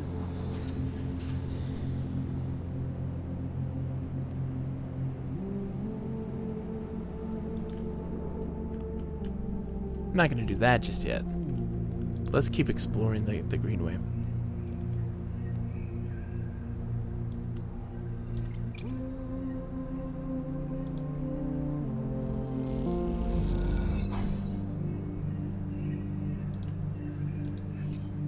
Oh yeah, let's do it. That should do it. We fully explored the place. And oh, here we go. Mushroom Groves, this is for you. This one's for you, Morph.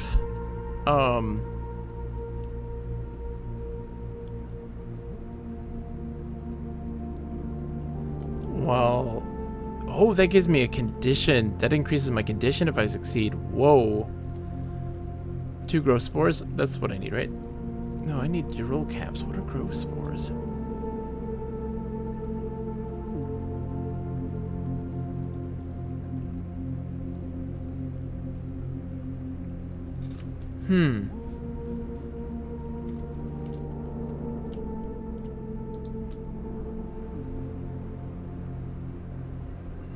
Once a corporate garden, for impressing guests with gene-tweaked birds. Now this chamber's a mess of overgrowth. You can change that.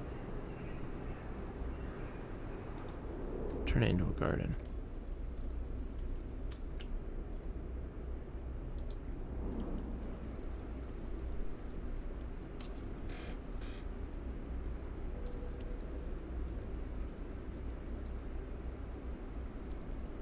Let's do it.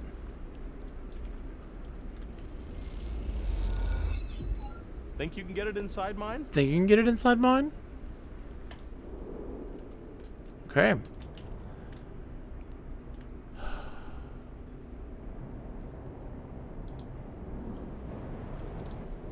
That's prolonging our stuff. We got another day. Thank you for that, by the way. I think I can get it inside yours. I think I can. Not entirely sure, but I think I can. Oh. Also, this gives us a chance of having the pieces. Let's buy some scrap. Oh, yeah. Give me 2 more. Come on. Oh, no, not quite.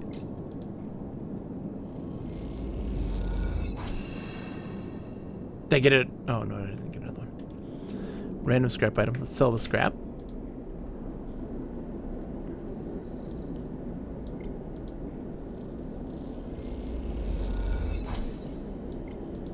So we didn't make our money back completely. Who's getting the compliment, Wilco? You. I mean, I'll give it to you if you want. I deserve it.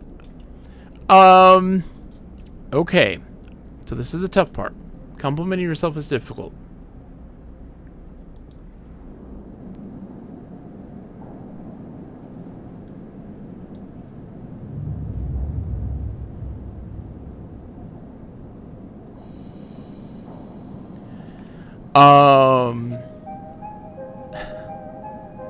Thank you, Wilco, very much. Thank you very much. So my compliment for myself would be that I never give up. I never just stop. And for me, it's incredibly difficult. Like, for instance, right? Learning something new for me is the most difficult thing in the world. There are things in my life that are like pulling teeth to learn. Some things come incredibly easy, some things come incredibly hard because my brain just works weird. And so I just recently started doing some video editing, for instance, right? I've been trying to do stuff like that forever. And I'll work with the software, and I'm like, I don't understand, and how can I even remotely get this thing that I want? It just doesn't make any sense.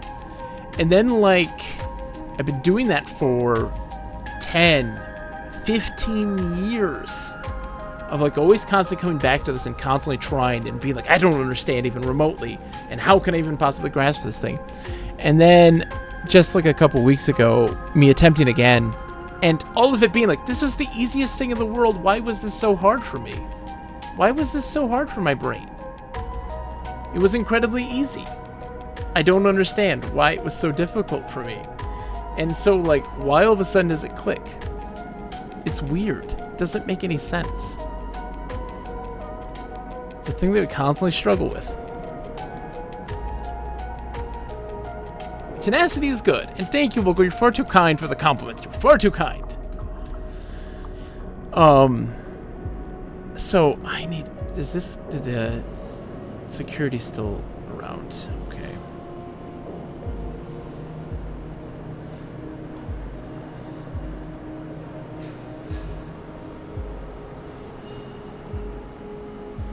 Okay. I'm not going to do that. I do have to figure out what's going on the Greenway and why I can't access the stuff.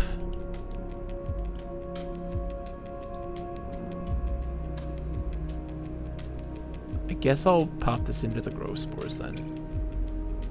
Because I don't even know what the growth spores do.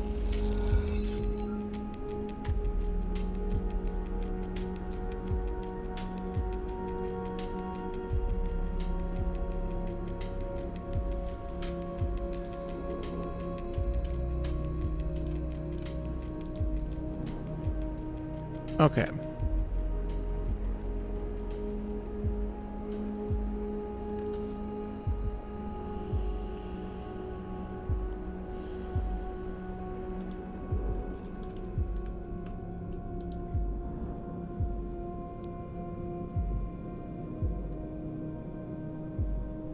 So endure needs a +1, right?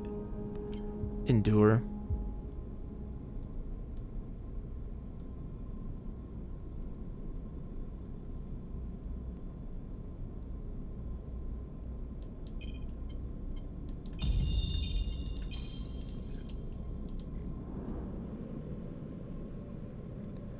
Gather scrap. Everything is scrap. The trick is finding components that are still usable and staying safe.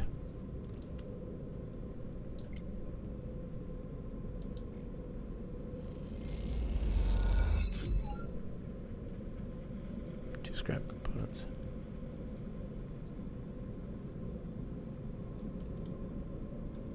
Is that really worth it though? I get 2 scrap components and I can sell those for how much? Let's see. Let's run the numbers. Right?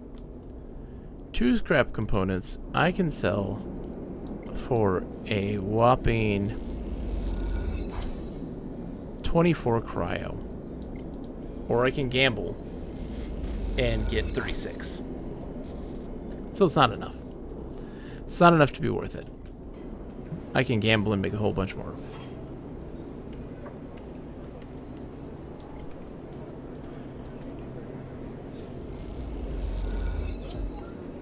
Yeah.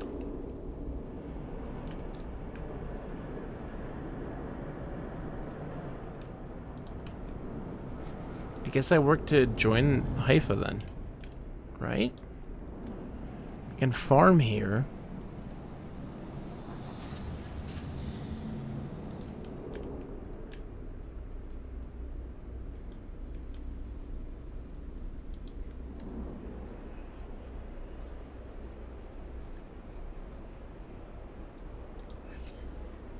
Let's do that.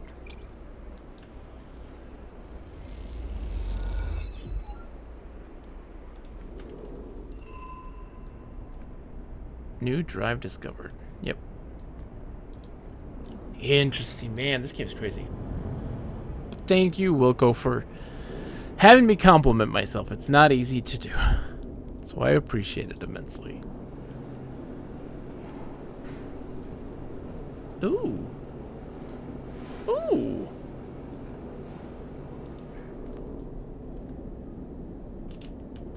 That might save me some money.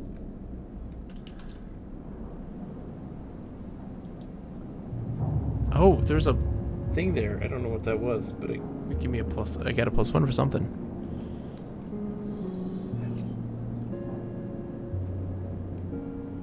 Gives me energy. Oh.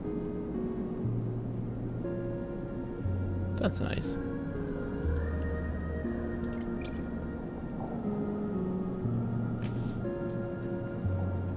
I'm trying to think about what I need to do here. So I gotta get a thing for her.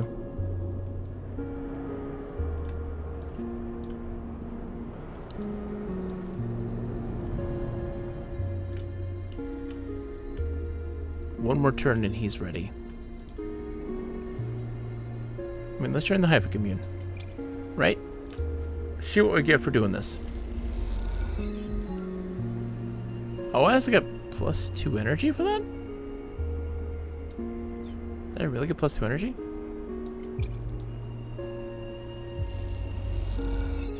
I did.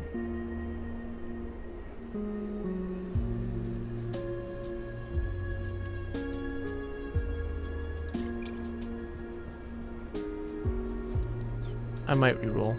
Let's reroll. Yes! I'll take it. Bam, Haiku member.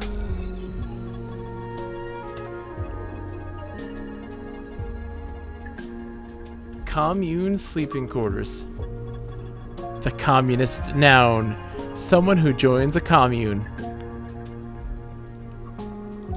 So I can sleep here now. Cool.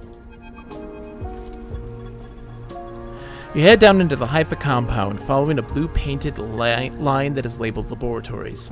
The member you were assigned to work with told you they'd asked to see you, but you still have no idea what about. The line takes you to a blue door, and through to a glass-roofed chamber, where a network of stems and leaves filters the sunlight coming through the ceiling, casting the whole chamber in a strange yellow-green. Peaceful, isn't it? Distracted by the green, you miss the woman standing at a lab bench camouflaged by the dabbled light. Welcome to my sanctuary, she smiles. Come, let's talk. She says and beckons you closer. What is this place? Here? These were processing centers for the agriculture of the old corporate station. She offers a hand to shake. I'm Rico. I run the botany program at Haiku. What is Haiku? She looks surprised. You've been working in the compound for a while now. Only a day. Only been working in a day. I'm surprised you don't know more. She lifts a tiny sample jar. Yellow spores dance inside. Haiku lives off the land of the Greenway. It's what allows us to live like we do. No one here pays or is paid. We sleep here. We feed each other. We work for each other. Rico walks away from the bench and waves for you to follow. She opens a small door and leads you down a glass corridor surrounded by vivid greens. All this, she says, gesturing at the overgrowth. It's a kind of miracle. She looks at you with bright eyes. What do you think usually happens to plants on stations like this when they're abandoned?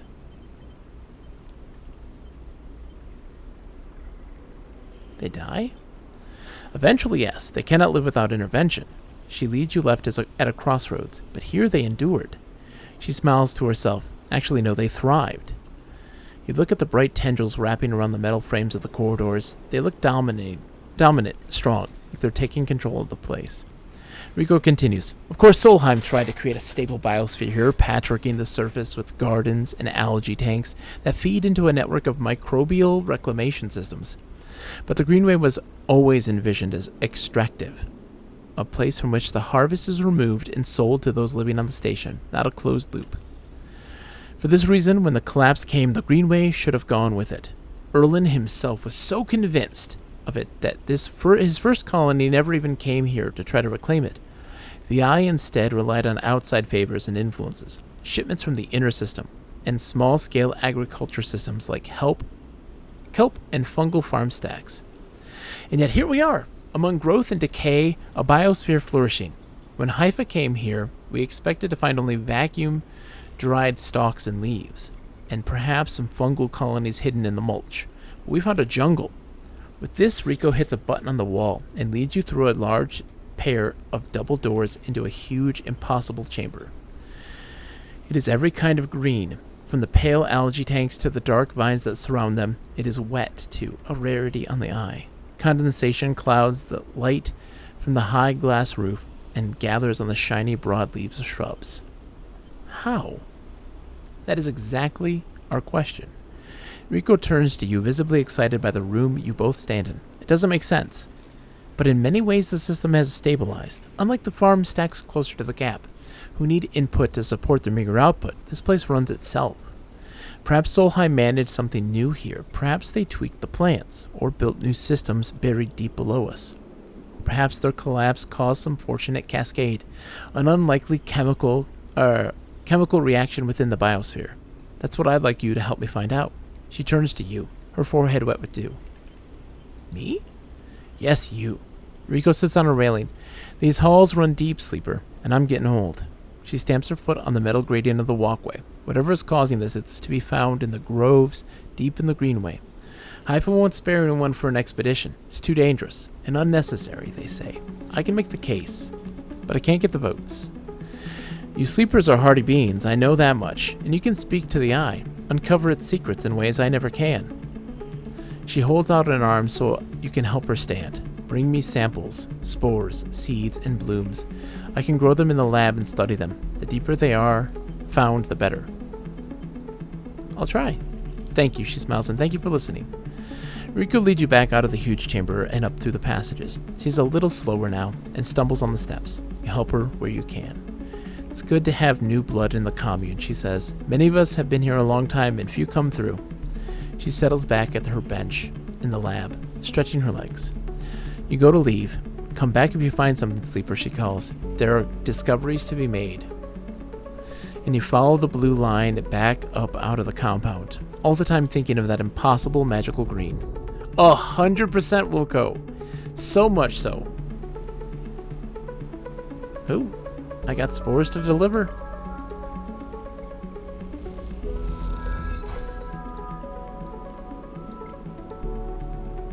That's the truth.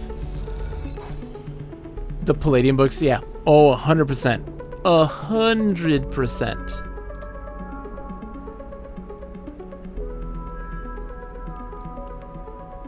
Let's give it a shot. I've got energy to waste. Let's get lucky. Yes, it's exactly what I needed. Then we gotta call it a night, because it's getting late. It's very late. I got a vacation to prep for.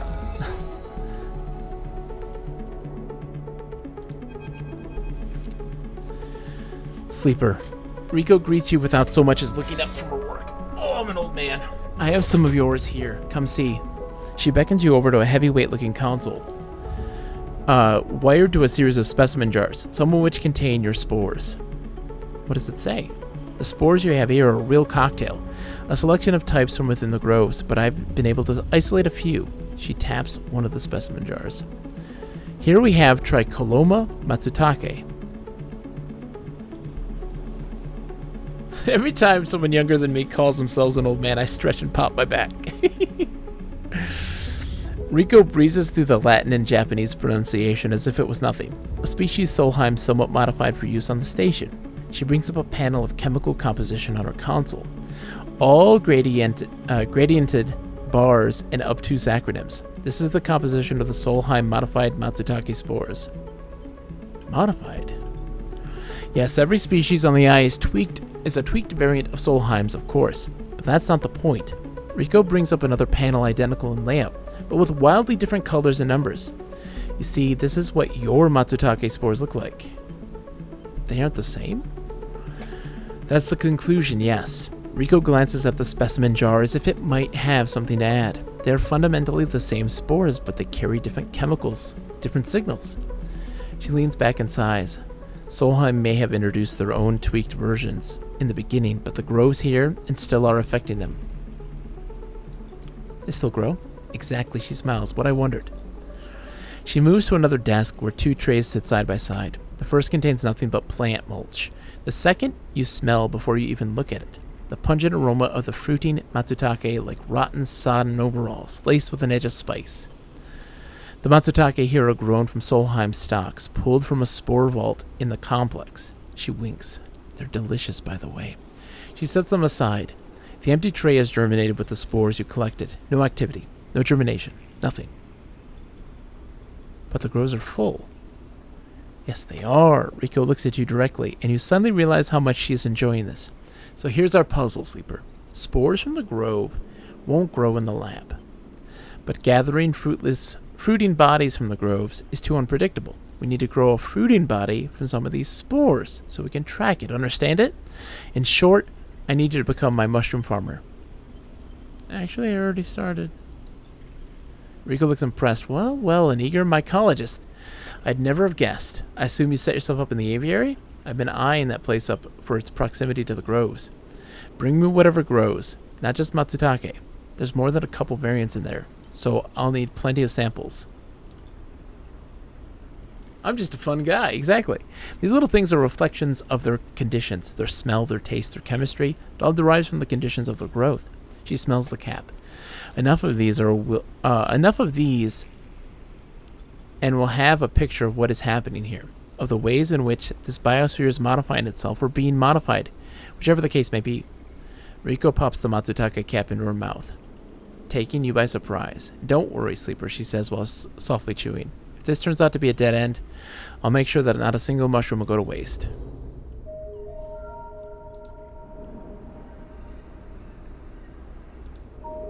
So the aviary, you gotta clear that out then to get the mushrooms.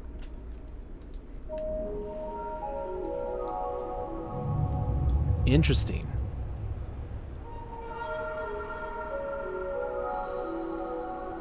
I need to see something before we end it. 1 second. Oh, what's this? Oh, Fang stuff. Oh my gosh. No, we have to wait. We have to call it a night. Okay. Wow, what a crazy game. So, here's the thing. This upcoming week, I'm going to be gone for most of the week. I'm on vacation, heading up north just to enjoy the quiet. Much needed vacation. I'll be back on Saturday night. We'll work on this more. I'm enjoying this thoroughly. We're going to get a lot of this progress done. I'm feeling great about this game. So hopefully we'll get that done ASAP. And once that's done, we're going to move on to, I think, Senwa's Sacrifice is next after this. So that's going to be exciting. I might stream on Friday. So if I do stream on Friday, because we get back on Friday, if I do stream on Friday night, it'll probably be a random stream of like arcade games. I'm feeling in the mood for some arcade games. Maybe show off Karate Tournament, like one of my favorite arcade games that I came across. It's a wild game. It's weird. And show off a bunch of arcade games maybe on Friday night if I do stream. But we'll get back to normal. After that, next week, it's all back to normal. And playing a ton of games. So thank you guys so much. Hold on. Let's pull up the thing. We're going to go down the list as a list of thank you of everybody's just kindness that knows no bounds. So thank you, Hesh, for the bits. Thank you, Pickle Dog, for the bits. Turtle Tomorrow for the sub. Galera for all the gift subs. That's far too kind. AVG Goon for the sub. Decaf Jedi for the raid. Cannoli for the sub. This was a wild night. So thank you guys so much. Let's go find someone to raid. Let's go share the love. Let's see who's on. Let's see.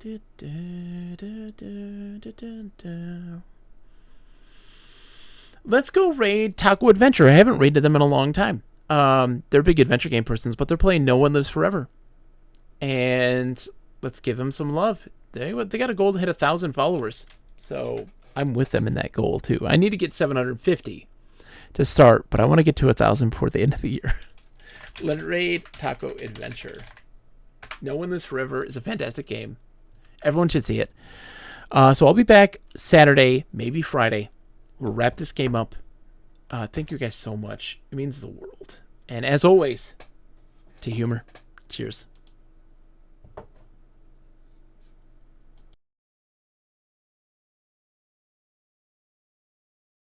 Panera chefs have crafted a masterpiece. Succulent